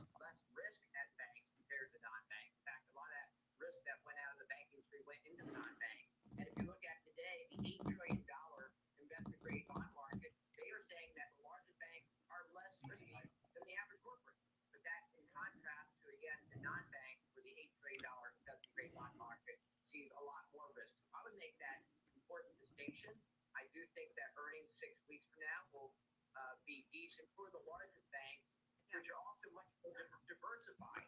In fact, that's one long 6 weeks, it does raise questions about revenues and monetizing those capital market backlogs. So it raises some additional risk. Absolutely. But I hear you saying today's trading floor notwithstanding, that maybe this is exactly how the system is supposed to work. That post-financial crisis, they made sure that the banks were much more regulated. Because think about how much worse this would be right now. If it was our major banks and regional banks who had made all of these loans to these software names that are now going belly up, imagine if that were running through the heart of the better lucky than smart, or in this case, thank you regulators for requiring the banks to de-risk, and the highest leveraged loans went out of the banking industry. So I feel really good about de-risking playing out for stronger, for longer credit. Having said that, I am highly attuned to spillover effects from the non-banks to the banks. That's something we've been monitoring. That's something the industry is certainly monitoring. And that can reduce activity for everybody. So there's Netflix, shining star today, along with Paramount, Skydance, Baker Hughes, trying to push a bit higher. Top 10 stocks haven't changed much. Netflix, Autodesk, Gilead, Vertex, Diamondback Energy, Charter Communications, Mondelez, AstraZeneca, Orly Automotive, Coca-Cola Europe. Okay, so Netflix still pushing.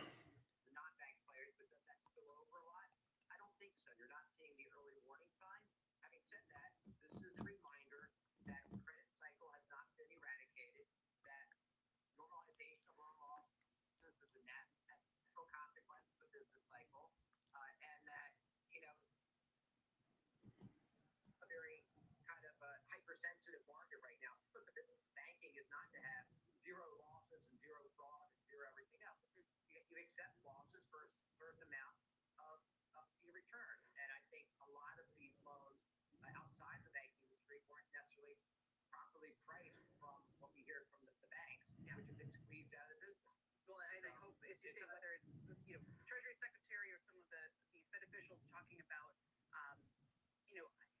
maybe now wouldn't be the time to loosen up, if that's the word to use, what's going on in the traditional banking sector.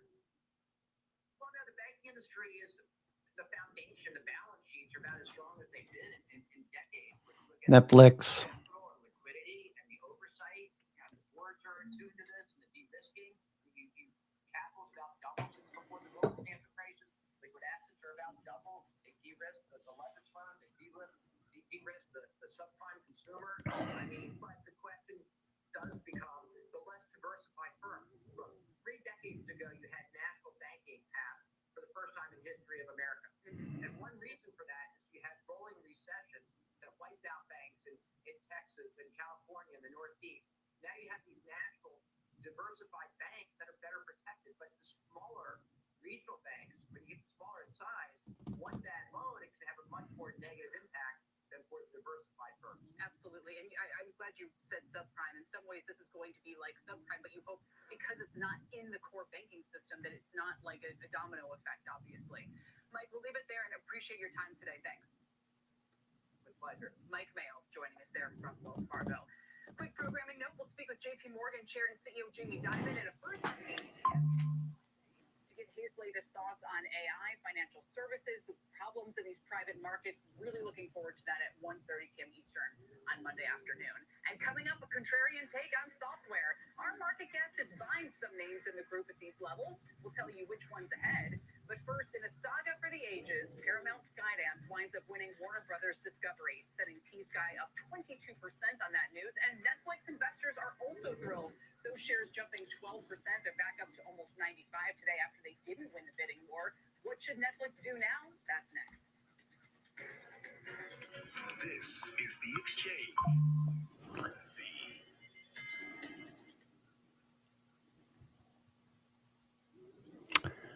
Netflix. Yeah, this is gone. Big time gone. Beautiful. Shake, shake, shake. Shake, shake, shake. Shake your booty. Shake your booty. The fourth quarter earnings statements. Did you guys take a look at the money on the table for the AI data centers? Yes. My Lord, we went from 390 billion to almost 670 billion. That's a 2-year run rate of 1.1 trillion. Okay, when that happens, the GDP is going to take off, right? We're not going to hire a lot of people, so one would expect productivity numbers are going to look pretty good, right? Moreover, that unfunded tax cut is being layered on top of that, imagine if the Supreme Court overturns the tariffs and they start giving refunds to the corporate sector. Okay, my view of this isn't just exposure in NASDAQ and the S&P 500. You want exposure. All right, we're starting to squeeze Netflix at the highs. Maybe even microcaps are. Yeah, maybe, you know what? With that much cash on will that Top 10 on the NASDAQ 100. Netflix is number 1 today. No surprise there. Netflix.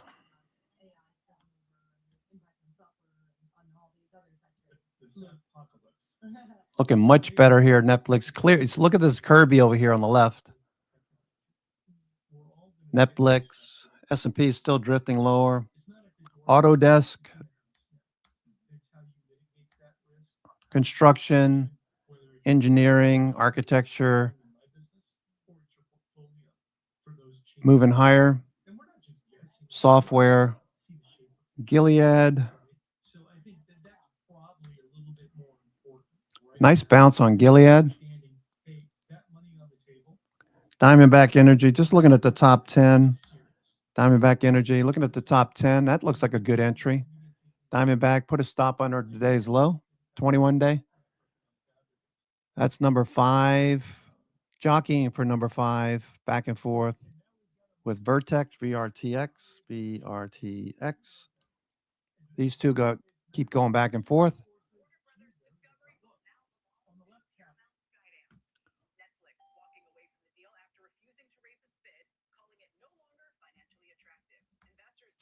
Charter, really nice chart here on Charter Communications.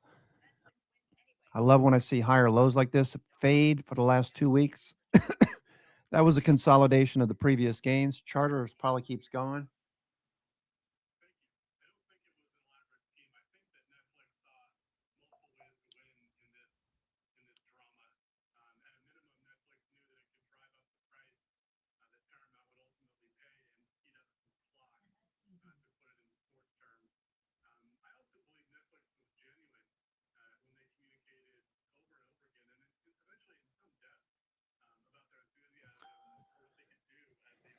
This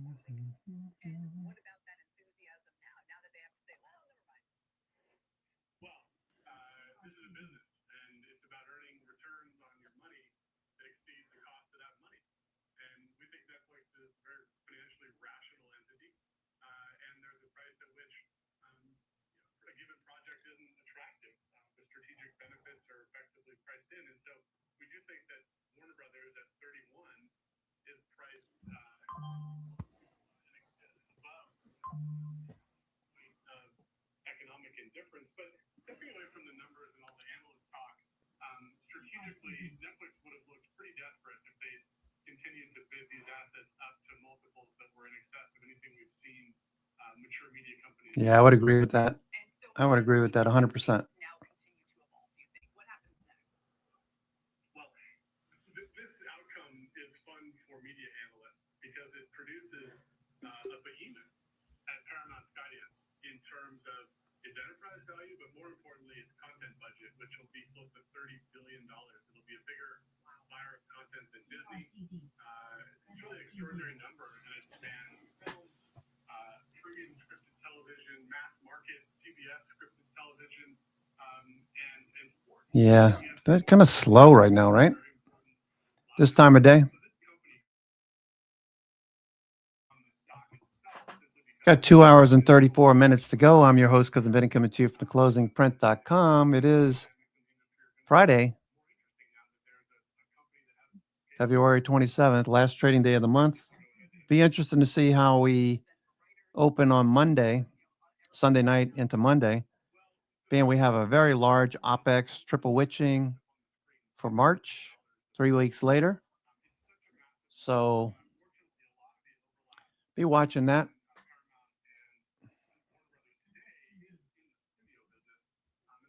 All right, I'm going to take a break.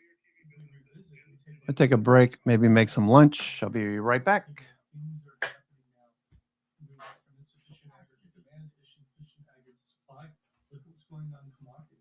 We're really just the first stages of the long-term. The gold silver one at the beginning. That's right. Yeah. Well, gold's a little bit of a play on the change of the rules-based order, right? Gold and silver may go up and down, but watch the other commodities that have use in terms of overall industrial production picking up. Yeah, things like that. Copper. Copper's the one you want to watch, right? Yeah. Life's changing, quick pace. Get in the game and get involved. Oh, all right. And on that. Yes, buckle up, everyone. And on that note, thank you again, Joe. 5-timer, welcome to the club. And next time we'll get you a hat. I promise. Just to review a couple of things, we started out with productivity. Is it the holy grail, or is it just kind of a misleading number? It wasn't. I was thinking about this structurally wrong because you really cleared things up, Joe, when you said it's about the last 2 to 5 years, and that was pre-AI, and so that's maybe explaining the boom that we're seeing, but it doesn't explain the future. Nevertheless, we are in the midst of record fiscal expansion right here, and it looks like the Fed's running it hot. It looks like this is going to be a hot year, so watch out for those microcaps. And on that note, we've got to wind things down here at Stocks in Translation. Be sure you check out all our other episodes of the video podcast on the Yahoo Finance site and mobile app. We'll catch you next time on Stocks in Translation.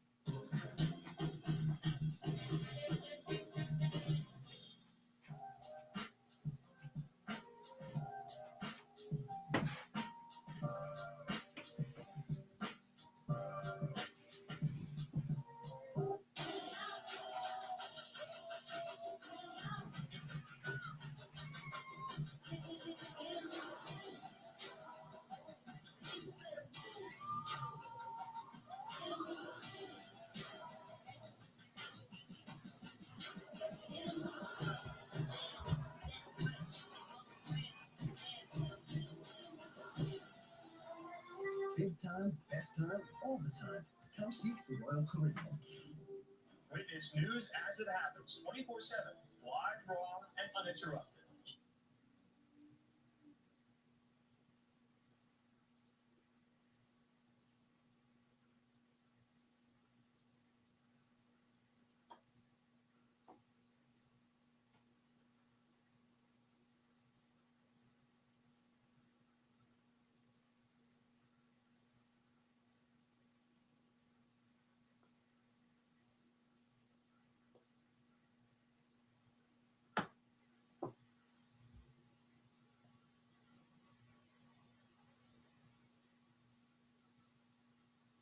Replace the income tax with tariffs? How about that? And Jason Ford, who's a very measured economist, had one word: ludicrous. Ludicrous. He said there's just no way that could ever happen. Wow. So, Yeah.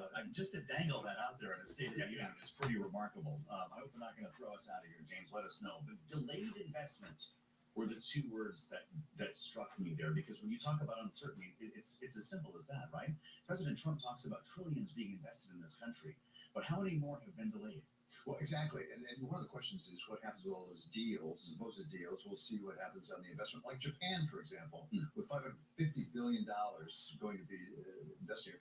Well, now, when it's not so clear that President Trump had the authority to actually negotiate those under IEPA, what happens to all that investment and how material is it? Or will countries decide they just as soon go along rather than have President Trump angry with them? Boy, and to the point he made about Section 301, for instance, taking a lot more time. Is Wall Street ready for a 6-month investigation? What's this going to require? Well, they've had it before. You know, and Trump won. In the first version, they had a 301 against China. Yeah. And they go through it. And, you know, as I say, business can adjust to just about anything. They just like to know what the rules are.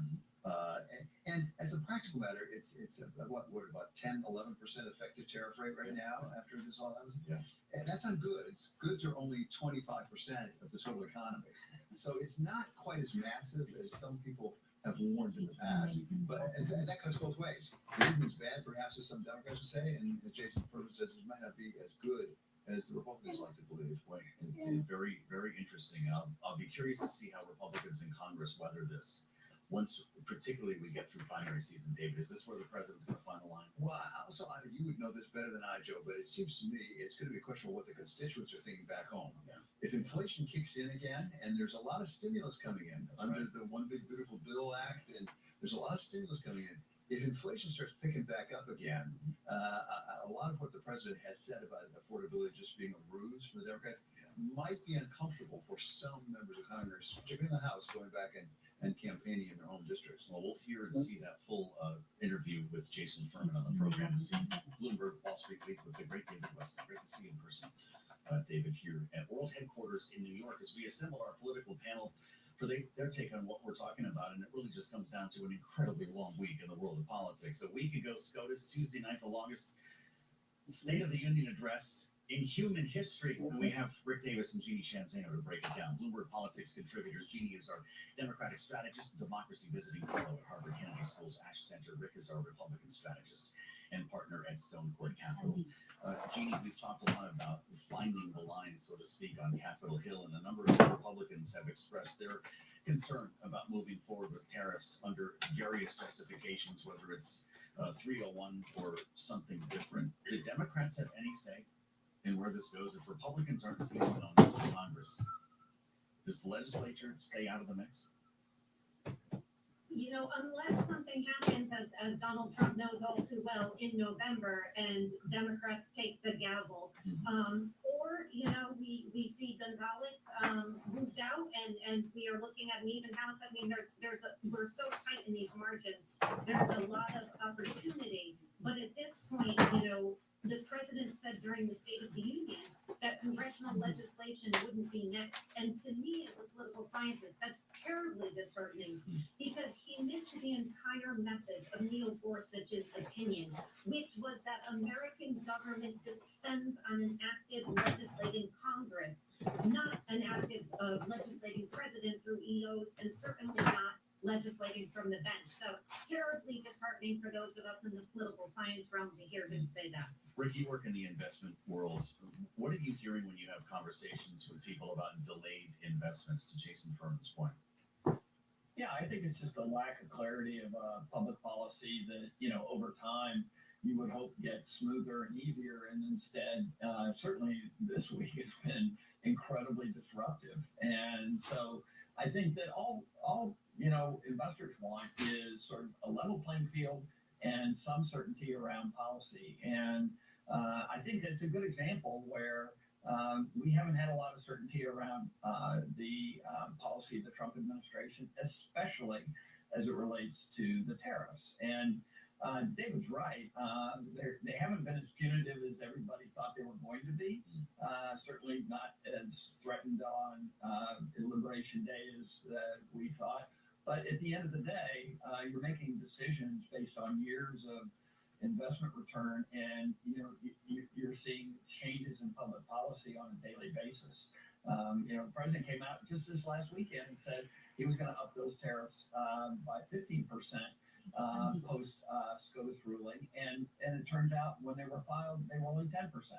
So people are making decisions on Saturday would have had a different question than they got on Monday. So in that regard, we certainly haven't had a lot of certainty to work with. Not the truth. And then you start wondering how they feel at the Federal Reserve about this. But boy, cue the lawyers, Jeannie. This is really something. More than 100 companies have filed new lawsuits since the ruling, just in the last week. You talk about finding the line on Capitol Hill. Maybe we're finding the line when it comes to corporate America. These are not small companies. FedEx, Dyson, Dollar General, Bausch & Lomb, Brooks Brothers, On Holding, L'Oreal. The justices, of course, were silent on the refund question, Jeannie. Are any of these companies going to get money?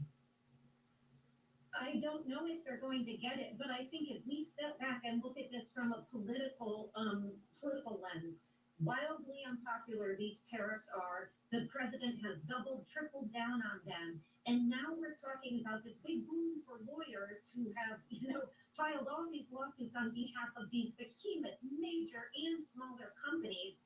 And do they get refunds? I don't know. But for somebody who ran promising to help the middle and lower class, and quite frankly, won on that, a lot of people, when they go to vote in November, are going to be scratching their head to say, wait a minute, you're giving back refunds of our tax money to these big companies when those costs were passed to consumers in many cases. Why aren't we getting refunds? Which, by the way, is what the president said he was going to do with these tariffs. So this is a huge political mess for the president. president and the administration as they march into midterms where people are very unhappy about tariffs, inflation, and how he is handling the economy. And he's done this to himself, which is the most mind-numbing part of this. There's 30 seconds left, Rick. Will the president regret offering $2,000 checks or promising $2,000 checks to all Americans?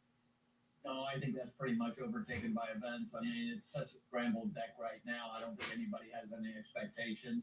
But kudos to corporate America. FedEx already has a website where you can apply for your return. So, I mean, corporate America will fill this vacuum. If the Trump administration's smart, they'll just get silent on it. Once again, I think Costco was the first to lead the charge on that. Rick Davis and Gigi Shanzano, great content and great conversation as always. Thank you both for the insights, and I'll meet you on the edition of Balance of Power here on Bloomberg Radio. Bloomberg Politics contributors with both sides covered here. We're going to spend some time with the duo coming up next. Weekends will never be the same. Gura and Rafini straight ahead on Bloomberg.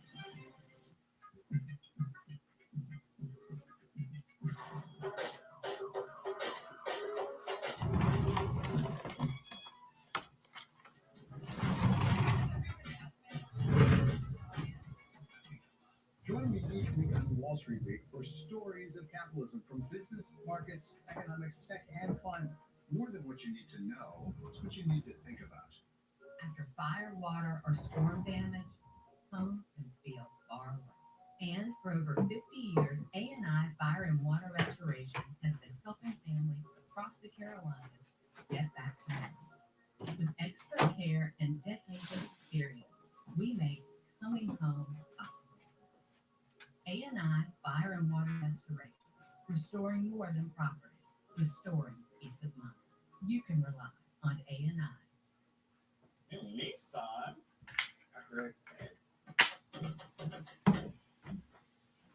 Gotta put it through its paces. I'm just making some lunch, guys. I'll be back. You can take it. Hurry into the Nissan Now sales event featuring Rogue, Pathfinder, and Frontier. Nissan, #1 in new vehicle quality. Now get 0% APR on select SUVs for well-qualified buyers, or get $3,500 customer cash on road. I wanted to move in with my girl. Help my girl get her spot. You know, because I have a kid on the way. Good credit is the key to those things. My name is DeMonte. I had a credit score below 500, so I used Kickoff to help me build it to over 700. Growing up is about elevator. Kickoff helped me get there faster. I got approved for a $3,500 Kickoff trade line that's just used for building credit. That's without a credit check. And plans start at just $5 a month. Kickoff gives you the keys to your future. You didn't believe me? Get started today at kickoff.com. I'm Ron Reddy. South Carolina's government is broken. We're the highest tax rate state in America, but we rank at the bottom in income, education, roads, and public safety. Government is rich and powerful, but we, the citizens, have been made weak and poor. That's not what our founders intended. The Palmetto Revolution will restore the 1776 vision of our founders, returning money and power to you. Will you join us? Building a business and being an entrepreneur is a journey, and it has a lot of ups and downs. It was as difficult to build my brand as it was to build credit. Kickoff helped me build my credit really fast. Kickoff is one of the most loved credit builders in the world. My credit grew 25 points in the first month. I signed up, picked a plan, and I only pay a few bucks a month. I got access to a $3,500 Kickoff trade line. There's no credit check, there's no interest, and there are no hidden fees. My credit is stronger than ever. Download Kickoff and start building your credit today. When I was laid off, everything just went downhill. My credit was suffering. No plan on how to get out. To be honest, I prayed. The next thing you know, the Kickoff commercial came on my TV. What got my attention was $5. No credit check. Points were just accumulating. It blew my mind. My credit improved 156 points. Here I am, a year later, with my life back. Kickoff, take one. Biggest thing, but it's not also a 5-year have to build a new plan from scratch. Welcome to Bloomberg This Weekend. I'm David Gura. I'm Lisa Matei. And I'm Christina Rafiti. We're tracking breaking news today from Wall Street to Washington. Let's start with Received. Sector is really propelling the deal forward. Yeah, the hope is this will open up new markets and provide some additional liquidity. Of course, now they're going to have to bet it. We got a big week coming up in politics. earnings season's underway. We're going to get some key reports. Everything you need to know before the markets open on Monday. Introducing Bloomberg This Weekend, bringing a little Bloomberg into your weekend routine. Guys, buckle up. Welcome to the world of decentralized finance. Bloomberg is covering all things crypto, the people, the transactions, and the technology. Bloomberg Crypto, Tuesdays only on Bloomberg. I'm David Weston. Join me for the next generation of Wall Street Week. This week, Jason Furman of Harvard gives us his State of the Economic Union. Michael Litton and Josh Steiner take us through what they learned from their very public and very embarrassing mistakes, the subject of their new book. And contributor Christian Freeland goes to Sweden to see how we could get housing prices down by manufacturing instead of building them. We need the challenge to be better. Watch the all-new Wall Street Week. More than what you need to know, it's what you need to think about. Bring you up-to-the-minute automotive news whenever and wherever it happens. I'm Matt Miller in Detroit, and this is Bloomberg.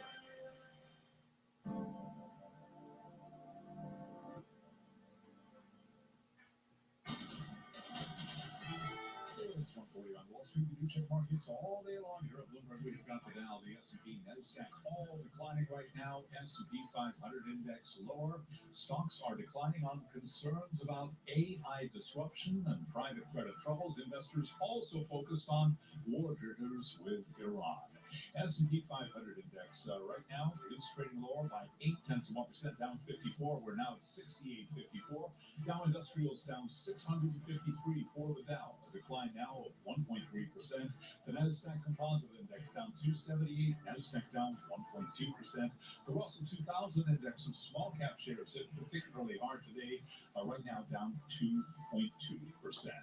The VIX at above 20. The 10-year below 4%, 3.96%. Spot gold up 0.9%, 52.33 the ounce. And crude, West Texas Intermediate up 2.8%, 67.01 a barrel. And Brent, the global benchmark, up 2.6%, 72.57 a barrel. Bitcoin, meanwhile, selling off. Netflix having a good day, eh? 65,577 on Bitcoin. Dell shares surging after the company last night gave an outlook for sales of its AI servers that exceeded estimates, a sign of robust demand for machines helping fuel the AI data center build-out. All right, Amazon turning back up. They are advancing shares of Dell. Google off the high of the day. Tesla, Meta. The S&P Nasdaq down by 0.8%. And for on-demand news, 24 hours a day, subscribe to Bloomberg News now wherever you get your podcast. I'm Charlie Pelleton. That is a Bloomberg Business Flash. Hey, Charlie, thank you. The great Charlie Pellet, live from World Headquarters in New York. He'll have more on stocks coming up top of the hour, 2 p.m. Eastern Time as Bloomberg Business Week Daily gets rolling. So I've been listening to Charlie throughout the day here. It's not often we're in the same room, spend some time together. It's been like a buddy movie since noon. And I guess the one thing that I've really learned is that everyone is just in a bad mood. That's the market. Here's the last day. Look at that, last day of the month for trading. We've got a Dow down over 600 points, like Charlie said. VIX is up, crypto's down. Got to talk to Mike Regan about why. Bloomberg managing editor for U.S. equities, also with me in the flesh. Mike, it's great to see you. The pessimism coming off of this earnings season is something. I guess unless your name is Michael Dell today, it's been pretty much straight down for tech. Even NVIDIA with this knock the cover off the ball report couldn't get investors excited. Is this going to be kind of, if not correction, a digestive phase that lasts an extended period of time? Joe, hard to really predict and say for sure, but you make a good point about it potentially just being a correction. I mean, you look at the stock market; it went pretty much straight up from the volatility last April when Trump announced all his tariffs that he later sort of softened all the rates on. But I really think we've seen this shift in the narrative surrounding AI that's really hard to ignore. It went from being the big beneficiaries of this. Netflix still going here. Netflix is kicking it. Netflix kicking ass. Two different perspectives of pessimism. One, just let this thing run. Let it run. Hundreds of billions of dollars in capex that they're investing in data centers. But two, everyone is admitting that AI is a truly disruptive technology. So if you look at the biggest losers this month, it's really those software companies. It's been brutal. Yeah, you know, your Intuit's, the tax software, Workday, Microsoft. Yeah, it's just, you know, this vibe coding idea that AI is going to be able to basically replace a lot of these software as a service revenue streams is really alarming. And you pile on top of that, so many of the private credit companies were heavily invested in software companies. So you're looking at companies like Apollo Global, KKR, really getting beaten down this week. You know, on top of that, you have Market Financial Services in London, the mortgage company running into trouble there, and worries about all their counterparties in the U.S. BlackRock's private debt fund cutting its dividend today.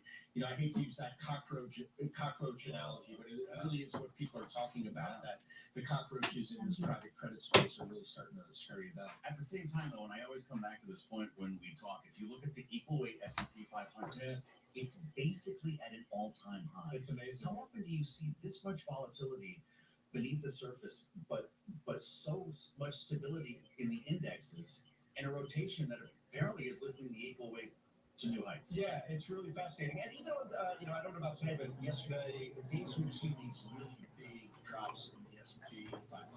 Most stocks All right, we're dead on 250 stocks out of 200. 250 stocks out of 500 on the S&P are advancing. About 43 on the Qs and about 373 on IWM. So off day, certain stocks are moving like Netflix, Paramount, Skydance, Amazon's turned back up. Only 2 of the New York FANG components are working really well.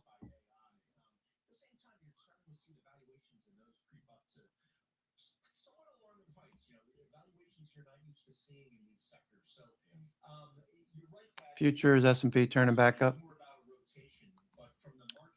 Still below VWAP though, so I'm going to keep an eye on Netflix. Maybe we get something going end of day. It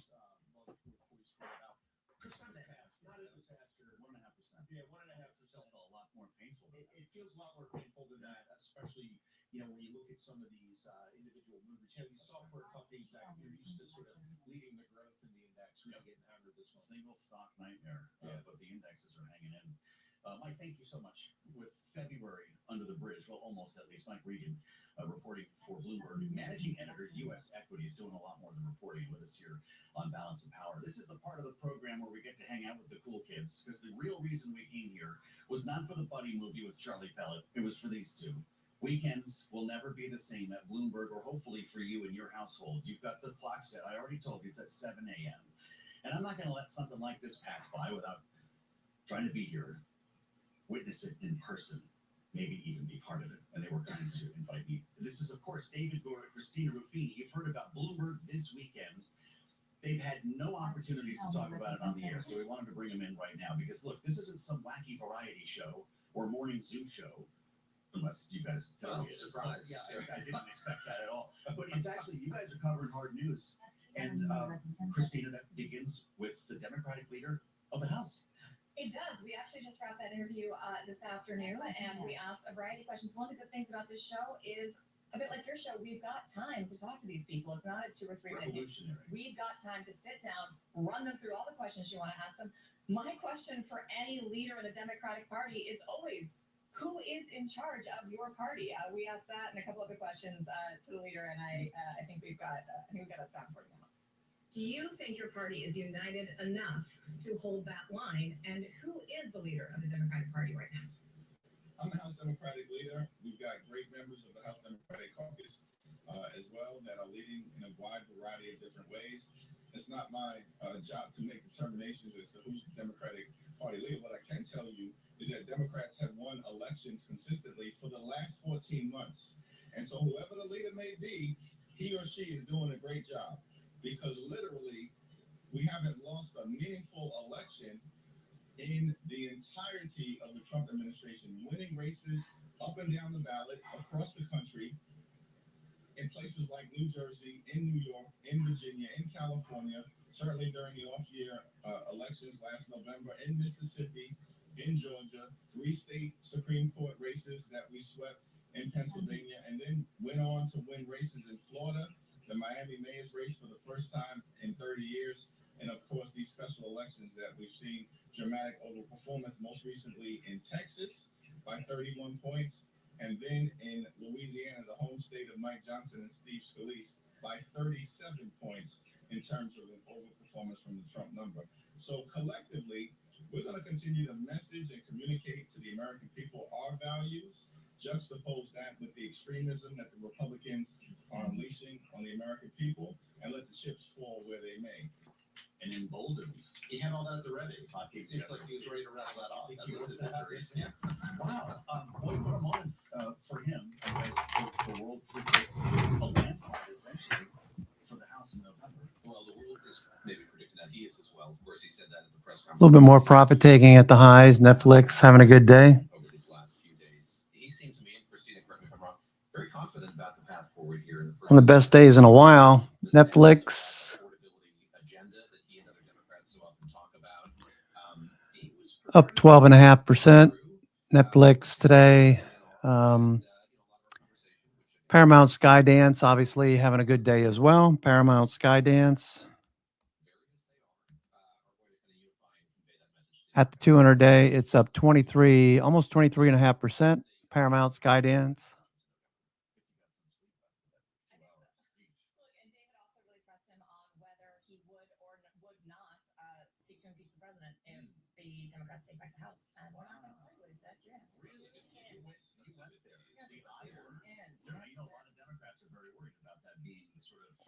knee-jerk, because that's the muscle memory from the first Trump administration. Well, there's this debate. Do they overplay their hands, in the Biden administration going after Trump, which seemed to embolden him and his base and swept him back into office?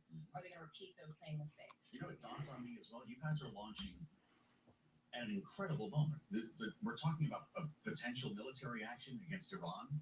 You guys also have Berkshire tomorrow, right? Yes. Has Bloomberg ever been live for Berkshire? I was told in accepting this assignment there would be no earnings, and lo and behold, they were on Saturday mornings for Berkshire Hathaway. Warren Buffett was of the school of thought that if they came out on a Saturday when the markets were closed, you could go about your day on Saturday and Sunday.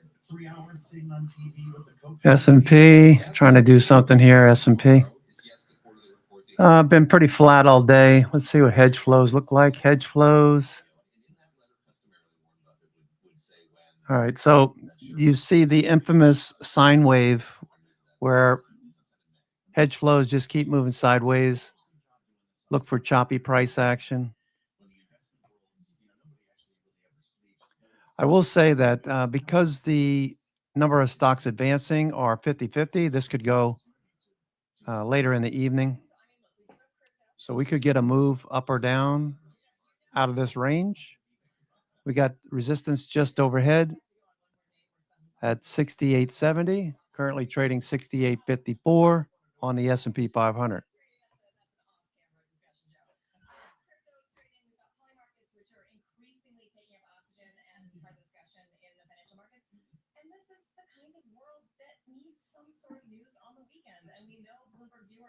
Are not completely dialing out on the weekends, but we're hoping we can do this in kind of a different way and that longer form and give you what you need to know before you start.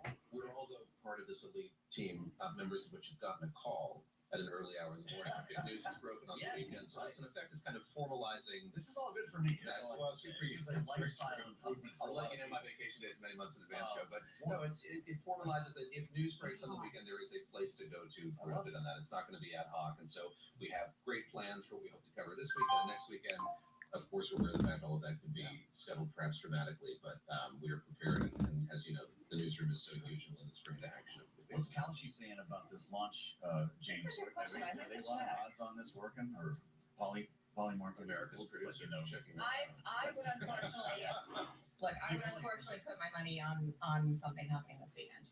Just focusing. I would say, I would have kept that. I want to know why though. I was asked this yesterday, so I'm happy to say it. And you never know with this administration, and there are so few people making these decisions. It's a really close hold, and it's advantageous to them because they can pivot very quickly, and it's not like they have to claw back a bunch of commands because they keep those so close to the vest.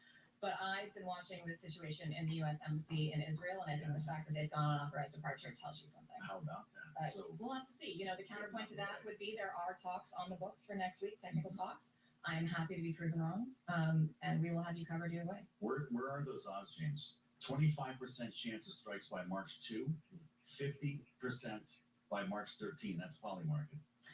Yeah, that would track because if you're banking on those technical talks going ahead next week, that would be where that. I think that's where that. But if this bloody nose thing happens, you know, that could be at any time they say to strengthen the hand at the table. And that era has arrived. That's Greece for is sure. close to running. You know. Absolutely. So you guys got a couch in there? No, There's a couch. There's nothing. There's no the traditional anything else yes. to do. No, well, you're standing. Well, I mean, Beavers know, now I listeners am. know, you're standing Yeah. up. Well, you've been in there. It's just a big desk. Yeah. Well, you're going to be there tomorrow. I will. I want to see you have like a breakfast nook. I understand. Yeah. Is there anything else we should We'll be be warned about? you'll come hungry Okay, great, beautiful. for content and What breakfast. time can people hear this interview with Hakeem Jeffries? It's at 9 o'clock. 9 a.m. on Saturday. He's about to. 9 o'clock is when that's aired tomorrow in full. And we've got Tim some Burchett, the Republicans, congressman from Tennessee, coming in as well. Always. Did you say Tim Burchett? Yes, I did. Oh, see, I'm showing up. You're showing up for that. He's been up in Chappaqua, I believe, so we'll get an That's update from him. Ask him about the UFOs. Ask him about UFO files. I'm not. You're the second Yes, person to yes, say this to me. I also want to ask him about these longboards that he hand carves members of That's Congress. true. So. And if you want to be a friend, bring some cheese whiz. Yeah. That's just between us for Tim Burchett. Long blocks. I'll bring the Triscuits as well. All right. Perfect. See, this is working out. No. I can't wait. 7 o'clock tomorrow morning. I'm getting up early, and you should too. Well, it's not really that early. 7 to 10, both days, Saturday, Sunday, Bloomberg this weekend, with two of my favorite.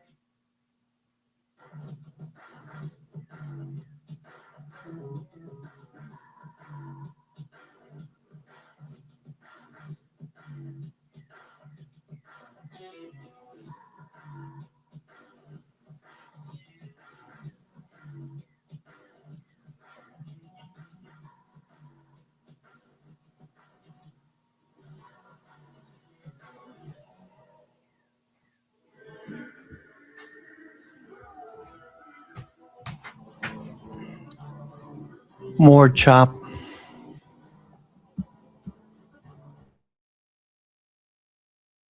Markets just keep chopping back and forth.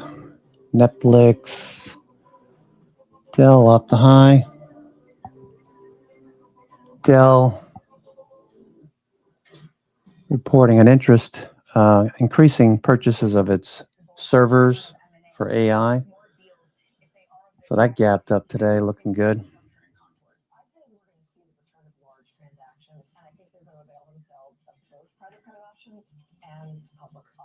There's a lot of merger talk.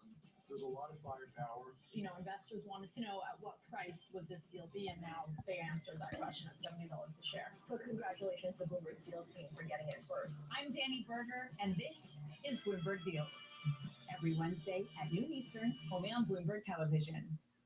Every weekday, Bloomberg puts the spotlight on a different aspect of global finance. Flows, funds, and forces shaping markets on ETF IQ. The future of money with Bloomberg Crypto.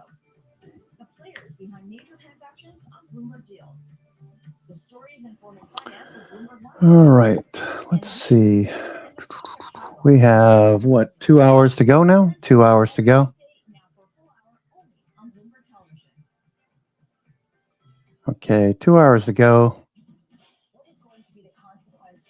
17% midday post earnings. Dell momentum score is 10 out of 10. Allstate.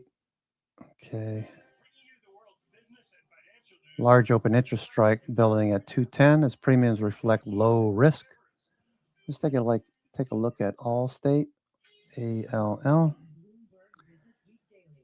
Mr. Flood, if he's listening. Looking for the breakout, Allstate. All right, just an ascending channel over the last 15 months, just 15 weeks, 15 months, sorry, 15 months, continues to move higher. Looks like it's going to break higher. Excuse me. That's Allstate. Baker Hughes, already have that. Vertiv, Liquid cooling, we already talked about that this morning. DaVita Healthcare value rotation. Estimate revisions 12.7%. Traders are rotating into low peg growth stocks like healthcare. We saw healthcare. If you were paying attention a little while ago, we talked about healthcare. XLV getting a nice bullish day. Looks like it's going to break out of this range. DaVita Healthcare is part of that group. DaVita, okay, breaking out. So you can put a stop underneath 150, the 9 EMA. Breaking out. I wouldn't buy it right this minute. I'd be looking for an ABCD pattern. If you don't know what I'm talking about, for the new members, always looking for this pattern, ABCD. Okay. So right now we're watching. I'll go to the 5 minute. 5 minute just keeps moving higher. So I guess you could say this is an early ABCD pattern, A, B, C, and then took off to the upside. Very strong. DaVita Healthcare group in general, catching a nice bid today. Energy's working. Energy. Oops. Energy is working. XLE. Energy breaking out again. Okay, stocks like Baker Hughes. You saw that's one of those stronger stocks today. Baker Hughes still going. Baker Hughes.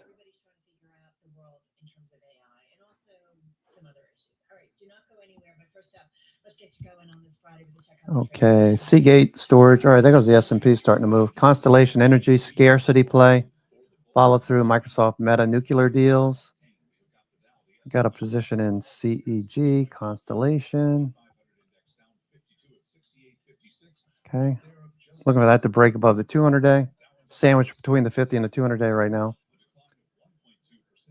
ETN, backlog and AI grid tech. Steady call accumulation for June expiries and ETN. Let's take a look at ETN. Okay, ETN.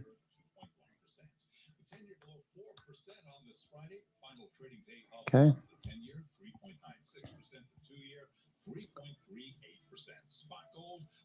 Netflix, of course. Today, Netflix strategic pivot up 10% on the Warner deal exiting. High volume activity at the 850 strike. Is that wrong? Let me just see.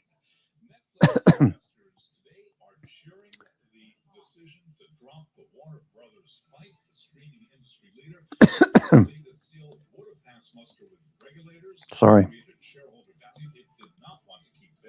Shares of Netflix, they're up now by 12.5%, but Paramount Skydance, the acquirer, surging 23.2%. The target, Warner Brothers Discovery, down now by about 1.9%. So again, recapping here, we do have U.S. equities moving lower, S&P down by about 0.7%, with the 10-year below 4%, 3.96%. For on-demand news, 24 hours a day, subscribe to Bloomberg News Now wherever you get your podcasts. Tim and Carol, that is a Bloomberg Business Flash. All right, so appreciate it, Charlie Pellet. Well, prices paid to U.S. producers. Okay, so that looks good. Rising more than forecast. Palantir, contract momentum, holding key support levels despite the sell-off. Okay, S&P is on the move here. CrowdStrike, cybersecurity, oversold bounce. Kava. I had, my son and I had lunch at Kava a couple of weeks back. It was okay.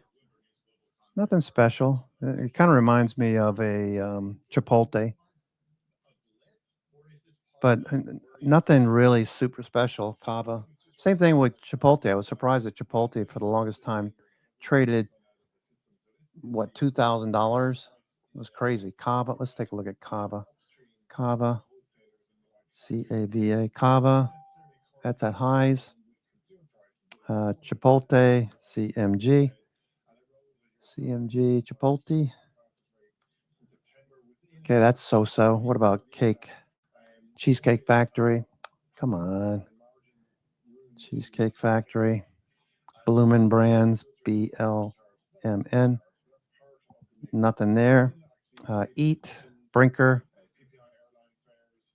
That's okay. Brinker. aren't they the ones that have, what is it? The Italian place.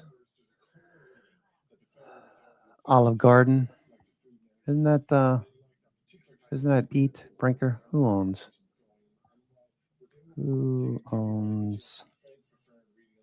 Olive Garden? That's Darden, right? Darden Restaurant? Darden Restaurants, right? Darden Restaurants. Yeah, that's right. Okay. So Darden, DRI, Darden Restaurants, DRI. They're always busy. Darden Restaurants, DRI. Okay, and stocks that are actually on the move today, S&P 500, Paramount Skydance, still hovering at the 200-day moving average. I take some profits off of it. There goes the S&P. S&P starting to move here, end of day. Okay, shorts are going to have to cover. Okay, S&P starting to move. Watch your MACD. Watch your MACD for entries and exits. Look at the volume. That looks pretty good for the bullish trade there. Okay, let's see. How far can we get? Okay, 868.77. We hit that before and got sold off.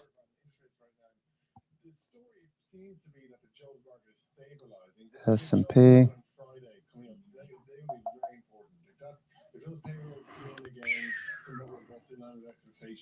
I think you can take that the Fed will be happy with that. Of course, if they come in much weaker than expected, they're going to get that whole story re-emerging about, hang on, our interest rate's too high. What does the Fed need to do to help jobs?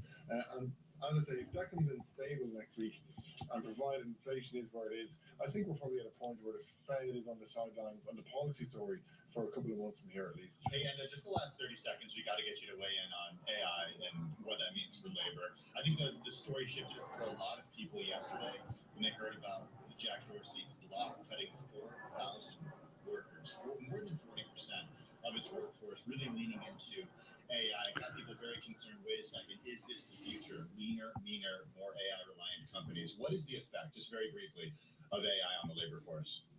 The effect is a worrying one. People are uncertain. I think a lot of economists are telling you disruption is coming. There will be an impact. S&P. Some sectors are more vulnerable than others. Just chop, chop, chop. You can see it in the hedge flows. If this starts to trend, hedge flows, I want to keep this on the screen for a few. If this starts to trend, that'll be good. For the bulls, that is.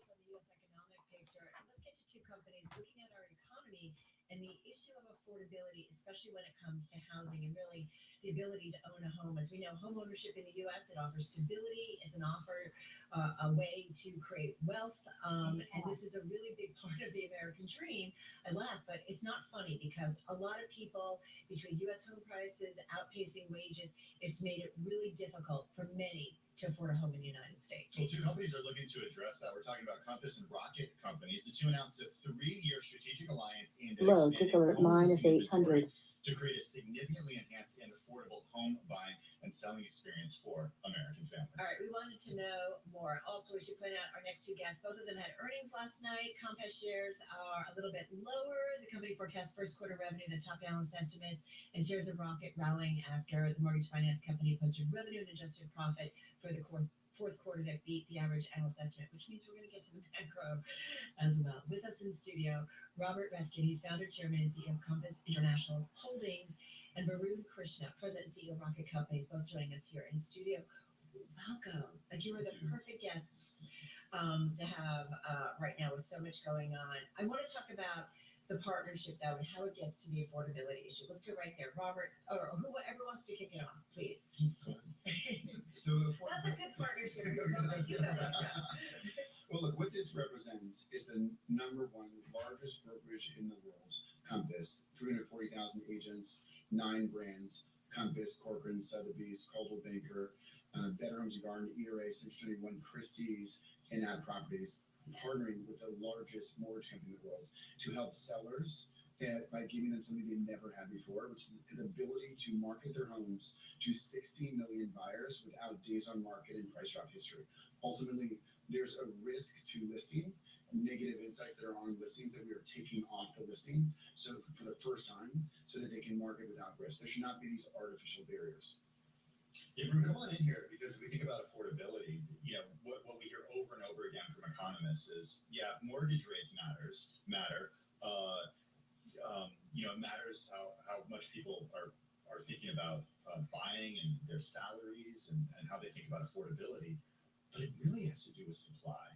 And if we're not building more homes in places where people want to live, we're just not going to make a dent. How do you do it if you're not a builder? I think it's a very complicated problem, and I think it's really important that industry participates and does its part. And the purpose of this partnership is really to attack affordability in two ways. The first one is inventory.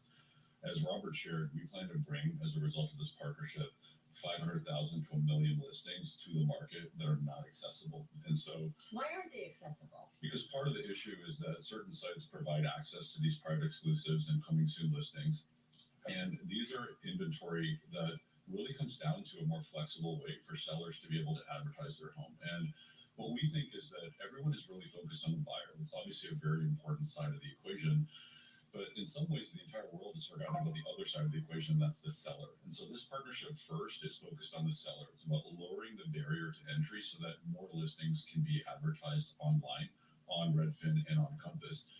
So that's one side of the equation. The second side of this is a mortgage partnership. And that's where we are building a more integrated platform for buyers so that buyers that use Rocket Mortgage, that use Compass, can actually save money.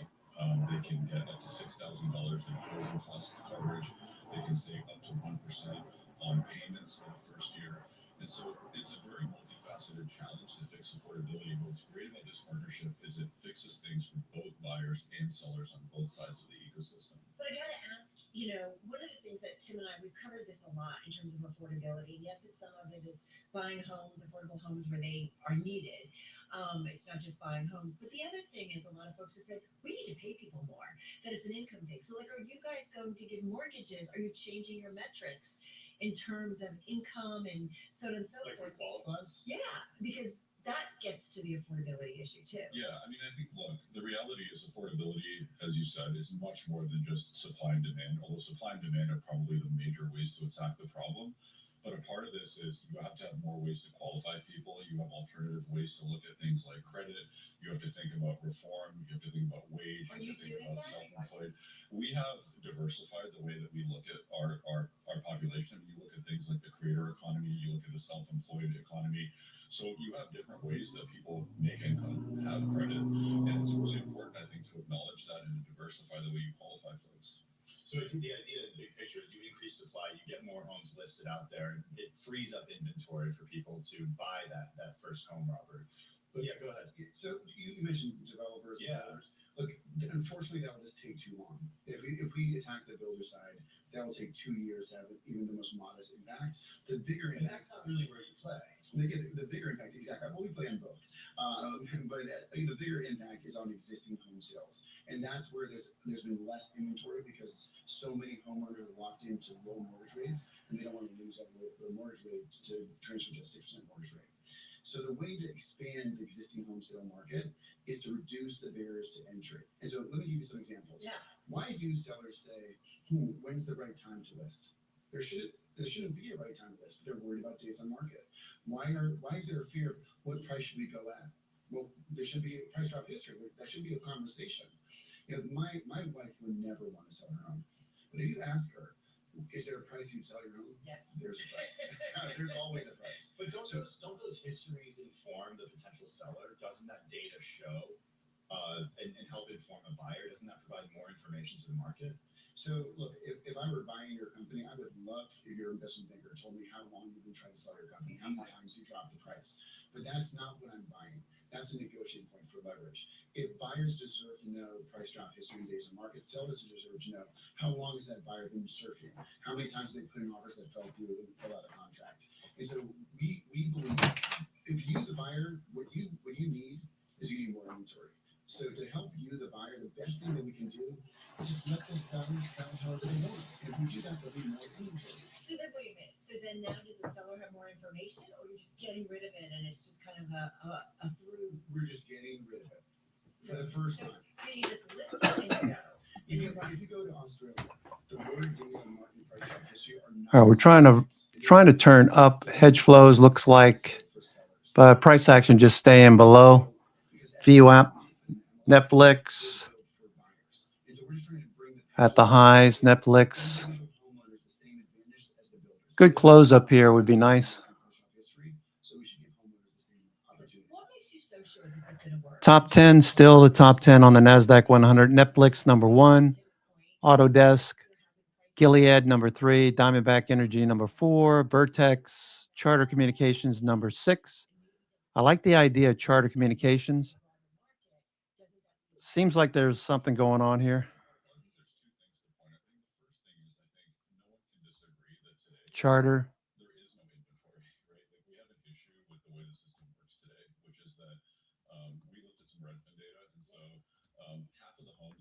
Right now have been on the market for 60 days plus. So we have a lot of stale inventory. You don't have a lot of new inventory. So I think that's in my neighborhood because I like to check and keep an eye. There's not much inventory coming on market. Yeah. So to me, it's less about some of these metrics. It's more just like, how do you create more inventory? More inventory creates more competition. It reduces scarcity, and that creates pricing advantage. And so the bigger picture for us is just, how do you attack the supply problem? Because without sellers, you're not going to have buyers, and every seller ends up being a buyer, and that's really what we're focused on here. Robert, you're a data-driven guy. How do you measure if this actually works? Like, what's the metric? We will see more inventory come to the market. How much more inventory? Before restrictions came into the industry through something called clear cooperation, which forced every individual American homeowner to put their listing in MLS after 24 hours, 90% of our listings started off outside of the MLS system. And when that rule came into effect, we saw less inventory. And so I can't give you the exact number, but we will see how much more inventory we will bring to market, and we'll share that with the public. Will this work in any rate environment? Absolutely. Just there should be no fear to list. There should be no downside to list. There should be no barrier to list. You should be able to list however you want. Do you want to not disclose the price and say price upon request? Do you want to have how many photos you want? Do you want to have no photos? Do you want to have an address that just says Fifth Avenue luxury penthouse without saying the exact unit number? Whatever you want. If you take away all those barriers, you will have more inventory. Help me understand too, what does this do to the selling process? The real estate agents who are selling properties, who often, sometimes I would say, covet certain properties. Does that change any? Well, honestly, I believe deeply in real estate agents. My mom is a real estate agent. All my clients are agents. Is your mom calling me and say, what the heck? My mom supports this idea. Okay. She supports the partnership. But no, agents are at the center of this. And we, both our companies, loan officers and real estate agents, we are empowering the real estate professionals that are required to make the transaction happen. The other thing I would add around the rate environment to that Because question. you guys did kind of smile when I said what was going on with the 10-year and how we saw rates move down. Well, so it does impact Well, this market. it's great to see rates moving in a good direction. We think that gets more buyers off the sideline. But I think what's unique Unless the about economy's slowing down and that's nobody's going to be working. That's right. What's unique about Rocket in particular is that Rocket has the home search experience. We have a servicing book. And because of that, we can acquire clients at a lower cost. And when you can acquire clients at a lower cost, you can help save them money on the overall transaction. And so you eliminate a lot of the friction, you become more efficient by using technology, and that turns into real savings in terms of lower rates and lower fees. And that happens in any rate environment. So and that's what's unique about our business model. Some of the mortgage origination costs, like some of these things will go away or be reduced or what? That's right. And that's because many of the clients are buying, they're already homeowners that we service, and then they're buying their next home. And so the cost to acquire that client becomes significantly lower. And because we do a good job servicing them, we can then provide them with their next purchase, a cash out refinance, home equity loan. And we can do all of that more efficiently because that cost of acquisition has come down significantly. Well, we have a couple minutes left. We want to talk a little bit about the macro environment and the individual companies. As Carol mentioned, both of you guys reported earnings late yesterday. Compass shares down about 1.5%. The company forecasts first quarter revenue, the top analyst estimates. When you look out at the landscape right now, where are you seeing signals of strength and where are you seeing signals of weakness, Robert? So overall, we have more inventory, which is the key bottleneck over the last 5 years, which has not been enough inventory. So we have 9% more inventory than we did this time last year, but still less than pre-pandemic levels. Prices are basically flat to up 1%. We have 4% more pending contracts than we did this time last year. So things are things are okay. We're not out of the woods yet. Mortgage rates being at 3-year lows at just under 6%. I think the key is, can we see sub 6% mortgage rates, not for a day, not for 3 days, but for a season? If we do, then I think we will see strength in the market. Varun, same question to you. What do you see when it comes to the macro? How does it compare from last year, a year ago, 6 months ago? And your visibility on the outlook? Yeah, I mean, generally, when you look at all the different industry forecasts, we expect the mortgage market to be bigger in 2026 than 2025. And the question is just how much bigger and how far up and to the right. So more activity. More activity, more purchase behavior, more refinance behavior. Obviously, as Robert said, we see inventory starting to creep up a little bit, which is good. We're starting to see rates cooperate, which is good. And I think that for the first time, you're starting to see a 5 handle on the rate environment. And that's going to bring a lot of buyers off the sideline. And so we do expect 26 to be better than 25. But a big part of this is just some companies have built a business model to be able to thrive in any rate environment. And that's kind of where our focus is. We know the president is so focused on affordability. He's focused on making sure that people can get into homes. Have either of you guys had conversations with the administration? We have. I mean, we have great relationships with everyone at the administrative world, and we support reform. We support affordability. We support new programs, new initiatives. Anything we can do to create more buyers and sellers and improve the supply challenge that we have in this country, we support. Was there anything in terms of a specific program that you would like or policy that you'd like to see the administration support? Yeah, I'd very much like to see them eliminate NAR, the National Association of Realtors, clear cooperation rule that forces homeowners to put their listings in MLS. It's not NAR's home, it's the homeowner's home, and they should have the freedom to market their home when, where, and how they want. Great stuff. Please come back. Let us know how this partnership's going and the impact that you guys are seeing. Really appreciate it. Robert Reffkin, founder, chairman, and CEO of Compass International Holdings, and Varun Krishna, president and CEO of Rocket Companies, joining us right here in studio. Gentlemen, thank you again. Hey, let's get on over to the Bloomberg Business Week studio. Charlie Bellett is standing by. He's got an eye on markets with a little over 90 minutes to go. Hey, Charlie. Well, hello there, Tim and Carol. We've got the Dow, the S&P, NASDAQ all in the red. And right now, just about 1 hour, 40 minutes to go until we wrap up the trading month of February. Where's this year going? Also, we wrap up a week for February and a week on track for a losing week right now. A lot of red on the screens right now. Stocks are falling on credit and war jitters. Oil is surging, and the S&P now down by 0.8%, back at 68.53 as we head into the trading month of March. S&P down 54. We've got the Dow down 661 right now, a drop there of 1.3%. The NASDAQ Composite Index is down 1.2%. The Russell 2000 Index of small cap shares hit particularly hard today, down now by 2.1%. The VIX closing in on 21. The 10-year 3.95%. Spot gold up $63 the ounce to 52.48. On the precious metal, that's an advance of 1.2%. Brent crude up 2.6%. West Texas Intermediate crude on geopolitical tensions also up by 2.6%. Bitcoin right now down 3.3%, 65,240 on Bitcoin. Another volatile week there. Dell shares are surging after the company last night gave an outlook for sales of its AI servers that exceeded estimates, a sign of robust demand for machines helping fuel the AI data center build-out. Dell shares up now by 21.75% after earnings. CoreWeave, an operator of AI data centers, going the other way after earnings. CoreWeave right now down by 21.2%.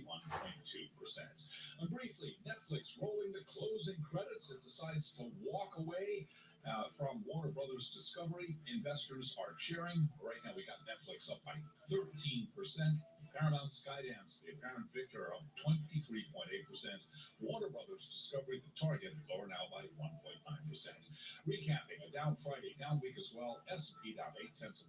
Carol and Tim, that's a Bloomberg Business Flash. Yep, down about 1.2% on the S&P for the month of February, down about 2.6% for the month of February for the NASDAQ 100. Hey, we are also watching shares of Zscaler. They're getting smacked down a bit today, down about 13%.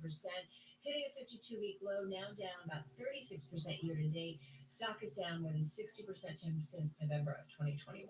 Investors selling shares after the security software company's second quarter results. They beat estimates. They weren't, though, seen as strong enough to reverse recent negative sentiment toward software companies. It comes on top of a tough week for company shares. Stock tumbled 10% on Monday on the AI scare. Worries again, Carol, over the impact of AI on companies and industries.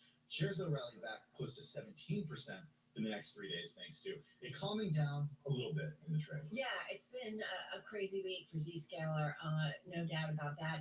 We should point out a bunch of analysts weighing in on the company's earnings and lowering their price target on the stock. But let's get into the business, the outlook, and more. Delighted to have back with us Jay Chowdhury. He's founder, chairman, and CEO of Zscaler, joining us from San Jose, California. Welcome back.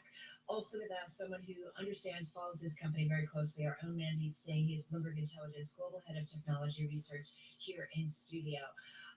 Jay, tell us a little about the quarter, and I think we all want to know how AI is impacting your business. Let's start there. So AI is a massive opportunity because what AI is doing is bringing lots of AI agents in the enterprise. Agents are somewhat like people. Traditionally, users have been the weakest link for cybersecurity. Now AI agents are becoming the weakest link. How do you secure them? Well, you need to make sure that you can do one-to-one connection. That means an agent can only access certain applications and nothing more. That requires a global infrastructure that Zscaler has built in the form of Zero Trust Exchange. That's why we're very bullish about our future.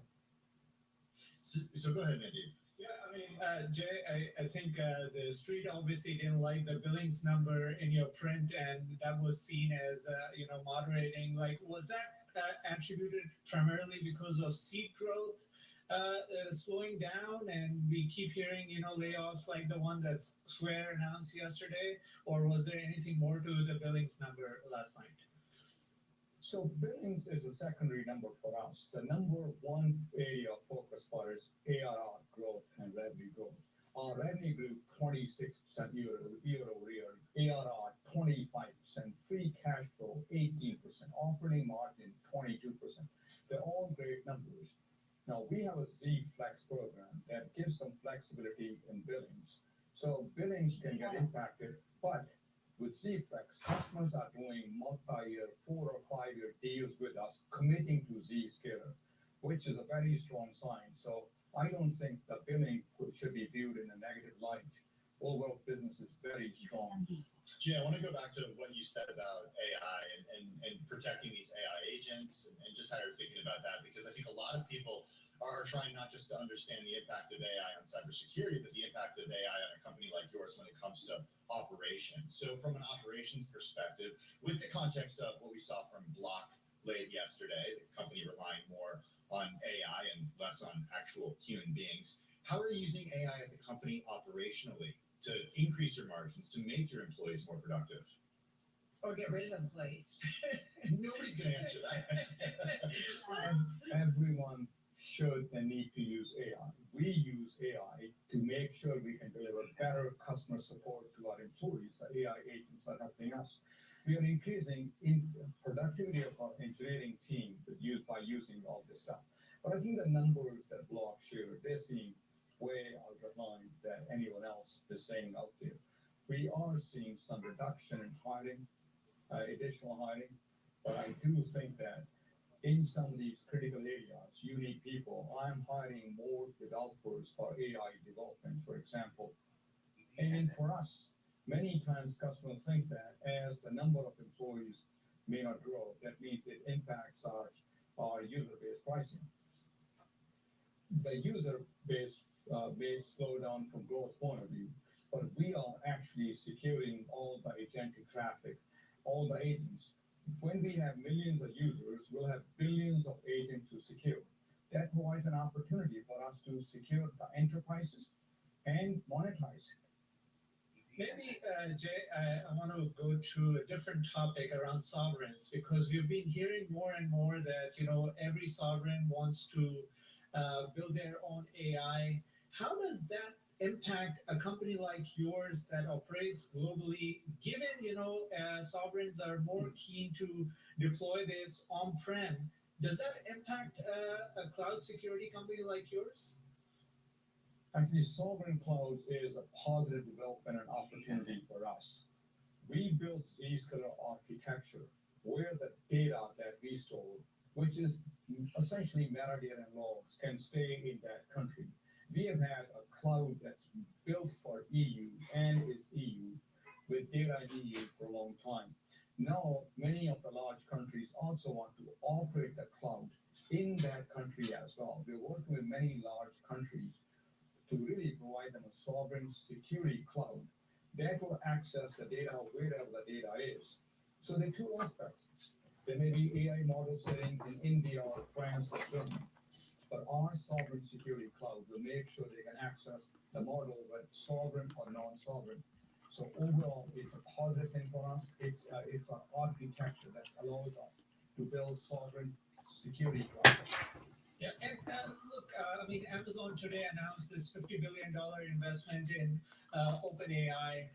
Google, we know they've closed their acquisition of Wiz. So how do you see, the hyperscalers playing in this space where they obviously are deploying the models on their cloud? They are bundling security. Is that going to have some sort of an impact in terms of the AI security aspect that you alluded to? Not directly on providers like Zscaler. Look, hyperscalers, the cloud providers have been building applications, and people said, oh, can they take over security market? We haven't seen any of that. It is true that AI model builders will provide some of the applications, such as perhaps testing and red teaming.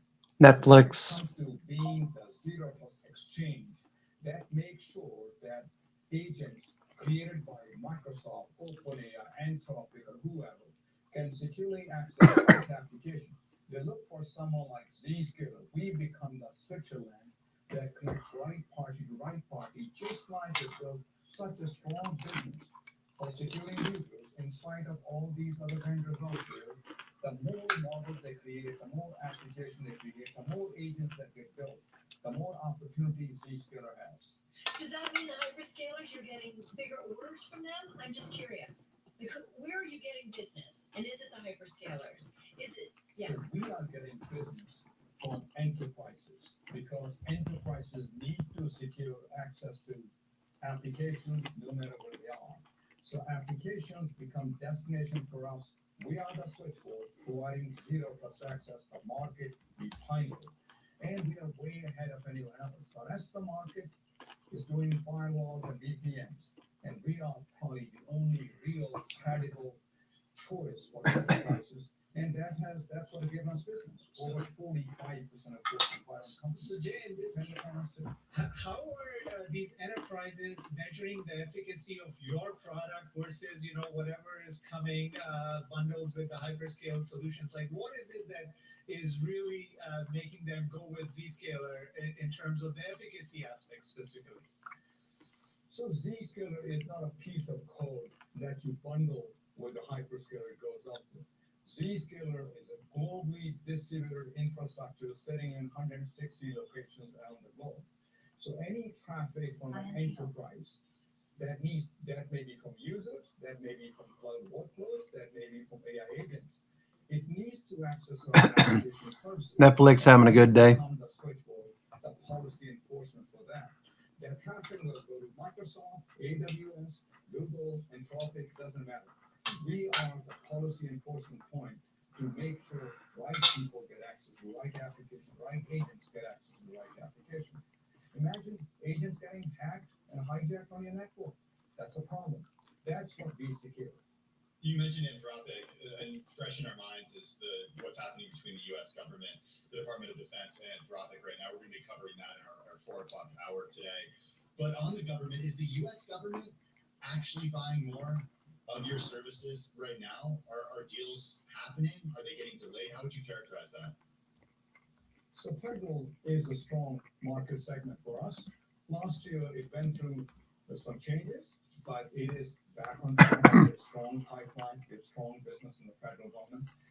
13 of the 14 cabinet level agencies use Zscaler to secure themselves. So just to recap, 30 seconds. AI not a threat to your business? I mean, software. AI is an opportunity for our business. Not a threat. Not a threat at all. And securing agentic technology is the number one thing CIOs want to make sure they can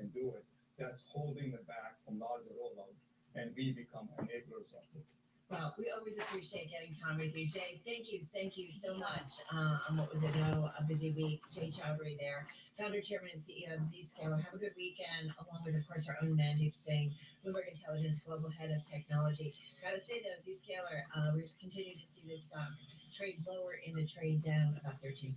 I'm thinking about the weekend and what's happening tomorrow at 7 a.m. Our new weekend show, Bloomberg This Weekend. David Gurr, Christina Rufus, and Lisa Mateo, Bloomberg TV and radio.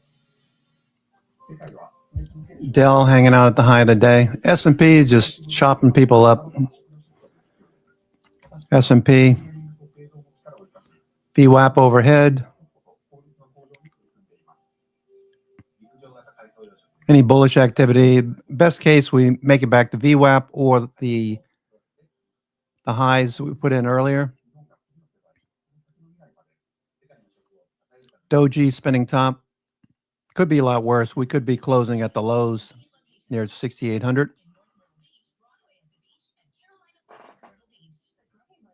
So that leaves us with mixed thoughts. Is this going to be bearish, bullish, neutral? All depends on the close.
Futures climbing back up towards VWAP. Not much to see there. Netflix hanging on to number one. Netflix continues to see very strong price action. Autodesk number two. That is off the best levels of the session, but looking pretty good. Autodesk for the day.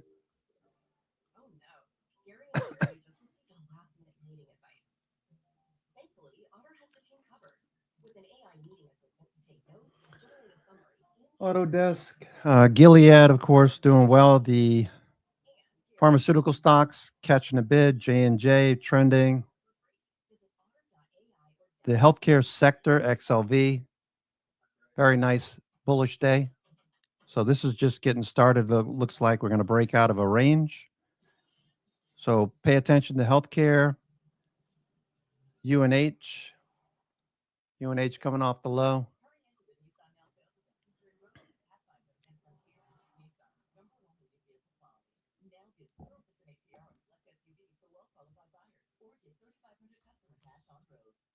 Insurance, Allstate. The banks are down today. Let's see, JP Morgan down a lot.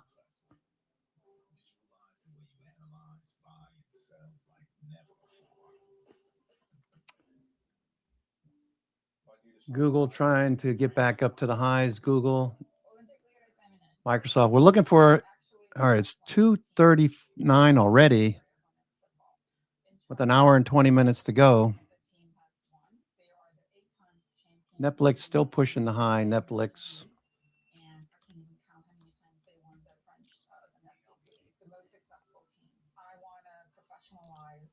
Women's sports, right? I don't want people to think that somehow women's sports is a charity or a corporate DEI project. This is a legitimate entertainment product, and it is a business. IRE, IREN, 2 times. ETF, still sitting here at the low.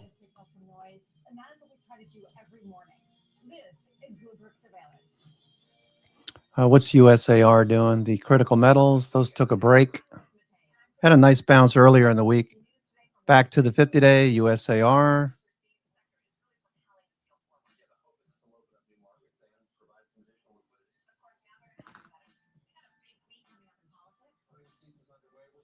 key reports. Everything you need to know before the markets open on Monday.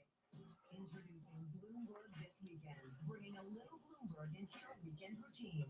Guys, buckle up. Bringing you up to the minute global news whenever and wherever it happens. I'm Hesla Bauman in Dublin, Switzerland, and this is Bloomberg.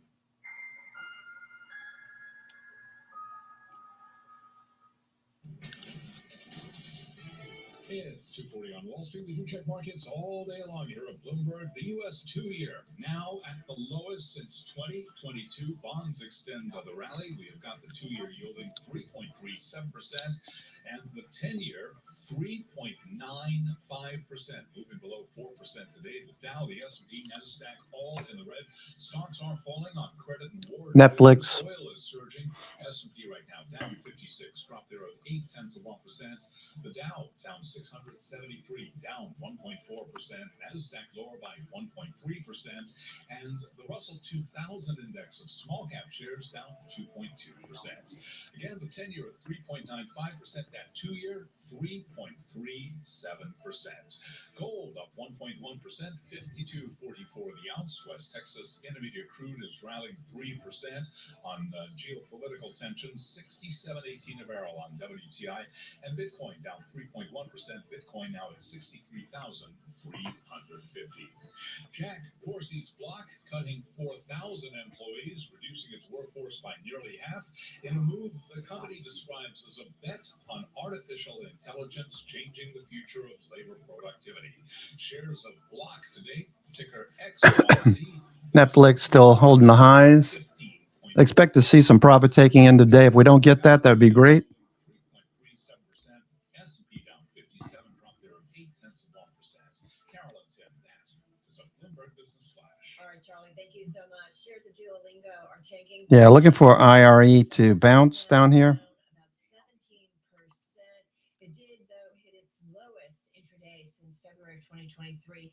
Now down more than 80% since May of 2025. And about 22% of the float is short, so there's some real negative sentiment on the name. Shares sliding after the company said its drive to gain subscribers would mean slower earnings growth and narrower profit margins in the short term. Tim, you keep reminding us that there's a lot going on with the company, some transformations. Okay, futures dropping off now. Futures dropping off again. Some degree of monetization in order to accelerate user growth and engagement. The goal, double the current number of daily active users to 100 million in 2028. Great to be talking again with a member of the Duolingo C-suite. Back with us, Luis von Ahn, co-founder, chairman, president, and CEO of Duolingo. He joins us from New York. Luis, always good to Feels like people are taking profits or selling losers. We do have a couple of dozen stocks that look really good on the New York Stock Exchange, the NASDAQ 100. Okay, NYSE. Back to the 21-day. We're starting to see some buyers at the low of the day. Okay.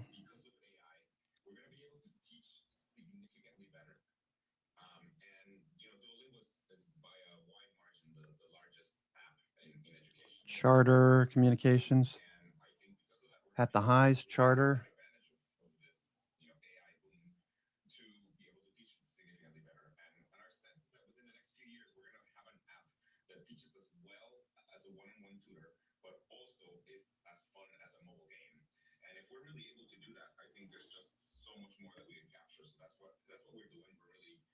Orly Automotive. Orly.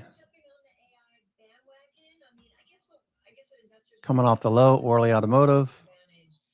Multiple bottom. Stop underneath. Looks good. Looking for a follow through. Orly.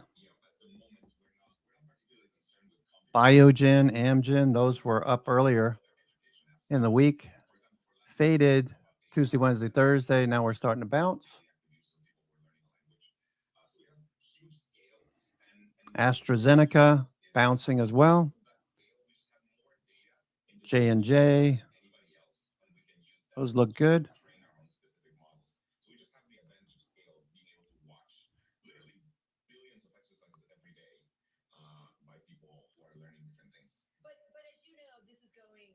moving pretty quickly. The AI impact, it seems, and to be fair, you are right. Like we'll see. Many say this is, we're kind of early in on this process and the impact. But what does Duolingo offer that can't easily be replicated by a large language model? And how do you kind of view that competitive landscape evolving? Yeah, I mean, there's a number of things. I mean, for one, with Duolingo, what we do is we try to build a habit of learning. I mean, for example, 15 million of our daily active users have a streak of longer than 365 days, meaning they have been using Duolingo for a year or longer and haven't missed a day. So we're really trying to build that. So my son sold his Nokia options. The April 5 calls. He made up almost 200% on those, so that's good. Nokia, having a good day.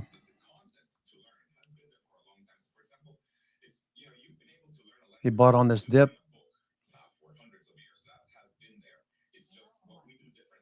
It took forever. Time to take some profits off as it continues to move higher. Double top potential on Nokia.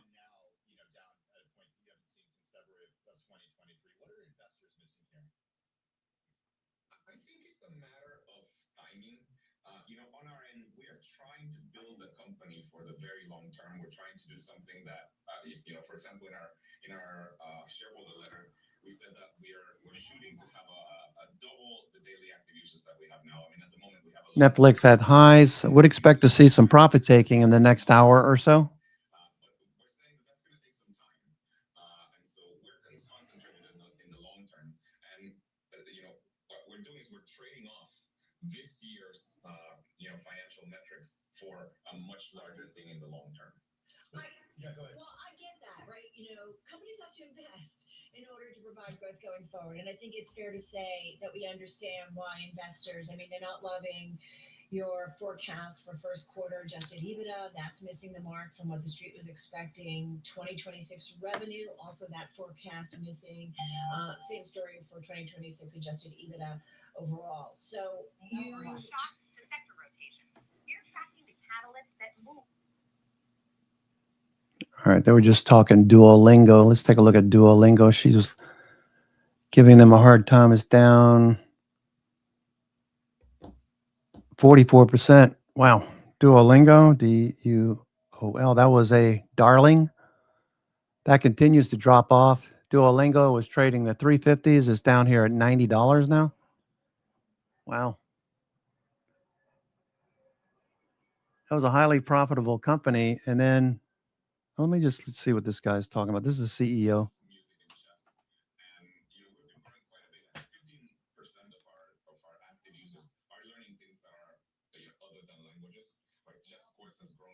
Wow. $350 down to 90. 96. Duolingo.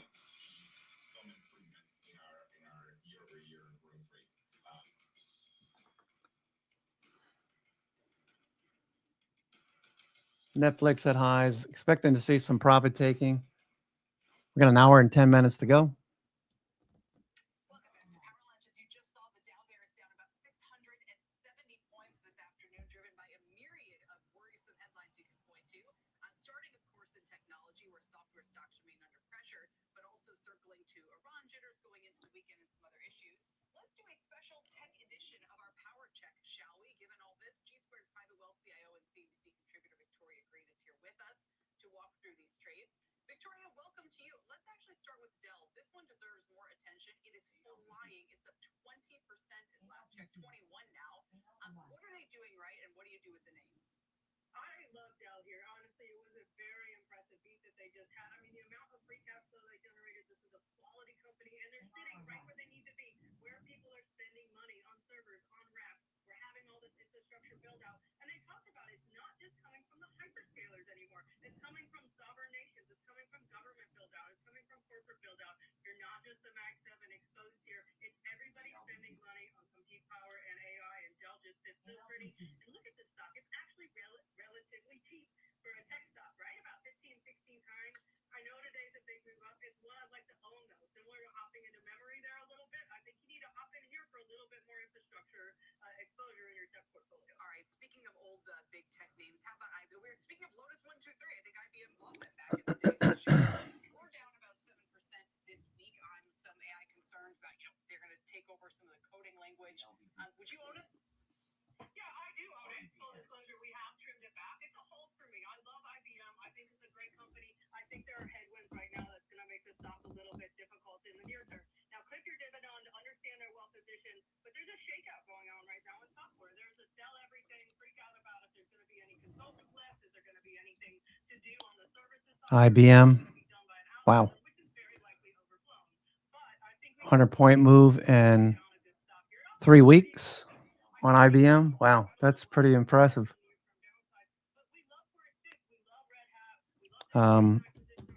Again, looking at the sectors that are rotating in, materials hanging in there. Looks like they're going to bounce. Materials. Communications. That's Google, Netflix, Paramount, Skydance, Meta. Let's see what Meta's doing today. Meta. Okay, Meta back down. Still in a range. Still basing here. Same thing with Microsoft. Still basing. Requiring a bit more patience. So thanks to Netflix skewing the communication sector a bit.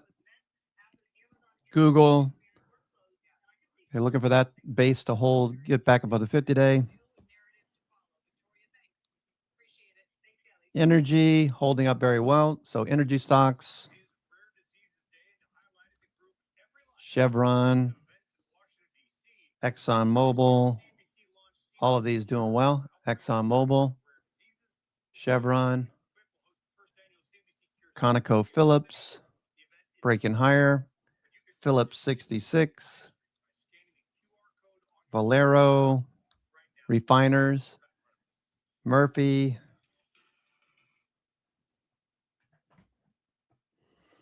EOG Resources. All of the energy stocks look strong, still strong. They took a week of consolidation after breaking out above the 200-day in many cases. Multi-week, multi-month breakouts in energy. Financials took a beating. Up 3 days this week, Tuesday, Wednesday, Thursday, reversed today. Industrials hanging in there, consolidating stocks like Caterpillar. Back to the 21-day. John Deere had gapped up last week, fading back to the 21 days. That's why you don't want to chase after these stocks. Overall, looks like some rotation continues out of tech. Speaking of tech, let's take a look at New York Fang components index. Doesn't look bad. I mean, it could be a lot worse. We could be down below these lows. So we're holding up a little bit higher. Thanks to Netflix, Amazon for the strength. Okay. Let's look at breadth. Let's look at junk bonds for looking forward to next week. Below the 50-day, we need to see us back above the 50-day. The 10-year yield dropping below 4%. The 10-year yield's dropping below 10%. The yield curve getting steepening. That's actually good for the economy. You want to see the yield curve.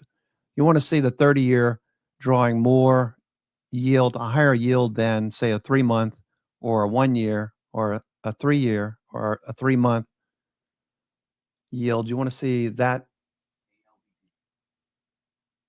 yield curve steepening. Okay. So the yield curve is steepening. You can see over here on the left. Okay. The 2-year draws what, about 3%? The 10-year, 3.9%. 20-year, 4.6%. And the 5-year, a little bit higher. So you want to see that You want to see that. You don't want to see it inverted like it was over here back in 23. That was the end of the bear market.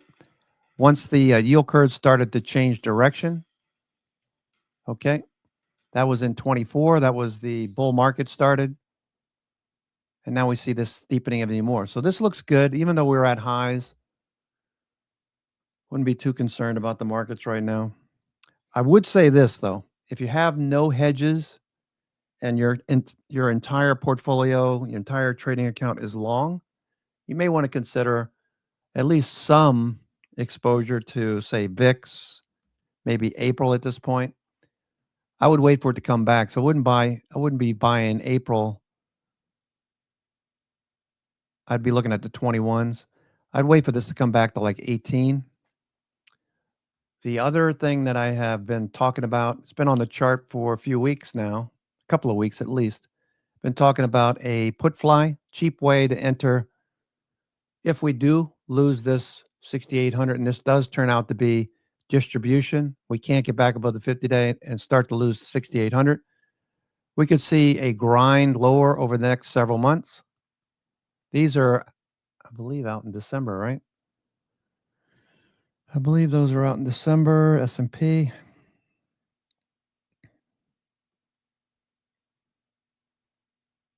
No, they're April. Okay, so I have other positions that are out in December.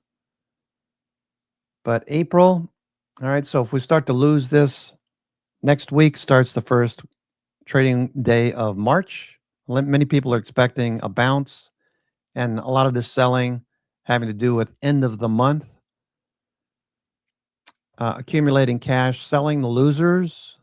A lot of fund managers will sell the losers, accumulate cash, and start buying next week. So we don't know. We don't know if that's going to be the case, but we do know that if we lose 6,800, more than likely we'll start heading towards the 200-day. I'm not saying that's what's going to happen, but at least be prepared for it.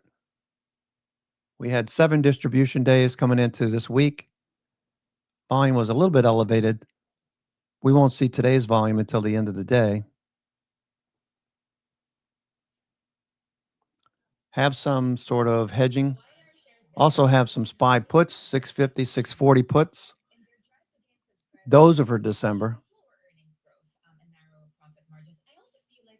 Maybe this was a pandemic thing, when people were stuck at home. Now I'm in between the office, travel, meeting friends. So maybe Be aware of it. So it's math, it's other things, right? So yes, absolutely. Mostly language. But time is finite. Wow. Yeah, and Luis was talking about, he did talk about this with our interview just now, which if you missed, you can check it out on our podcast feed. But he has in the past talked about we compete with, anytime somebody opens their phone, so we compete with something like Netflix. Last trading day of the month.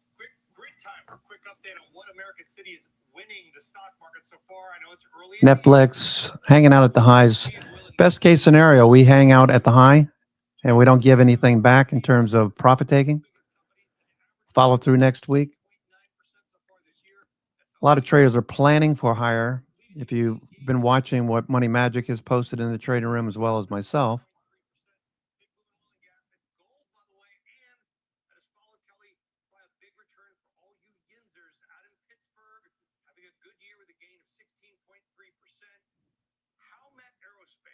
is one of these stocks that just won't stop. Wow, 5-year return of over 800%. I keep calling them. I'm sorry, Helmet. We try to get you on. They won't talk. This has been the greatest money-making stock in America the last 5 years. And what you say is actually fascinating that it spun out of Alcoa. So go ahead. let's see. Aaron, I see your message. I didn't catch it until now. No hurry. Netflix, you're at the high today. I would wait. Aaron. Wait for Monday. There's no big hurry. If you want to scale in, maybe if you're going to do like 25 calls, maybe do 5 today. I would do a spread as well. That way, if it starts to move higher, you can always take the upper calls off.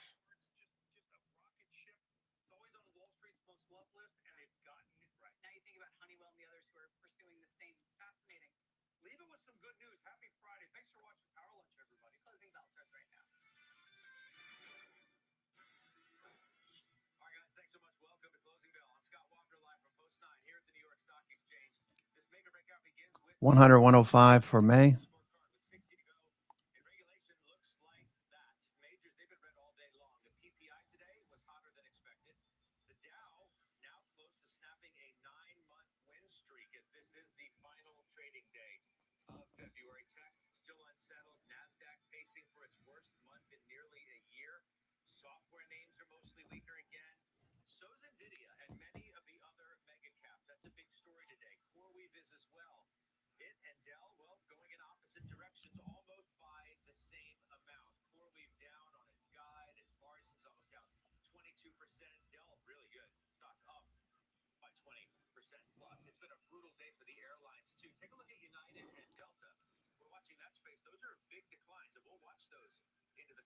Okay, Amazon starting to move here end of day. Amazon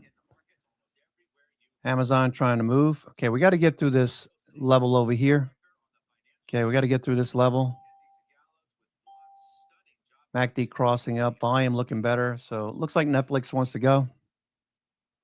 Excuse me, Amazon.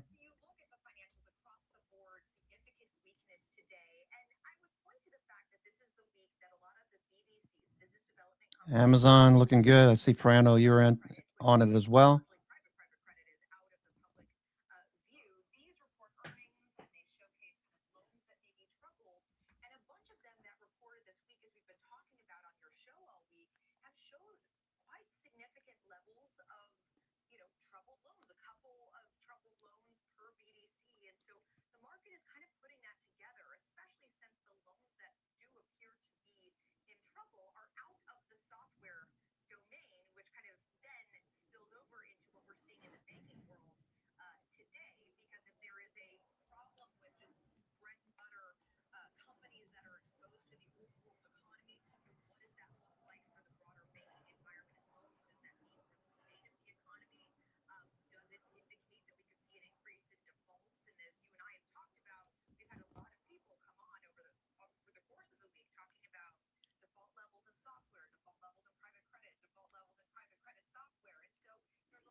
S&P.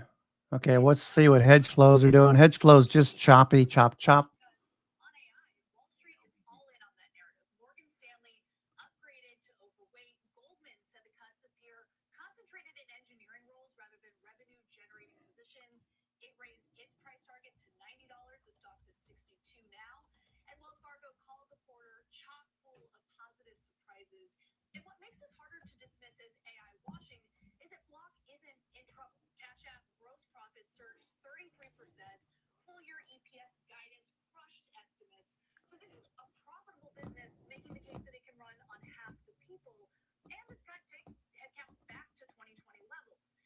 Marvell. Okay, good.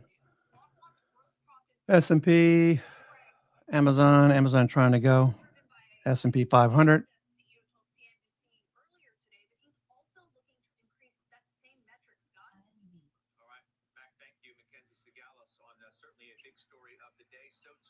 $54 minutes to go. 54 minutes. Baker Hughes making a new round to the highs.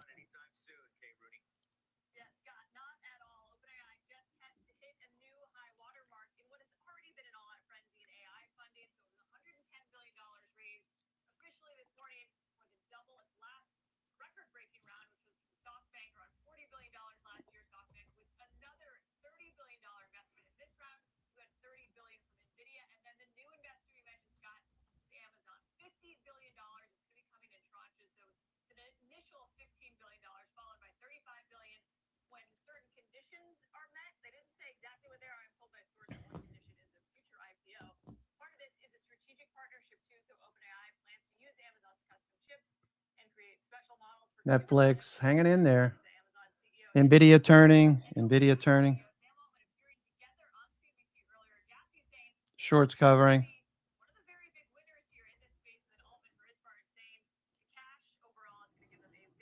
Okay, I always say this, but I've been caught recently a couple of times. Check your options. Make sure you don't have anything expiring in the money that you don't plan on getting assigned to. My most recent debacle was 500 shares of IWM, which I did not want. Turned out okay because we are in a bullish trend, so that's better. Got assigned at 263, I want to say 265, something like that. Apple, AMD, AMD coming off the low. AMD after the news with Meta, AMD drifted lower the past 3 trading days, including today. Looking for a bounce. Let's see what Dan Ives has to say.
I'm anticipating that what we'll see is a higher market on Monday.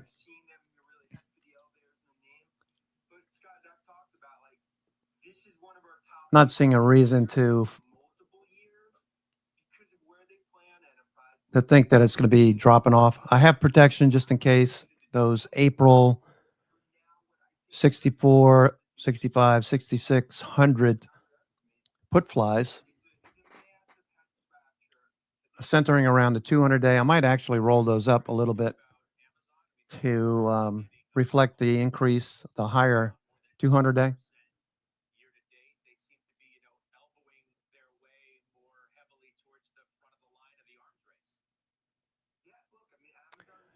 While the S&P can't seem to be staging a rally, there remains no real fear about a broader sell-off at this point. So the risk pivot remains at 6,900.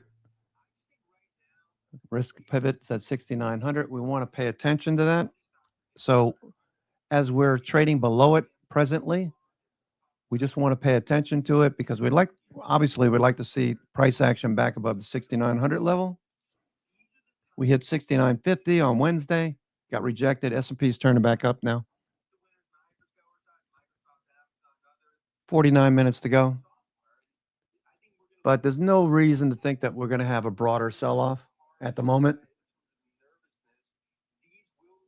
We're looking for a tradable bounce in the 6850 area. We got a little bit lower earlier. Short-term negative gamma is into the 6750 zone. We're starting to rally a bit here off the lows. Futures, shorts covering.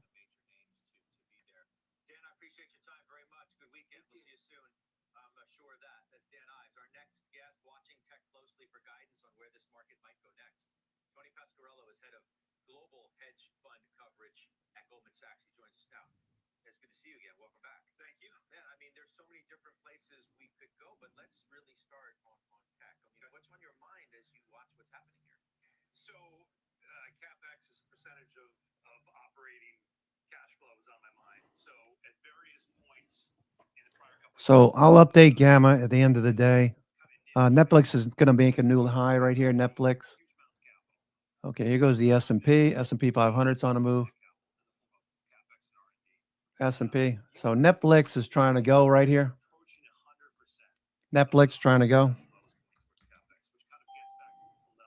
Okay, here goes that. Here goes Netflix. Look at the volume today. Crazy volume.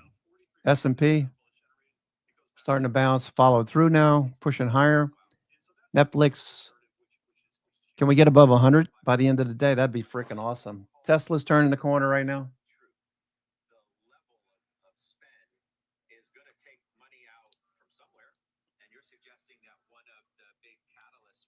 Amazon. I like Amazon. S&P 500. Okay, here we go. Coming out of a squeeze again.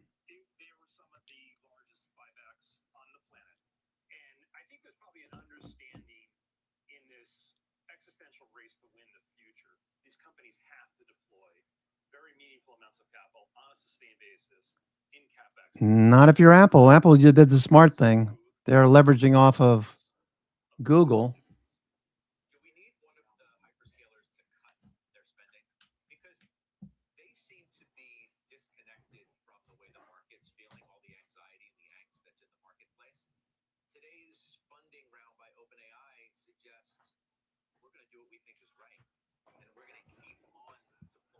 Nice little pop in the futures right now.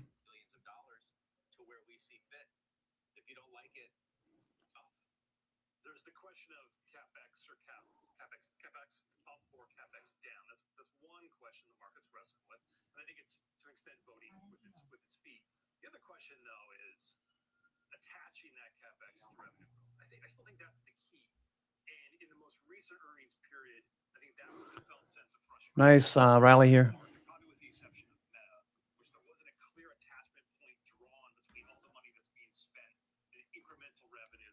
Short covering on CoreWeave. We'll roll CoreWeave next week. Don't worry about it. If you're in CoreWeave, the Iron Condor, the put side, we're in the money on the put side. It's okay. We'll roll this out next week. Not to worry. CoreWeave earnings, they dropped over 20 points. 20%, sorry. CoreWeave. Okay, buyers starting to show up. CoreWeave. CoreWeave's coming off the low. We'll use the weekend for some theta. Use the weekend for some theta. Get this back above this area here, the gap. S&P still going here, S&P.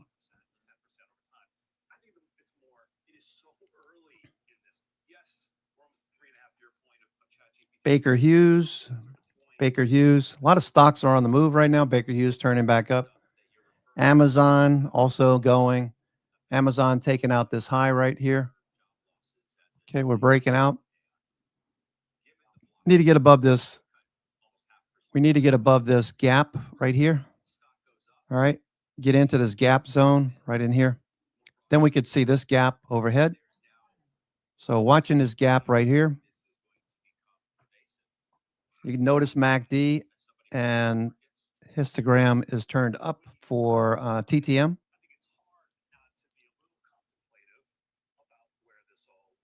Tesla's turning off the low. We've seen a lot of short covering on the New York Fangs at the moment. They're looking a lot better. S&P looking a lot better. It was a flat doji. Now it's starting to get a little bit of a close. Looks like on the upper half of the daily range. You can see stochastics continues to rise. That's telling you look for dips to get bought. When stochastics is rising, look for dips to get bought. That's what we're seeing right now, S&P. Dips are getting bought.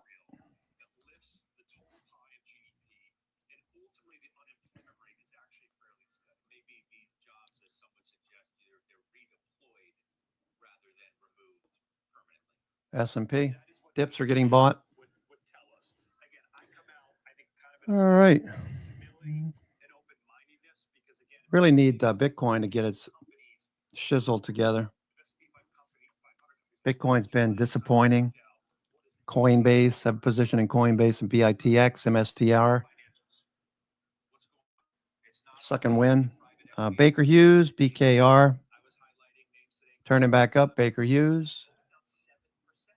Citi's down big, Bank of America is down big, Wells and JPM.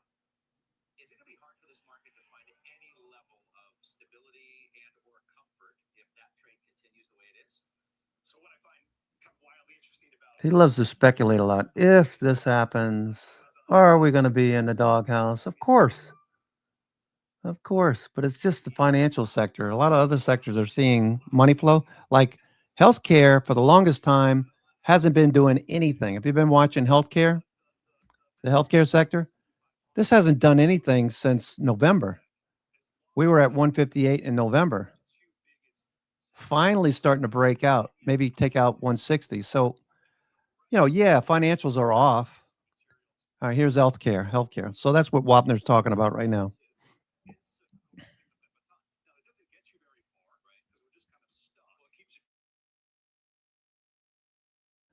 Wapner loves to talk about the things that, what if the financials continue to move lower? What if they do?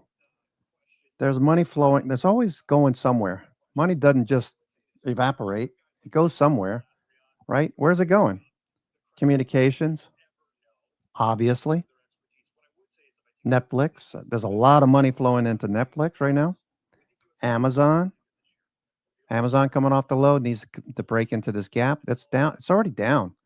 This is where institutions would be looking. Think about institutions. It's the end of the month, right? So you sell a loser, and you look at stocks like this that have a lot of potential. Amazon. Let's take a look at Amazon earnings. Amazon. Okay, they missed expectations, but they got decent earnings, right? They missed the estimate. All right, so they missed the low estimate, but they're making money. Revenue growth 13.6. I mean, it's Amazon. What do you expect? Okay. AWS, yeah, we'd like to see bigger numbers out of AWS, but 173 billion, not bad. Earnings growth 5%. That could be 10, 20%. That'd be a lot better. So that's another one. Amazon. Okay, I'd be buying Amazon if I was a portfolio manager. I'd want to see this back up towards the highs in the next month. Sure, I'd be buying Amazon. Definitely be buying Netflix. They're falling all over themselves buying Netflix right now. The problem is they have the wherewithal to buy at the high and sell even higher. Whereas there is a possibility that they let this pull back a little bit next week, give them a better entry and continue to fill up their boat. I don't know. They probably already did their calculations. Portfolio managers and analysts probably already did their calculations. Does it look like Netflix is going to keep raising their bid? The likelihood of Paramount Skydance raising their bid? They probably already started to calculate that in. Started buying already.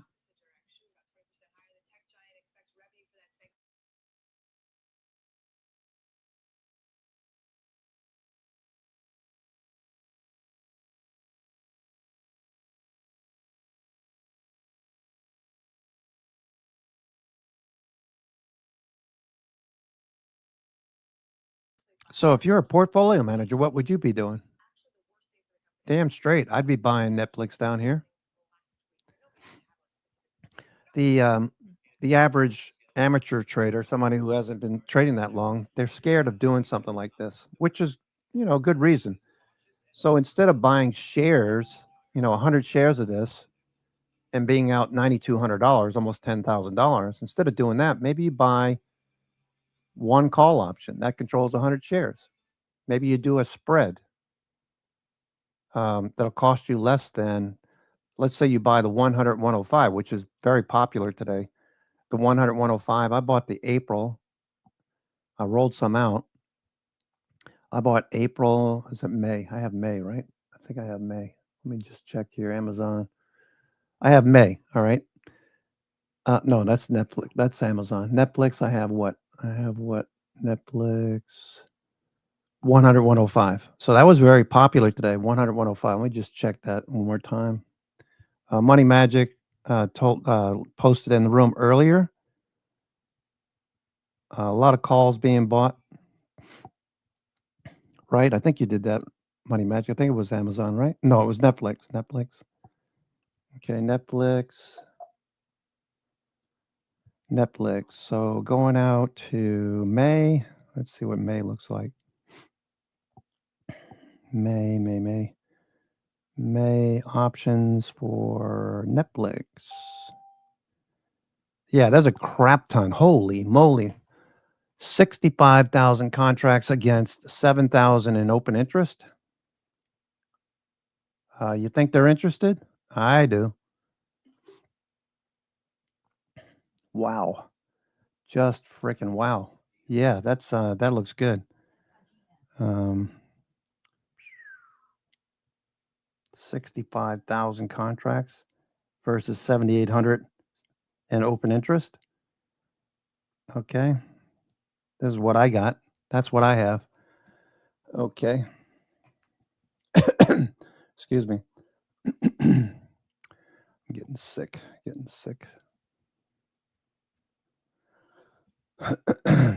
Sorry. Okay, so yeah, Netflix, Money Magic posted that earlier. You think portfolio managers aren't active? Check out this open interest. Check the flow today.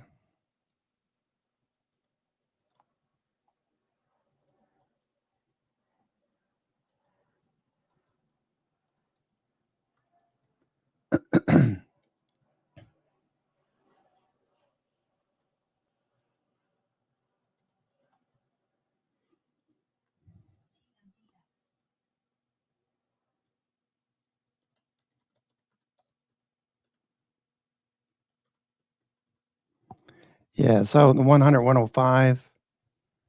All right, so that's 65,000 contracts. 65K contracts.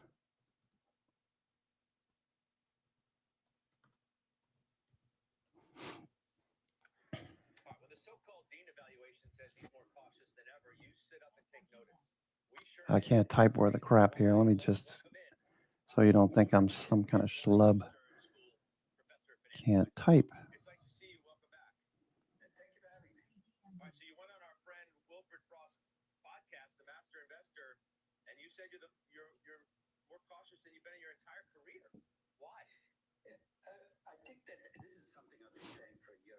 All right, Netflix is still going. Holy moly. Here goes Netflix.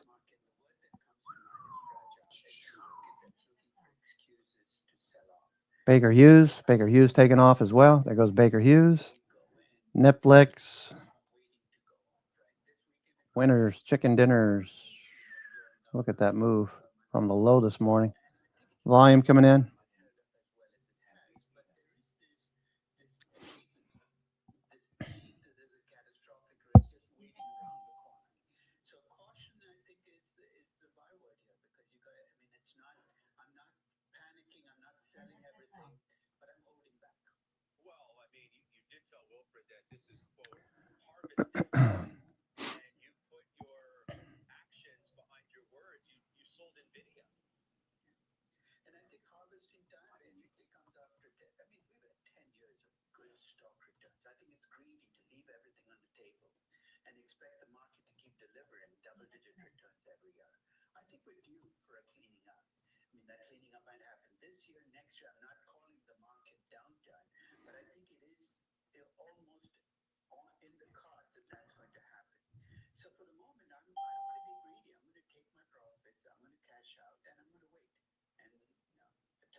Why do you think that Amazon and Alphabet, as you told our producers, have the most upside?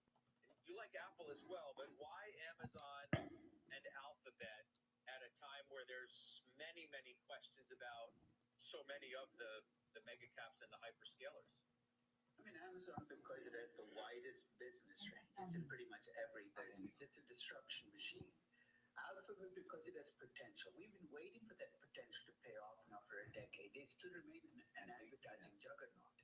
But I think when you look at potential, those are the two companies that come to mind.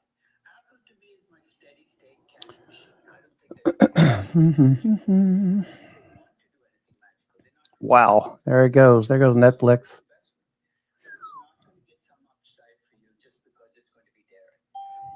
So how does somebody who, we always refer to, as I did at the top, the Dean evaluation. Netflix, thank you so much, Netflix. Man, it took a lot of patience to wait for the day that we finally got Netflix to say, you know what? Screw you guys. We don't want you. We'll keep our money. They can have so much content. They can rent it. I mean, they do that already. I don't know if you notice some, tier one content constantly on Netflix. You'll see something like, I don't know, what's his name? John Wick. You'll see that come on occasionally for a couple of weeks. Or Tom Cruise, the good guy that he plays. You'll see lots of that kind of stuff, right? I think you'll see more of it. I mean, it probably costs them less to rent some content from time to time rather than shelling out all this money, all this cash to buy a company that's no longer profitable for them.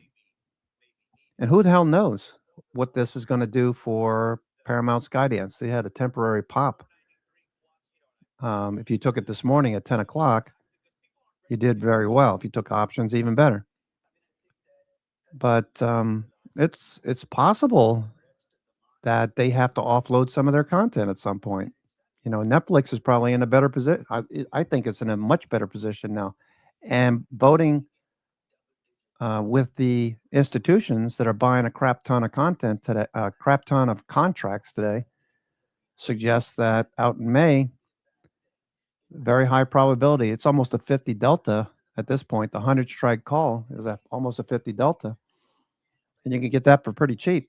That's $5.90, or it was $5.90 offer. And if you sell the 105, you can get it for cheap, for $1.50. Participate, get like 3-to-1 for your position. At some point, if we start to near 100, we can always start to roll like we did with Baker Hughes, like we did with Chevron. Okay. I don't know if you recall what we did with Chevron, but let me show you Chevron. Okay, Chevron. I think you remember. If you've been around for any length of time, what time is it? All right, we got 30 minutes to go. Chevron. Okay, so Chevron, we bought this over here in January. And for those of you who've been around, you know that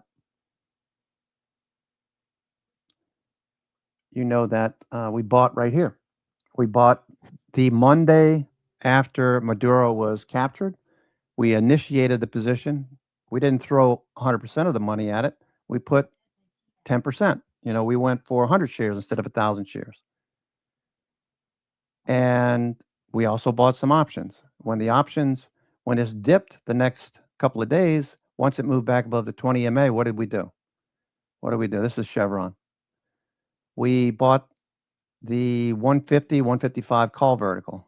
And once it started to move higher, we went out another couple of weeks. We sold the 160, 165.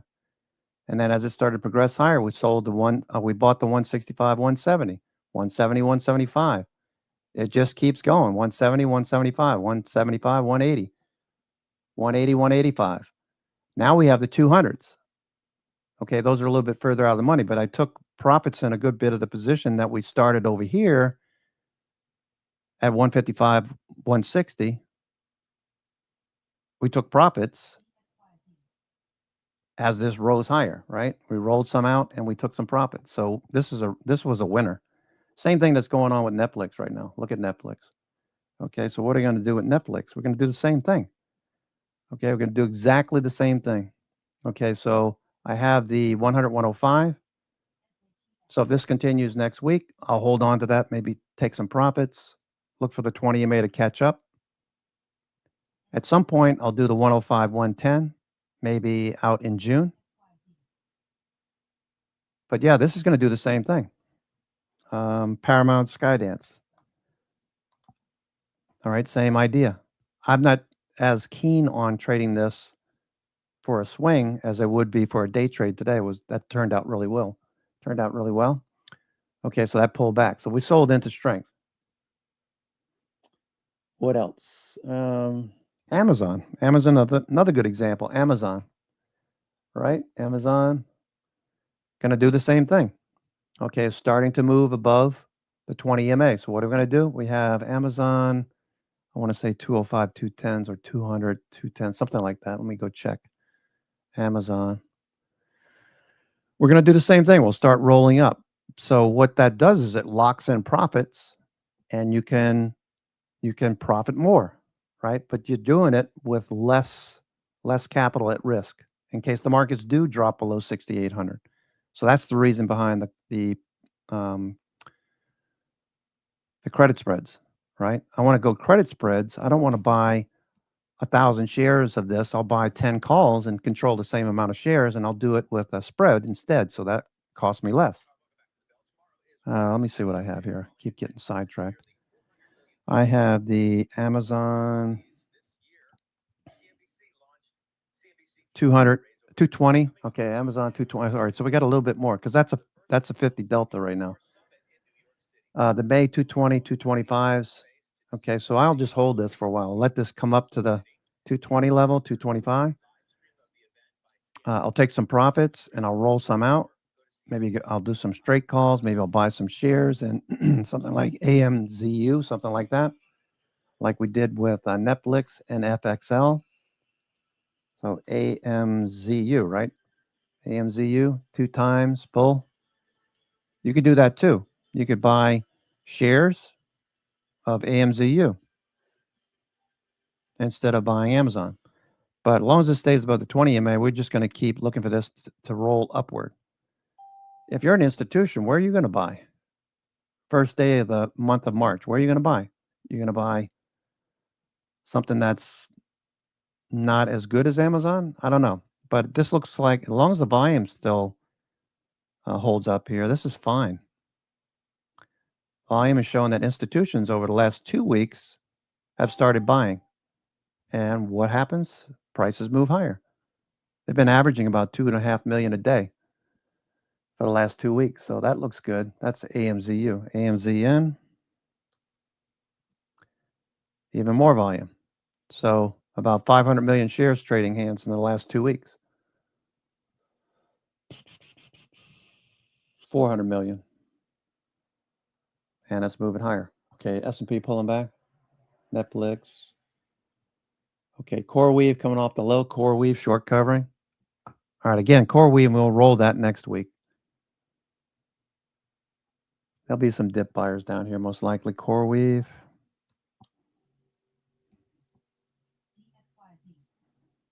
We'll probably roll out to, say, the March monthly, something like that, 3 weeks out. We'll probably roll out there.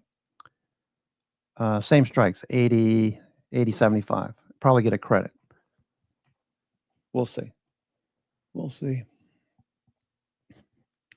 ARM Holdings. Let's see, ARM. I did take a little bit of ARM off today. I failed to mention that because it's not following through. So I had some profits. I didn't want that to go to waste, so I took some of that off. ARM Holdings. AMD. Holding on to AMD. Looking for a bounce next week. Microsoft. Have some MSFU. Going to do some trading there. If we can manage to get out of the space. Okay, Amazon, we talked about. Netflix, that's going to be more than likely be a runner. Let's look at the weekly on Amazon, on Netflix, weekly. Okay, we bounced in the same area, 80, 82. Split adjusted. Look at the volume. That's a nice volume. This week, trading 358 million shares. 358 million shares trading hands this week on Netflix. That's crazy. And what we're seeing is that institutions are the ones buying a majority of that. So that's good. Let's see if there's anything else I need to vacate. I don't want to get assigned. I have IWM calls for next week. Okay, Netflix, NFXL. Netflix is Netflix is still going. Look at Netflix. It hasn't lost its wind. Be lovely to see this run after hours too. Netflix.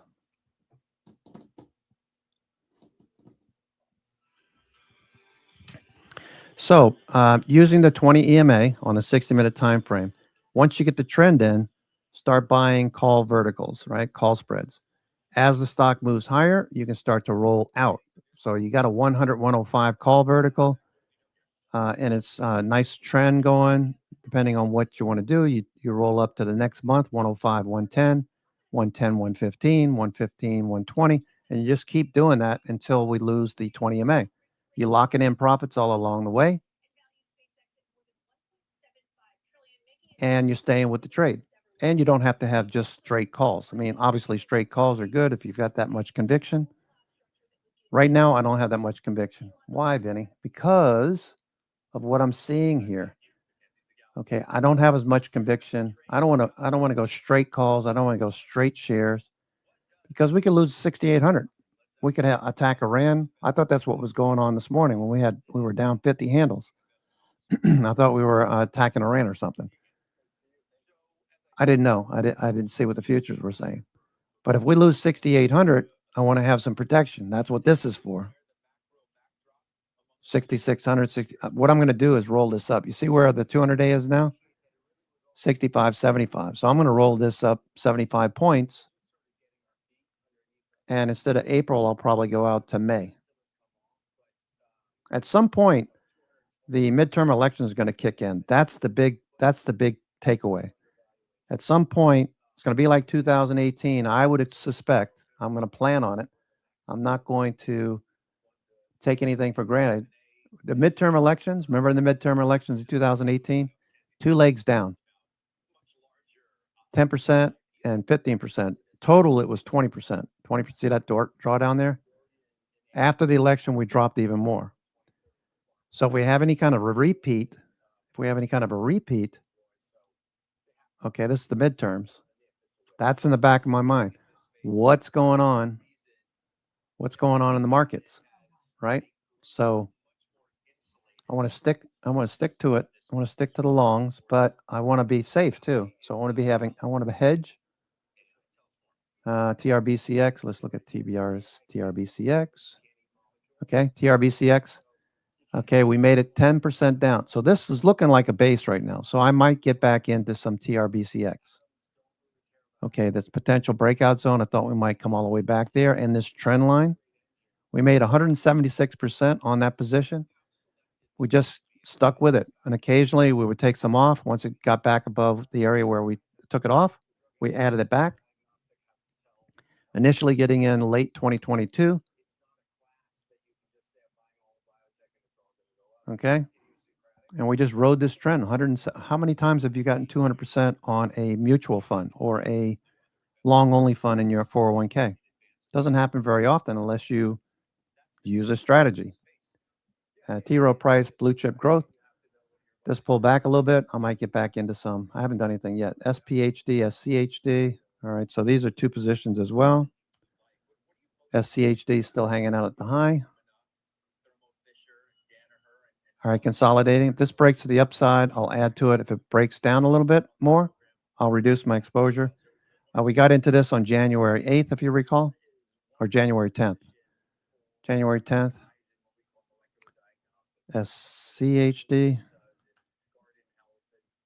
Okay, we took some off at SPHD, which is what you were just looking at. We took some SPHD off because it was just kind of consolidating. And on the 10th, we decided 10th or 13th, I'm starting to lose track now. But this big bullish candle, that's where we got low. It's like the 14th or whatever. We rolled some into SCHD. This is SPHD, SCHD. And we had a nice run there. Right now, I'm just watching it. Okay, it's consolidating. SPHD paid a dividend this week. Once a month. Once a month on SPHD, once every 3 months on SCHD. DIV is another one. I have another position, DIV. That's hanging in there. Walmart, we're also looking for Walmart to continue higher next week. So, generally speaking, the markets look okay. But I want to insure against any kind of thing that we're not expecting at the moment. And knowing what the midterm elections could mean. Okay.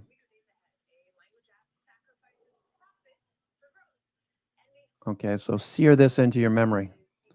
Above 7,000, we're going to start trending again. Below 6,800, we start to look bearish and could head to the 200-day. The longer we stay down below the 50-day, the more this becomes distribution.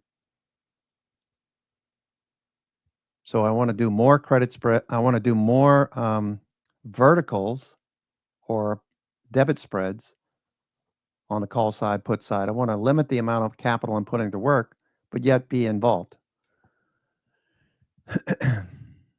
And again, I'll roll this up. I'll roll this up 75 points because with 200-day is what I based it on before 2 weeks ago. Looked like we were going to lose at the 6,800 level, so I took a put fly, 6,600, 500, 400. Now I need to roll this up 75 points because the 200-day is much higher, 65, 75, close to it. Okay, and if for whatever reason the VIX backs off, we'll buy some hedges there too. We'll buy some, starting to back off already. We'll buy some like April or May VIX 20 calls, VIX 20, maybe 2030 like we did last time. March, we had March 2030s. We've got 16 minutes to go. Okay, the markets are just chopping up, chopping. Chevron looking higher. Chevron, S&P. I hope I beat that to death so you get an idea of what I'm thinking. TRBCX, I'm looking to put some money back to work. I'm looking to add to SPHD, SCHD. I'm looking to add to DIV. I'm looking to add to TRBCX. I'm looking to add to RGAFX, which is very similar to I take that back. What I'm looking to do, RGAFX, RGA. I'm looking to close this fund because it's very similar. It's American Funds Growth. It's the same thing as TRBCX, same stocks. So why have both, right? So I'll probably add, I'll take 50% of this, I'll add it to TRBCX. Okay, so this is hanging out up here. Looks like a double top, double bottom. We don't know what's going to happen here. So I'm going to take this position entirely off, and I'm going to roll 50% of it into TRBCX, which is the same thing. Basically same stocks. I've had RGAFX for, I guess, 10 years or so from a previous 401k I have. All right, so TRBCX, this has been running since 22, into 22. The bear market ended 23. We got long into 2022, long into 23. Took some off about 5-6 weeks ago now when we lost the 10 EMA. Just looking for this to base and start to move higher. So I'll take RGAFX. I'm going to take the entire position off, take 50%, put it into TRBCX. Maybe some of that I'll put into SPHD, SCHD, DIV, get some dividend exposure because of the tech stocks backing off a little bit. All right, Netflix looking good. So Netflix is doing well. Did I beat that to death? Probably. Netflix looking really sharp. S&P, not a bad week. Not a bad week. We're still below the 50-day, but not bad. We're finishing at the highs.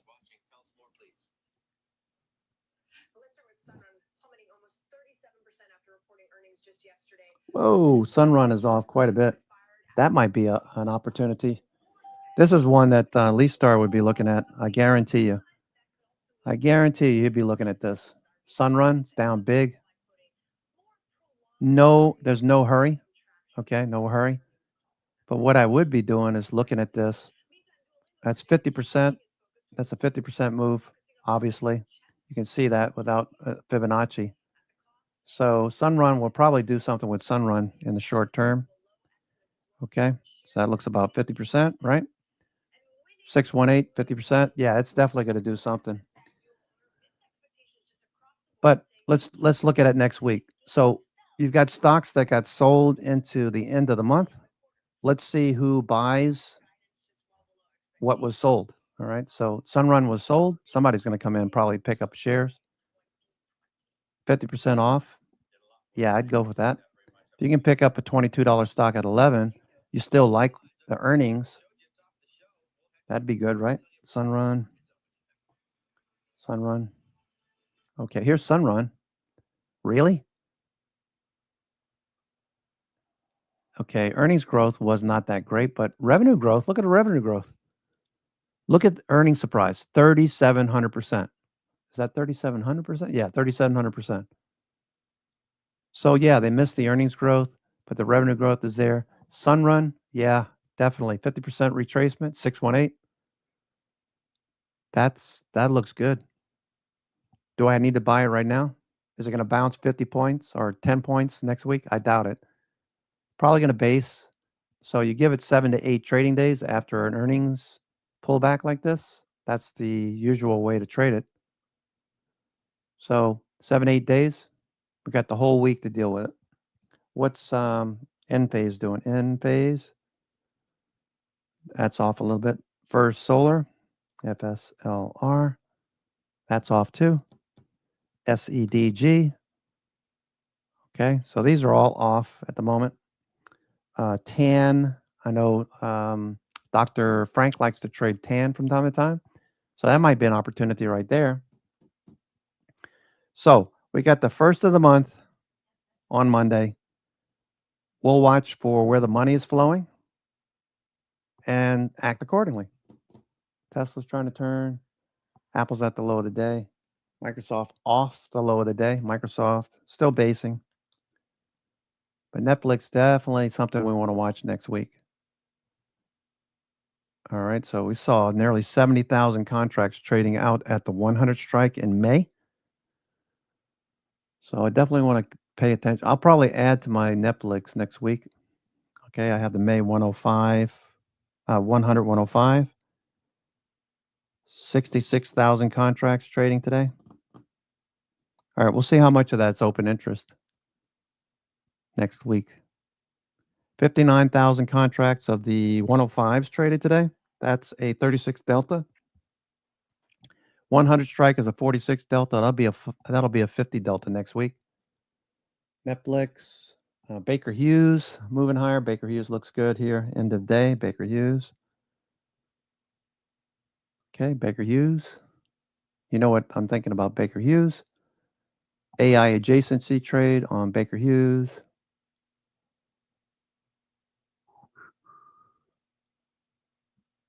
All right, so, all right, we got about 10 minutes to go, folks. 10 minutes to go. I'm your host, Cousin Vinny, coming to you from theclosingprint.com. I wouldn't worry so much about the markets. It looks like just profit taking, window dressing into the month. We'll look for money to be put to work on Monday, Tuesday.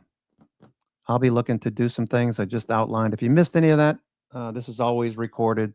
Just check out YouTube, click on the link, and review what I talked about in the last, from 3:30 to 3:50. I've been talking for about 20 minutes straight. CoreWeave, well off of the low here. So CoreWeave, no panicky there. No panic attacks on CoreWeave. We did an Iron Condor. It's in the money. I realize that. I didn't talk about it too much today because I don't want to get everybody anxious, but this is turning back up. This is an opportunity down here. And probably on Monday, we'll roll this out to the end of the month, to March monthlies, do the same strikes, get a credit if we need to. Now, if for some reason this pops up on Monday and we're back in near 85, I'll just take the position off. Okay. Okay, here goes Tesla in the day. Tesla's starting to run. Tesla. Shorts covering on Tesla. Tesla. This looks ugly. So this needs work. This is a 200-day over here on the right. This is the 200-day right here. No end of day run on S&P. So that's 2 days in a row we didn't have an end of day run. We had one on Wednesday. When I say end of day run, I'm talking about the options. Okay, so buying some cheap calls end of day. S&P.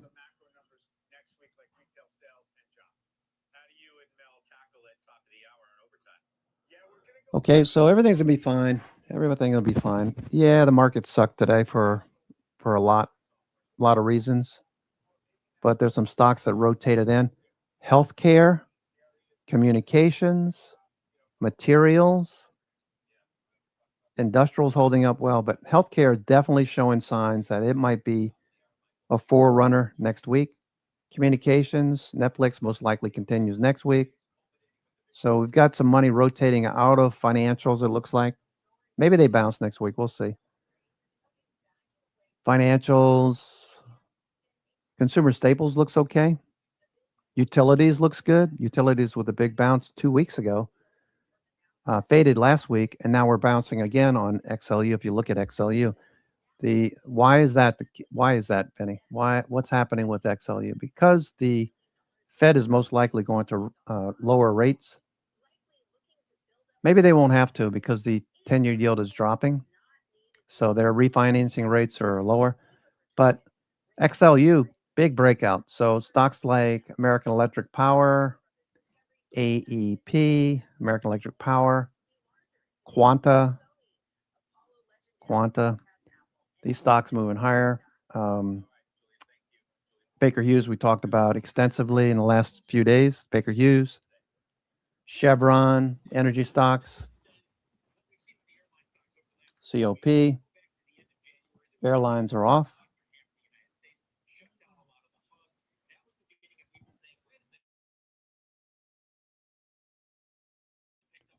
Okay, so energy, XLB.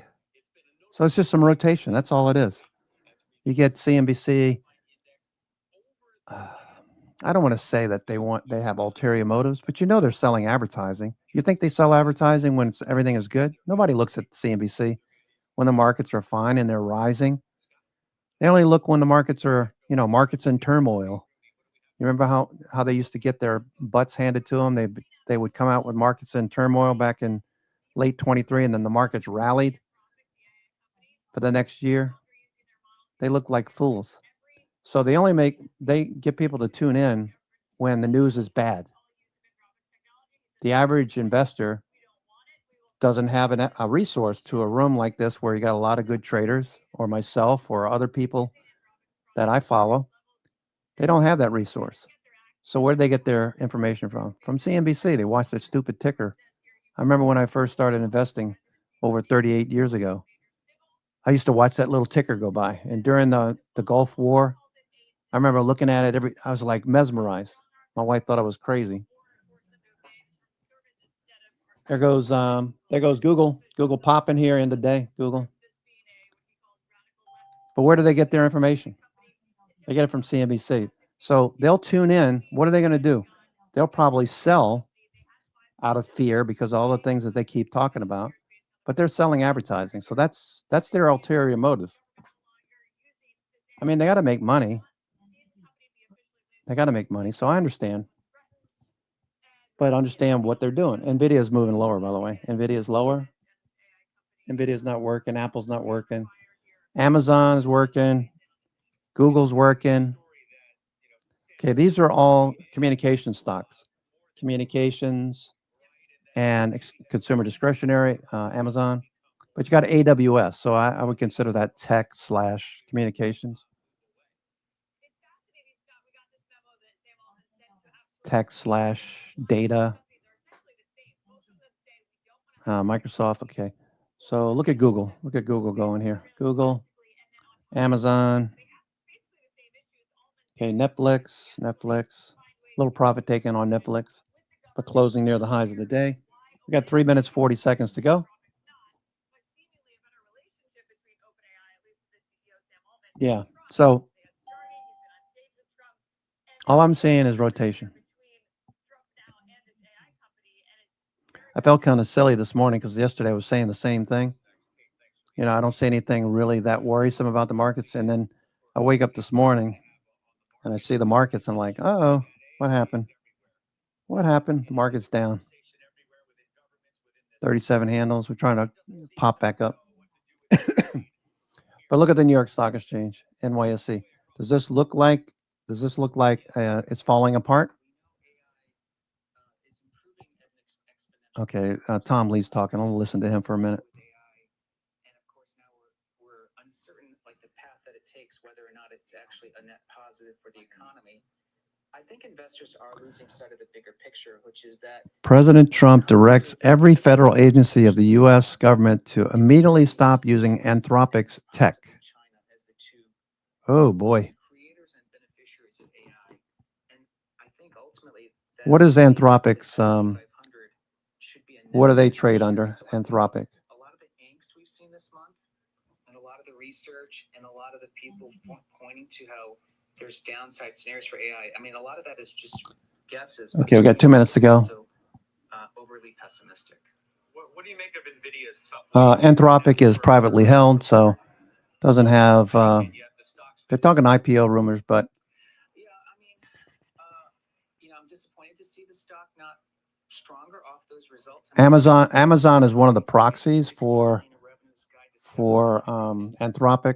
Amazon, Google, and AGIX is the AI ETF. AGIX. That's the other thing. AGIX. That's probably down a lot, right? AGIX, the AI Intelligence ETF. Okay, so that's hanging in there. All things considered, it's not at the low. I would think it was going to be down here. So that's something you might want to consider. Write that down. Crane Shares Artificial Intelligence Technology. You got BGT too. BGT and Cyber, CIBR.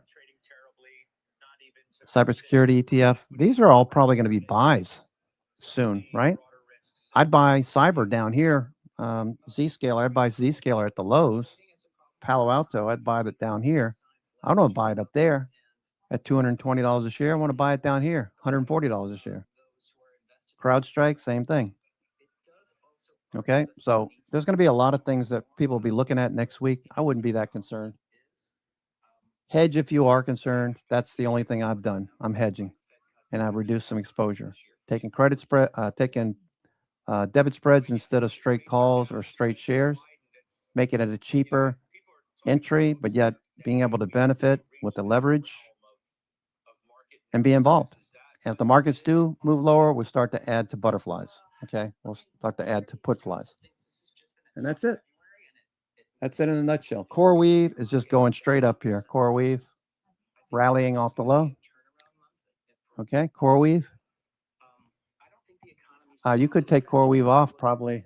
No, you don't have enough time. All right, folks, I got a hard stop. I'm your host, Cousin Vinny, coming to you from theclosingprint.com at the closing bell. Straight up, 4 o'clock. Have a great weekend. I'll see you on Sunday for the weekend video. Should be a good one, given there's a lot of rotation. We'll be talking about stocks that we'll be looking for next week.